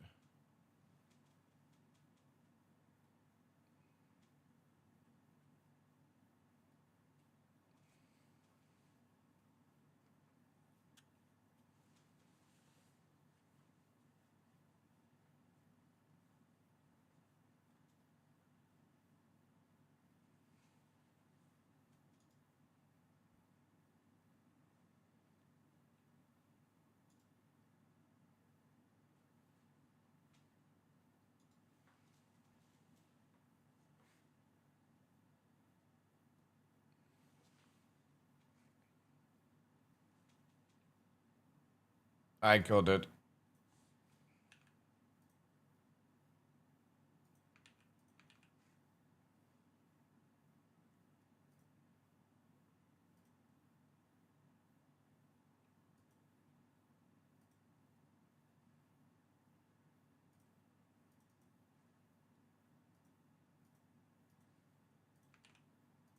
Alright, that's sent, dude. Check your spam email. If it comes through, it'll be coming through from an RSI website. Congratulations, dude! Enjoy that CitizenCon Juicy Pack. GG's. Did I miss my name being called? You did, yeah. Sorry.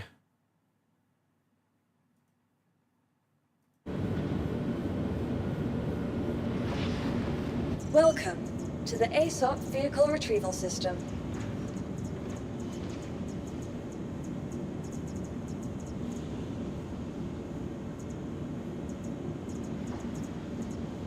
Oh, this is not even copied correctly either, chat.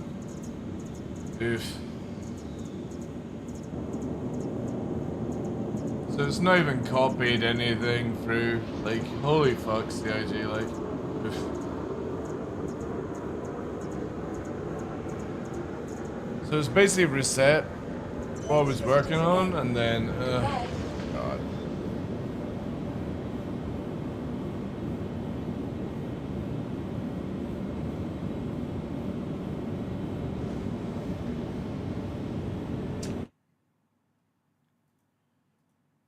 This is so annoying, because I want to, like, I don't want to go to bed without testing, but also at the same time, I don't want to spend hours waiting for CIG to get their shit together.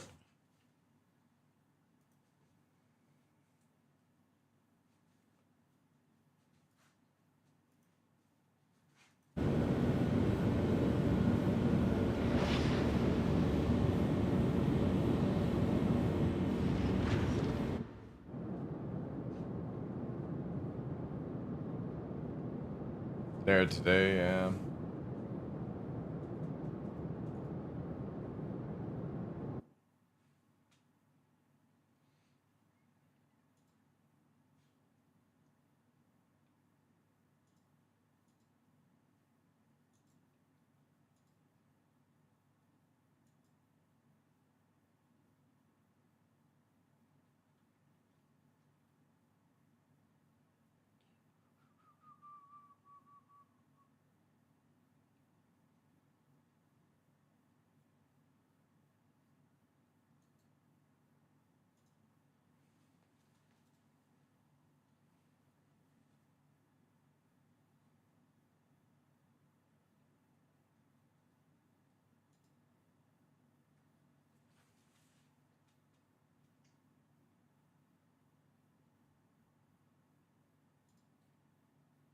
Come on. All right. That's the gift.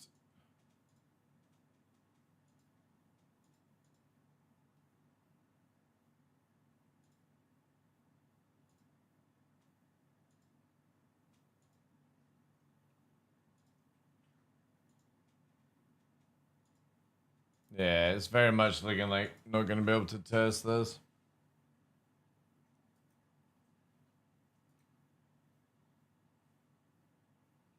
Annoying, because I can't ask Cutlet to go and run and buy all the guns for me, and I don't think I've got enough ways of doing it without.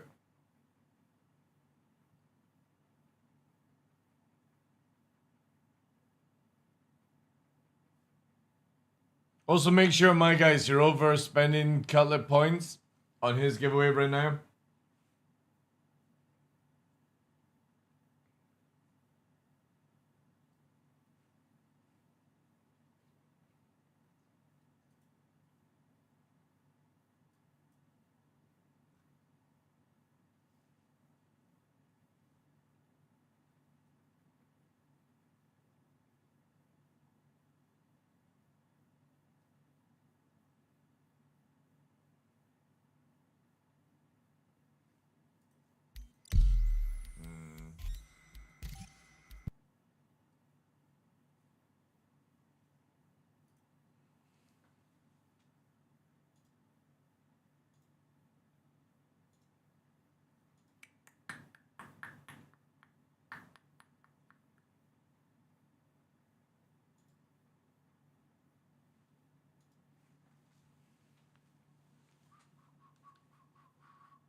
Yeah, it definitely looks like not gonna get another recopy in time, chap.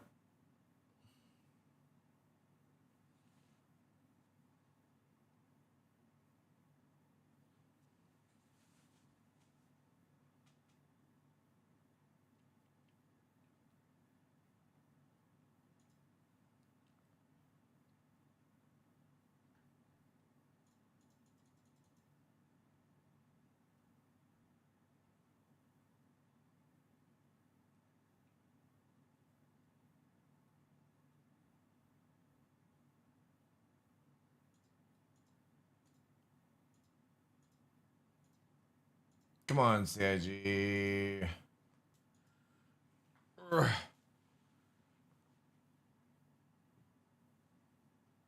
Who won, chat?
Ah, this sucks, chat.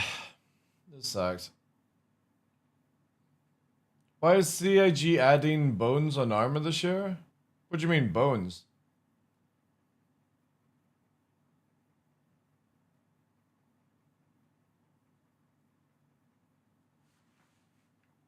Wait, did fucking DJ win your giveaway? No. He is memeing. Oh, he's memeing. Devs won my giveaway, one of the gift ships, and he said, "Oh, Dev won it." So he's basically made a Space Dad joke, right? A Dev won it, I can have it. Yeah. I see. DJ won a giveaway. Congratulations, DJ. Happy birthday, DJ Bunton. Yeah.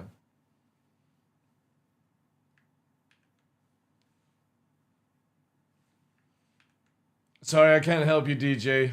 You're in Cutlet stream, not mine. Yeah. Too bad. Yeah. Yeah, Bunton, I also need my golden P8, by the way.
Still no reset chat. Oof.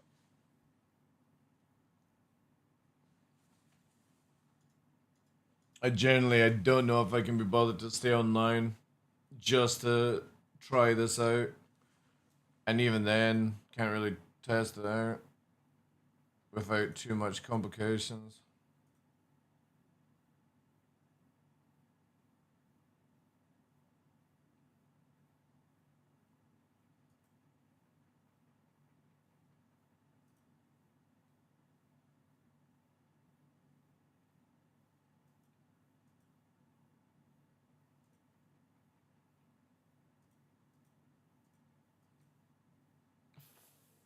Fuck does this thing need free coolers for, man?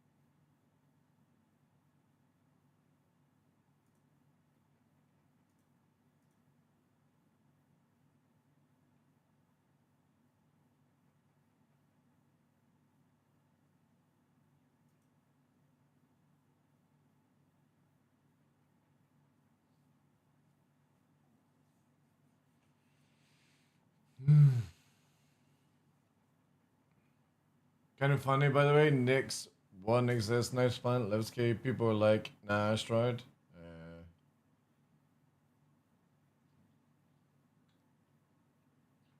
The queue is now over 80k. If.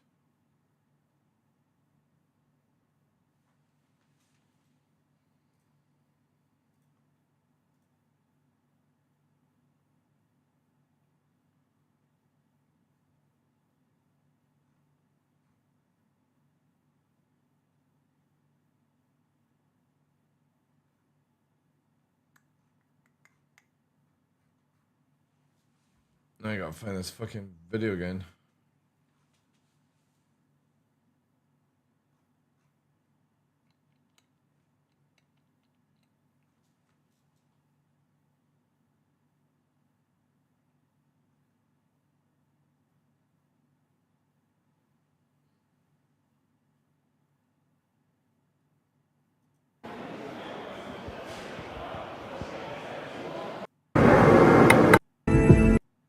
Live off the grid.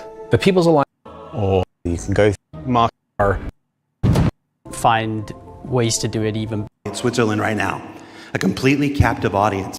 They also bring in local. Seeing. Moved us forwards and got us this far, but solving the scale was always tricky. And for Star Citizen, we like to do scale on another level. Issues like seeing tiling from our height maps from high altitude, or the unpredictable blending when two biomes connected, were common. But ultimately, things just never felt right. Our worlds were gorgeous, but to us, they still sometimes felt like interpretations. Now this was a super hard problem, which we needed to solve at the scale for Star Citizen requires. We challenged ourselves, just on with Genesis, we've made a complete paradigm shift to how we do things. Biomes are now created based on the physical data sets, with the assets being spawned whenever and wherever the correct criteria is found. So when you see a forest or a meadow, it's no longer because an artist painstakingly crafted it there. It's now because it simply wants to be there. It fits inside our rules. Genesis also ties into our other gameplay systems. Our new planets are built from the information we create for our different datasets, like height maps, humidity, temperature, soil types, soil amounts, geology erosion data, to name but a few. This means you can now tell where to find valuable minerals as the geology looks like it would be suitable for it. where scree piles exist below sheer cliff faces, and where rocks have broken off over time due to erosion. Of course, these new tools still give us the ability to direct the look and feel we want. The attention to detail from the tallest mountain to the smallest flower is still our core DNA. Space Golem. With Genesis, we can now keep that detail-orientated mindset as we focus on the quality, and it provides the quantity. Genesis provides our planets with the ultimate sense of exploration and adventure, discovery in the purest emotional form. We want you to find that perfect place, with the planets providing an abundant resource to harvest. This is a major part of what exploration is for us. We want that feeling of finding a corner of the universe that you'll fall in love with, and where you want to settle down and build your home. Now I'm going to hand you over to Will to go deeper into what we have built that allows Genesis to realize our vision. As a reminder, some of the visuals you'll see will evolve and change as we continue our technological development and hone in on the final look for Nyx.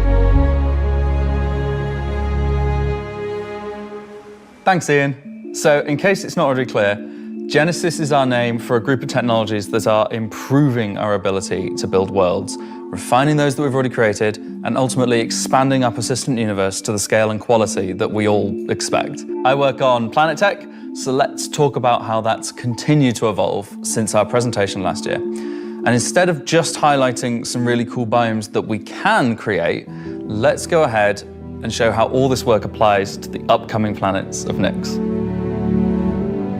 So there are 3 planets in Nyx. Nyx 3 is a gas giant, and it's a reward for now. What we a rocky mountain ranges to vast sweeping forests and grasslands. Jesus, like if you give me this next weathered year, rocky mountain ranges state, to I will be so fucking excited, chat.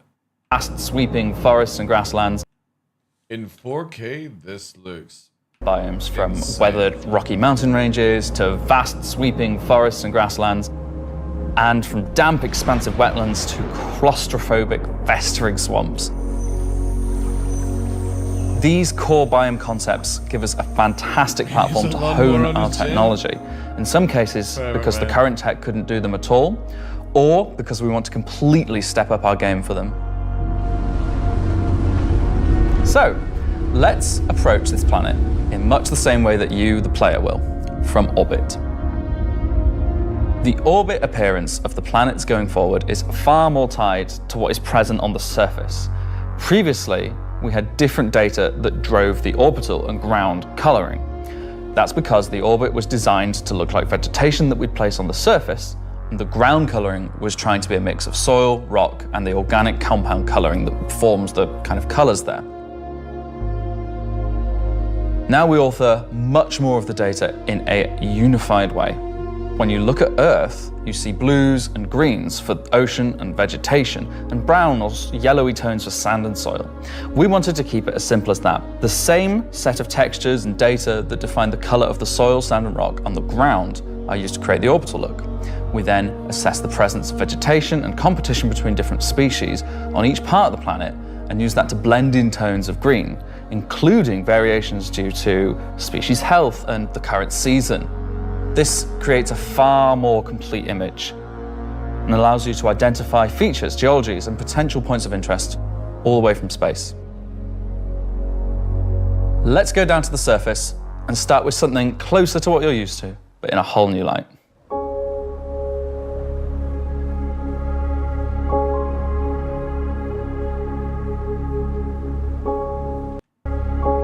New light.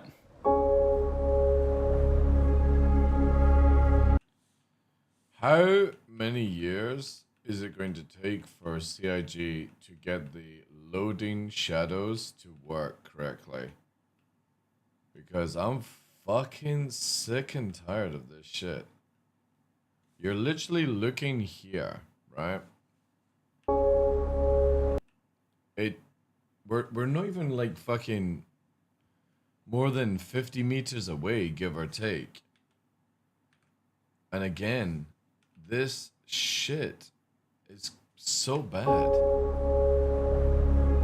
Like your landscape literally changes because of texture issues.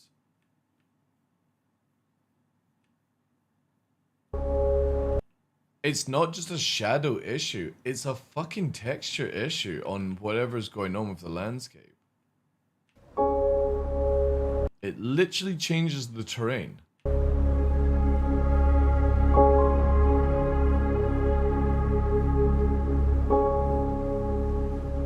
When we approached the surface of the planet, we wanted to start by focusing on just the soil and rock. One of the things that was missing from our terrain previously was simply feature complexity. Looking at our contemporaries, we lacked detail at the ground scale. To combat this, we've added a new layer of data. That layer is called the medium tiles. These are intelligently placed on top of the existing 4-kilometer terrain tiles based on slope, soil type, and other erosion data. And these medium tiles don't just create height changes, they also bring in local erosion data both for soil and bedrock size values. And this gives us a whole new level of terrain detail, of scale, and allows us to create far more unique locations across the planet. So now that we've nailed the surface, let's have a look at adding some rocks. We've now got two major contributors to the rock content of our planets. Firstly, long desired feature, cliffs. We are adding large scale, varied detail to all our cliffs based on the geology at a given location. This adds an exciting new dimension to steep slopes that we simply couldn't get before. The second is a big one for you ground vehicle enthusiasts. Rocks are now found not scattered everywhere, like spilt popcorn at the cinema, but only in places you'd expect to find them, thanks to a brand new rock scattering algorithm that isn't annoying as hell. How many years have you heard me talk about how shit their algorithm have been? How often have I yacked on about this? Like, I would rant for years about this, and I would have developers saying there was nothing wrong with the algorithm to me. And I'm like, you are fucking crazy. There is no such place on Earth where the rocks are like this, the trees are like this. Your algorithm is nuts. And this now looks more sense to me. It's still a little bit too much, but then I will give the fact that it's crumbly rock, you know, a little bit of limestone kind of shit going on. It blends out. But the thing is, you have all the rocks that have fallen off the cliffs, and then it spills out into there's nothing over here, right? And this is an instant win for me, because you have the high density rocks coming down the cliffside, falling down. They break up over time as wind, sand, whatever erodes it, and it goes into this blank Using area. physical data generated for each large and medium tile, now rock distribution makes sense and has a physical basis. And I can't believe there was a couple, I'm not going to name them, but there was a couple of developers before this dude came in that literally ranted at me saying I didn't know what I was talking about.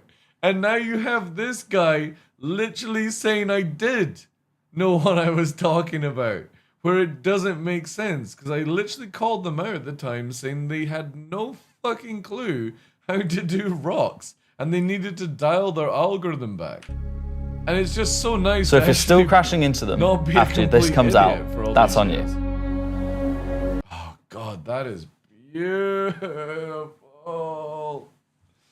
Oh my God, that feels exactly like home. Chat, this is like what it's like outside my village, by the way. Like just literally plains of grass and moss It's so, this is so good. The rock assets themselves have had a glow up too.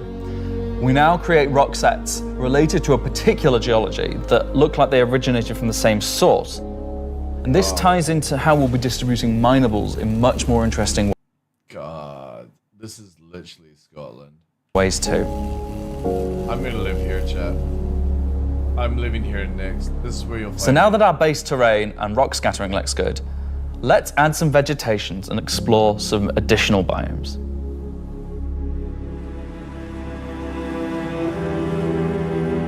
Nyx 1's forests and grasslands are full of trees, various grass species, rock formations, and they're found in all sorts of elevations like mountain valleys, open plains, and dense meadows. See, again, the algorithm just looking more natural, where the trees with like the way seedlings and stuff move up to the height, but in the rocky faces in our current algorithm, there'd be fucking trees everywhere here.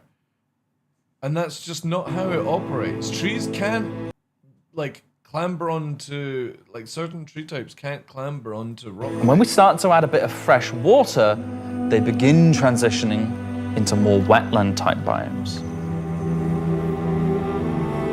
Still issues with the shadows. And wild forests CIG really need to do something with their shadows. It's super bad. Are super cool.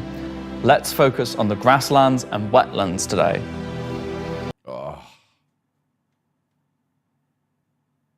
Oh yeah, I'm just gonna be here. I'm gonna build a home here. So, how are we making these look so great? Obviously, we've had grass before, but never meadows of it. Because until now, we haven't been able to spawn grass in large enough quantities or effectively represented at distance. So we're stepping up our game in terms like just there. I'll build a house here, chat, and drive down in my little scooter. Of spawning, shaping, and shading grass.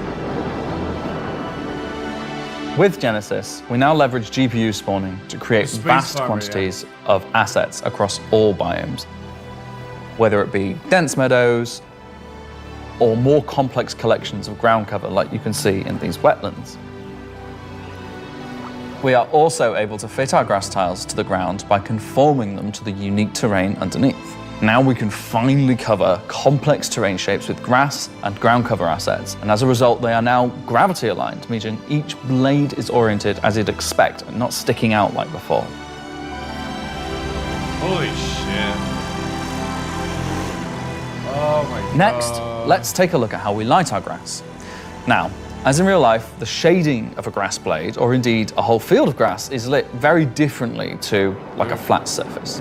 We now use a solution that shades meadows of grass far more like fur or hair. And this, if you think about it, makes sense. At a distance, a field of... Even this alone is incredible, where you've got the grass moving through. You've got the trees in the points you would expect a tree to be.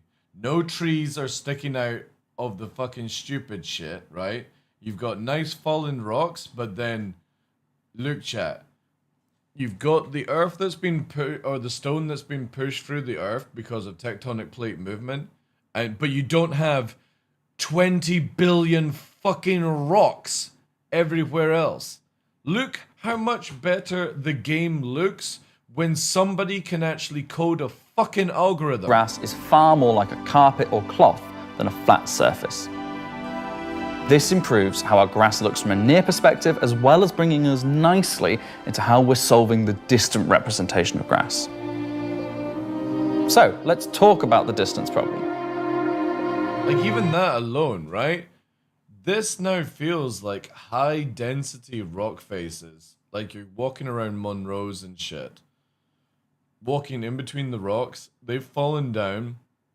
You know, again, moving with plates, earthquakes, whatever, volcanic. Time. But then you can also see there's no dispersion where it's just fallen down because of gravity. You've just got your jagged edges and then you've got your smooth edges. One of our biggest achievements with Genesis is allowing us to build beautiful biomes out of flora and geology assets like a building set. Like, can I say Lego? No. Too late. But in the past, this broke down very quickly when objects simply disappeared when viewing the same biome from 10, 20, 100 kilometers away. Because we don't hide planetary transitions and allow you to view complex regions from very large distances, there are almost infinite perspectives from which you can see a location in Star Citizen. So, how can we afford to evaluate complex spawning logic at runtime for the entire swathes of the planet? Enter the virtual terrain. Virtual terrain, or VT for short, is how we now cache and represent our terrain at varying scales. This has been... The cool thing is how fast it's... Like, long as this is actually accurate and they're not bullshitting. I love how fast it's getting the data in and out. The enabler of all of the lovely advances. Right? So you want to hyper-focus on this. Whilst you're looking at a location or flying over a location, you want high-density systems to be engaging, right? But as you move away, these 4 clusters become a big cluster, and then these 4 bigger clusters become a main cluster. And this is where, wherever you're looking at, you're going to get high density, but the moment that the stuff is behind you... Catch my raid. Dude, I actually thought that was a fucking sound file. Going off, catch my raid. I didn't realize it was something. My sound files are not working because obviously like everything's broken. But yeah, I appreciate it. Yeah. I'm not gonna be on long much because yeah, I just decided I'm not gonna switch to Battlefield already today. Yeah. Like my schedule is messed up, so I'm probably gonna play it off stream a little bit. But yeah, I just decided to call it. All good. I don't know. Wake up tomorrow, rant more about CitizenCon, you know, and after like sleeping over with all of this for one night, and then test out more new ships, and then go play Battle. All good. Enjoy then. All right, dude. Thank you so much for this wonderful renting session about certain incompetent people. I love you, and yeah, I'm gonna peace out, and I'll see you next week. I don't know. I'll see you whatever in the next one. In the next one, yeah, whenever we do something together. All right. Have a good one. Yeah. Chat. Peace. All right, guys. So yeah, this is, again, we talked about before we started watching SitCon that Genesis is a very important program to actually go through. Where, again, you're looking at the big numbers. That is the area that you're not looking at. The 4-box density here is where it's just passing over, and then your high concentration is in the numbers here. In terrain, so all the complexity and asset spawning we've shown so far. Down, but and it's also changes, right? So as we how move we into the now boxes, evaluate see how it's all changing and represent vegetation from a distance. Because we're going further away, it doesn't have to show you the same amount of density as down here, right? Because again, this is off camera. This is where the focus is. Represent our terrain at varying scales. It's moving off camera. This has been the enabler of all of the lovely advances in terrain complexity and asset spawning we've shown so far. As you get further away, we no longer need to do a high density for cluster, and we can move into basically a big cluster of less numbers. And it's also how we now evaluate and represent vegetation from a distance. When creating the VT for each part of the terrain, we assess if vegetation has covered the ground, and if so, what shading should be applied. For all of our biomes, we're now able to use the same shading model for the distant representation as the close-up asset, whether that's our lovely rolling hills, some more dramatic rockscapes. Yeah, but you still got shader loading issues here. Some more dramatic rock. Whether that's our lovely rolling hills. Yeah, you literally still look. Again, it's work in progress, but you literally have a shader issue with your shadows and stuff like that. That is just fucking crazy. Like, change textures again. Some more dramatic rockscapes. It's not that the shadows disappear and reappear. It's the fact that the trees change textures and the ground changes textures. And I don't know what the fuck CIG are doing with this. Alright, take care, Nero. Appreciate it. Welcome in, Raiders, as well. Those muggy wetlands. Or even our festering swamps. And again, we don't have any issues when we're at this range. It's Yeah, only when you didn't forget about the swamps. And they're coming to Nyx 1 as well. Built using the lessons learned and all the technologies we've developed, these swamps now spring into existence from the planetary data. This biome combines all of the elements from the other biomes we've shown you today, from water interaction, denser spawning, unique ground coverage, and I think it creates something really unique. And they really get their dicks hard for the F8, right?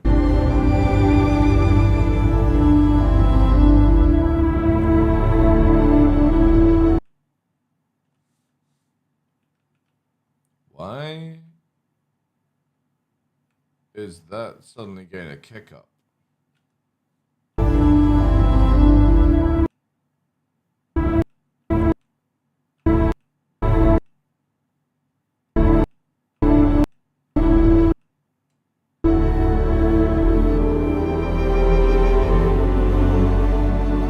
Anyway, that's our update on the Planet Tech portion of Genesis and how we're using it right now to sculpt the identity of Nyx 1. Like, again, when you sort out the algorithms and when you move everything over to a better system, like more GPU bound than the CPU bound, it's incredible what you can do with graphics cards these days, Glitch. Like, you can do this scene on like 1080p with a 20 series video card and it would be absolutely fine. And I hope you're as excited as we are to explore this and everything we haven't shared yet next year. As you can see, Genesis is now inspiring everyone here to create planets of the quality and believability we've always strived for. And meeting of technology. If CIG can never get it where you can push the clouds as you enter atmosphere, or not, that I truly believe will set our worlds apart from anything we've done before. And with that said, let's move on to a little travel between systems, literally.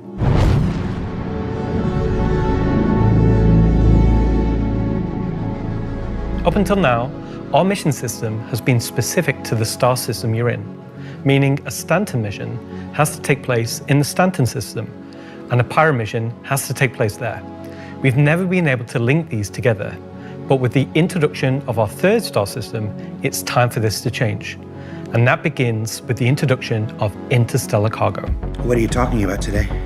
System-to-system hauling missions. Hauling is back. Jordan said hauling was gone. He doesn't even play the game? These are exactly what they say on the tin. Missions where you're going to start in, say, Stanton and end in Nyx, taking various volumes of cargo between the stations. So there'll be high volumes of cargo that kind of fulfill the purpose for the Hull C and the other series of Hull ships. Pick up Stanton. Of experience. One thing that pirates learned to be very. We said we was going to build out the Nyx system right in front of you after 4.4 launches next month. And while we want to keep as much of what we're doing behind closed doors, so you can discover it for yourself, in-game and on your own, we still are excited to share with you a brief look at one of our up-and-coming locations. Yo, Mitzel, thank you very much, dude, for the 8 months. Sorry, guys, my alerts are broken after OBS crash, so I'm not getting anything coming through, but thank you so much, dude. Hope you're well. We're calling Rockcracker. So, it's not just again. I'm just quickly flicking through before we end up. Way back. Back. Yeah. Again. So you fly the items in it, and that's a way that isn't. So if you want to run this ship solo, you can take on combat missions that say a 7-foot-tall evil war race that sort of take. God damn it, CIG! I just wanted to try this thing out. It's like fucking 1:30 in the morning. Over steel technology, absorb it, fuse it all together into their own needs. They are the... Well, we just check one more time. Oh, why am I doing this to myself, chat? I should go to bed. But what happens if it works? No. Relatively nasty aliens that you sometimes hear about and haven't seen much of yet. We'll test it on They also Monday. make really cool spaceships. The Stinger as a Vandal heavy fighter was reserved for their higher tier sort of ace pilots or high-ranking members within their clans. The Stinger is a competitor to something like the FA or I guess the Scorpius. I saw It packs a lot of firepower. Yeah, my account, everyone gets them, but you had to recopy your account, and the recopying your account could bug up, and that's why it's having issues. Quite a large frame, so it's a very, very tanky And when I recopied my spacecraft. account, it wasn't there, so The I had to firepower recopy again. Apparently is they almost fixed it, unrivaled but in terms of just both the number and the size of them. So it's there for players who don't want agility. To go in and test the build I want to test on this thing, because the stock build is dreadful in this ship. The biggest issue is CIG have given this ship two medium shields and small power plants. It should have had at least one small one size 2 power plant, and it's got 3 coolers as well. It's like They don't want to be in and out quickly. They want to be there brawling with no big guns and taking all the hits. One thing Isperia have done differently with the Stinger is they have done away with the majority of the bespoke weapons. They heard everyone's complaints about the glaive and blade and have stripped off the original Vandal weapons to allow customization for standard human weapons. With the exception of the single size 5 gun. Because it was too well integrated into the hull, even for Isperia to remove. All the additional weapons are generic mounts, so they can be swapped with any of the existing lineup that we have in the game. By doing a decent... This provides greater flexibility to the end user, and this is something Isperia wanted for the civilian market. For that one bespoke weapon, the size 5 plasma cannon, and this is something lineup that we have. Additional weapons are generic mounts, so they can be swapped with any of the existing lineup that we have in the game. Is that the rev? By doing this, provides greater flexibility to the end user, and this is something Isperia wanted for the civilian market. For that one bespoke weapon, the size 5 plasma cannon, functionally it is the same as the existing size 5 plasma cannons on the Scythe and Glaive, but it is a sort of Gen 2 model and wraps it in a different aesthetic. Our job as the vehicle art team on the PU was to take the Stinger from the squadron team and prepare it for life in the PU. We took an opportunity to take, this really well-established art style and, add extra details where needed. So the exterior is a real blend of these kind of hard surface, kind of rare alloyed kind of wings, and then underneath this real kind of organic structure that kind of webs all of the ship together. It connects the thrusters in, it connects all the kind of underside of the vehicle and pulls the whole ship together. You can tell it's very different from the Vandal ships that are currently in the PU. If you take, for example, the way the cockpits are constructed. Up at the front, we've got this big kind of bubble dome that gives the cockpit quite a unique shape compared to some of our other ships, and also gives the pilot a unique position within the ship and kind of gives great visibility out the front. Boarding the Stinger is a little unusual compared to other ships, obviously being alien in nature. You're going through a ramp at the rear, and it leads you kind of straight up into the belly of the ship. There's lots of organic detail, rib cages, kind of strange alien forms. On entry of the cockpit, the seat kind of comes down towards you and you kind of climb over the back of it a bit like a motorbike. You're basically riding into the cockpit. It feels very much like you're being carried inside the cockpit. Into the traditional prone flying pose that Vandal pilots use. I'm very happy with the Stinger. I think the team done a really good job of making something that feels different, it feels alien, but it suits our lineup of ships and it suits our universe. I think the guys did a really good job of respecting the direction and vision from the original Stinger and Vandal ships in Squadron. We've tried to take a lot of inspiration from movies and other science fiction material, but I think it sits well within the Star Citizen universe. So we have the Paladin for the People's Alliance. We have some stuff. Interested his well, we don't really know what it is. It's whatever they want. It's the best of whatever they can find lying around. But it's just so memey, chat. Like, I can see why people would enjoy it, but for me, like, no. Usually more praise. If you look carefully, one for doing stuff, and then you need a second one to wash your hands. All right, I'll come back to this literally. It's not an animal. Monday. I am too tired. I've been doing like what? In total streaming, we've done like 14, 15 hours. So yeah, I think we'll call it there. I'm definitely going to come back. We're going to test out the Stinger on Monday morning and all that good stuff. And we'll probably review some of the video footage again and stuff like that. Looks like how hot dog water smells. It's basically the Mimitar of Eve. Yeah, it so is. Like, roll on Amar. Give me a fucking Zealot. Zealot with Tech 2 pulse lasers. Getting up to 50-kilometer range. I don't even know if that's a thing in Eve anymore.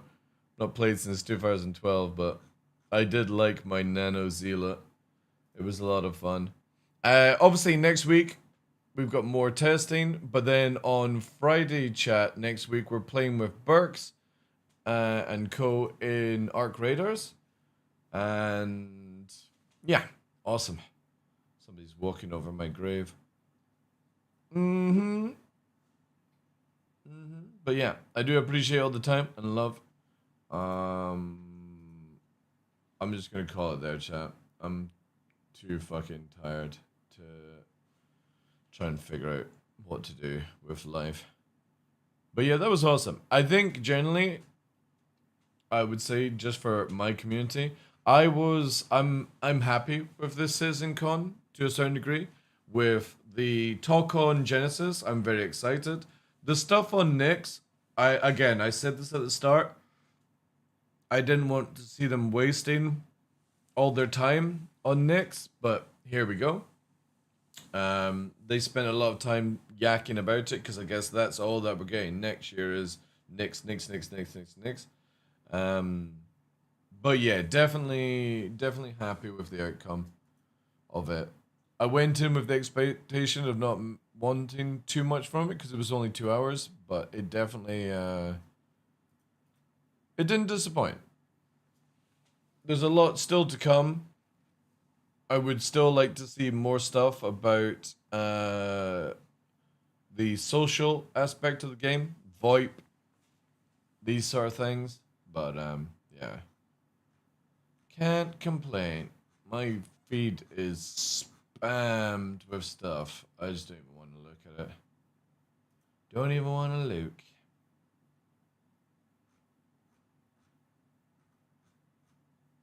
I looked.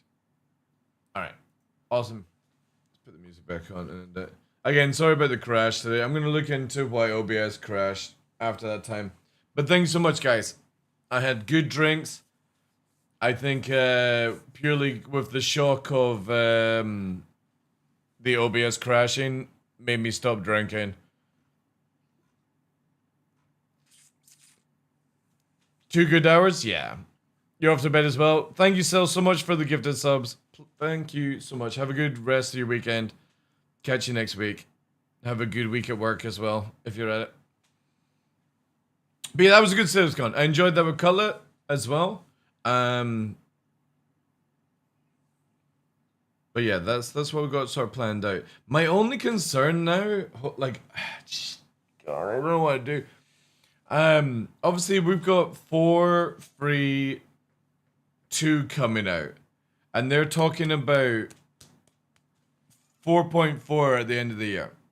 So I'm expecting that at the end of November. So that does give me a little while in Arc Raiders. So I think what the plan is going to be is, as I said, we're going to continue with the 9 to like whenever streams, because obviously I've got no work right now, and because Nova's out of commission, I can't do any stuff that I would normally do. So I massively appreciate all the extra gifted subs, donations coming in right now, the watching of the ads, because it massively helps out whilst I'm unable to do any work apart from streaming right now. So again, thank you so much to everyone. The plan will be when Arc Raiders comes out on the 30th, I will be doing Star Citizen from like 9 to 12, 1 o'clock, and then moving into Arc Raiders after that. And definitely special, like next week, we're going to be also starting to stream on the YouTube channel instead of the VOD channel. Let me just quickly double check on that. Because we have... How many videos we at? I'm at 997, so by the time this one finishes, it'll be 98, so that'll be for Tuesday. Yeah, so Wednesday, we're going to be live on YouTube. So you'll be able to watch it in 140p, high res, all that good stuff, just you won't get any music, obviously. And we'll see how it goes. Try and build up that. So again, the VOD channel will have been hitting 1,000. We'll be shutting that, well, or leaving it, but we're no longer going to be using it and stuff, so it's going to be sick. But yeah, Access, thank you very much for being here. I appreciate you being a positive voice. Some people are absolutely tearing. This isn't gone apart purely because it's short. It's true. Yeah, because again, I went in with the idea that it's only 2 hours, and normally they have 2 days worth of CitizenCon. It's a lot to cram in 2 hours. I wish they hadn't wasted their time so much on Nyx. I wish they were talking a bit more about the social side of the game and stuff, but that's what they're working on. You've got to go with that's it. And yeah, it's going to be a very empty solar system they're going to build in it, but they're cool that they've changed the warp points so you don't need to go through Pyro, you can go through the Stanton way. And yeah, it's whatever, right? The thing is though, is as he was saying, which I find this one hard to believe, where they're like, we're a lot closer to like 1.0. I'm like, really?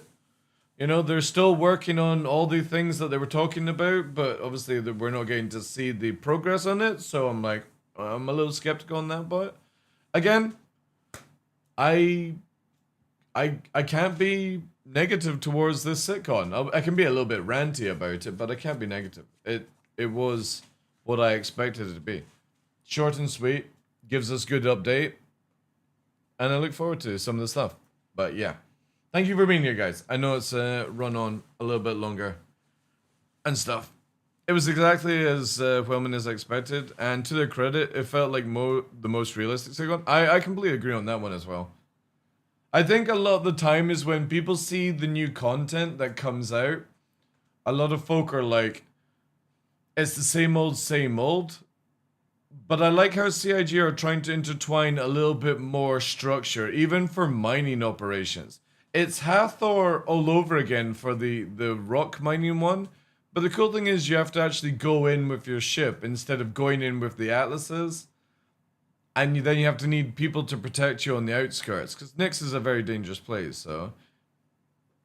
And the other event that they were talking about does look fun, you know? If they can implement that Genesis program, it will really be a next step. Yeah, exactly. I definitely think for me, Genesis is the winning part of SitCon.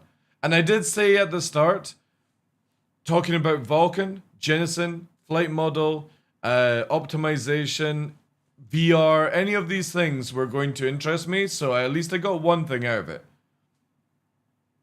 The sad thing is they didn't say what ships are coming out in the next 12 months.